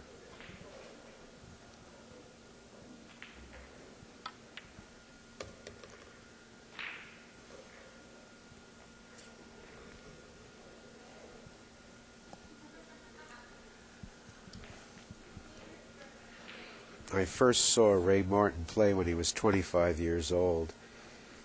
He walked into a pool room in New York City. Which one? McGurr's. Ah, McGurr's. I never heard a Downstairs. good thing about McGurr. Oh yeah, it wasn't a bad place. It was okay. In its last days? Oh, Last Days I don't know about. Last days is supposed to be a horror show. No, this was in the 60s. Okay. Yeah. And 1960, Ray was 25 years old, and he walked into McGurr's, and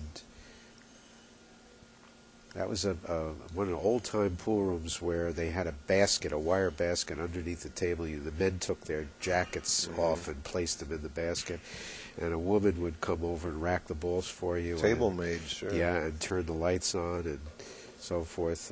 Yeah, they had those at the downtown Yeah. Benzingers too. And the guys that hung out there were A.B. Rosen, was I've heard of him. a very well-known three-cushion player. Three cushion and pool, yeah. Yeah, from New York City. His right hand, he was right-handed, and his right hand shook and his left hand shook Great simultaneously. tremors. Yeah, but he still could play. And he would play with Peter Falk and John Cassavetes. They would both play at that at McGurr's. Oh yeah, I was told you could call Peter Falk at 4 in the morning for a pool game and he'd come. And Jerry Orbach played there also. Very good pool player, by the way, Jerry Orbach. He's not very good. He was He's pretty He's not good. very good. Well, he played at Bensinger's when he was in the Fantastics. That's where his career began. Yeah. Well, I mean, he played well for an actor. At Bensinger's, we stood in line to get him because he would lose his $17 or $18 peacefully without complaint. That's the end of the match. Max is polished off. People's Choice Ray Martin. Yeah. We'll be back to you with Thorsten Holman in a few minutes. Y'all come back. Okay.